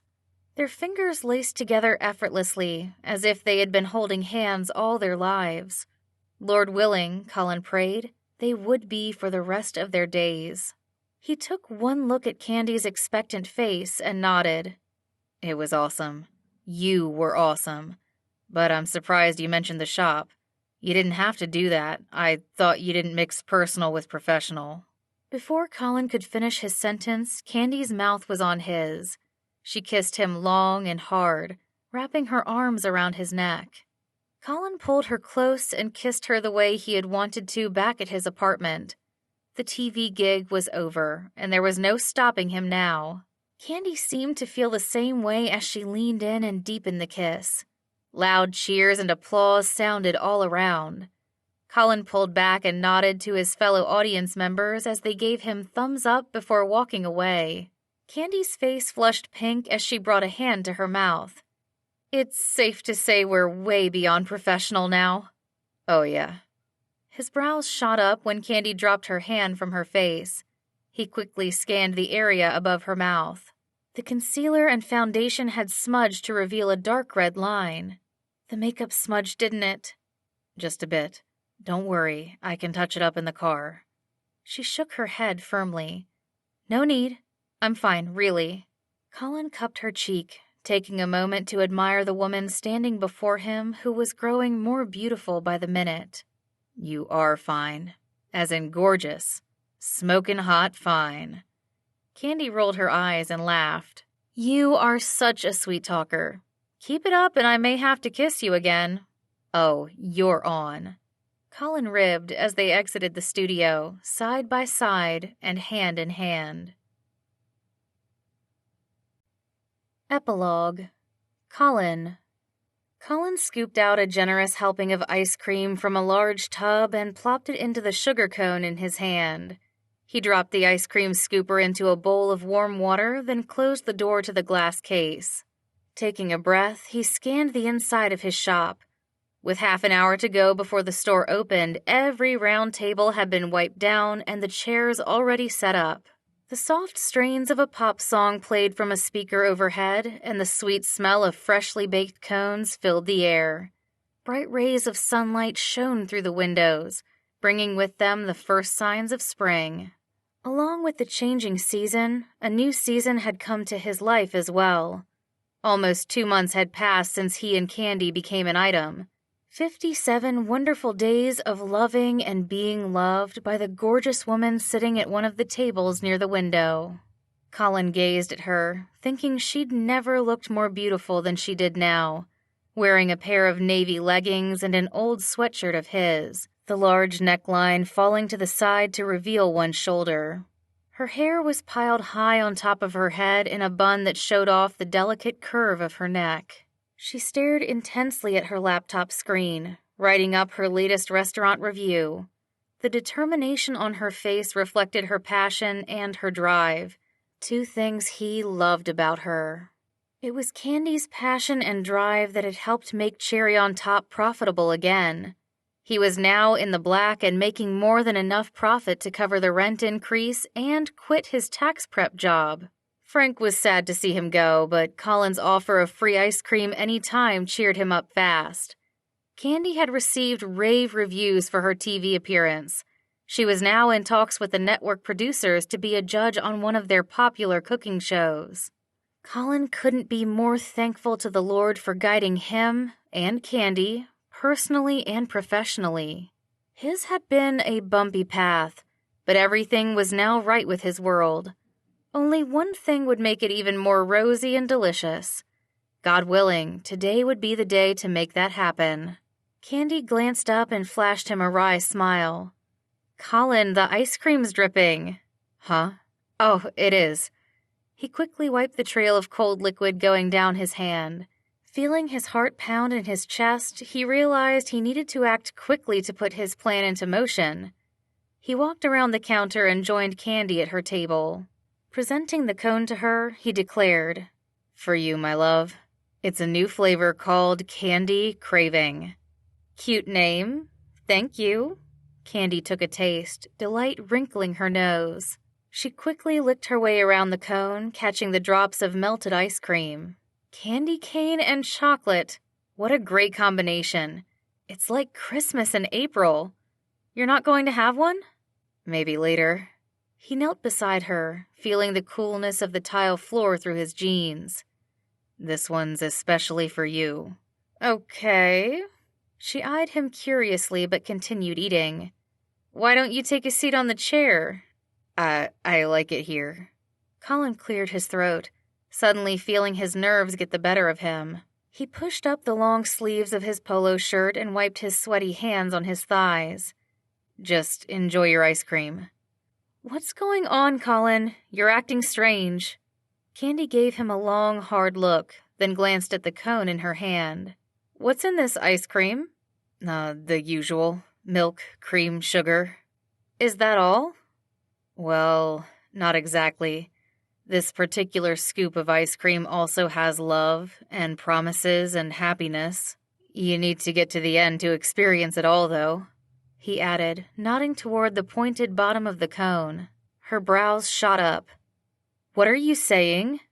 He grinned in delight, finding it hard to contain the joy welling up in him. Just keep eating. Candy dug into the rest of her ice cream, taking big bites until only the cone was left. Okay, I'm done. May I? He took the cone from her and turned it over, catching a sparkling diamond solitaire ring that fell out. He held it up between his thumb and forefinger as Candy gasped, then slipped it onto her finger. He smiled, pleased to have surprised her. Candace Connolly. Yes! He burst out laughing. I didn't ask the question yet. You don't need to. I already know what you're going to say, and my answer is yes. Her eyes twinkled brightly with unshed tears. 100% yes. Woman, just let me ask the question.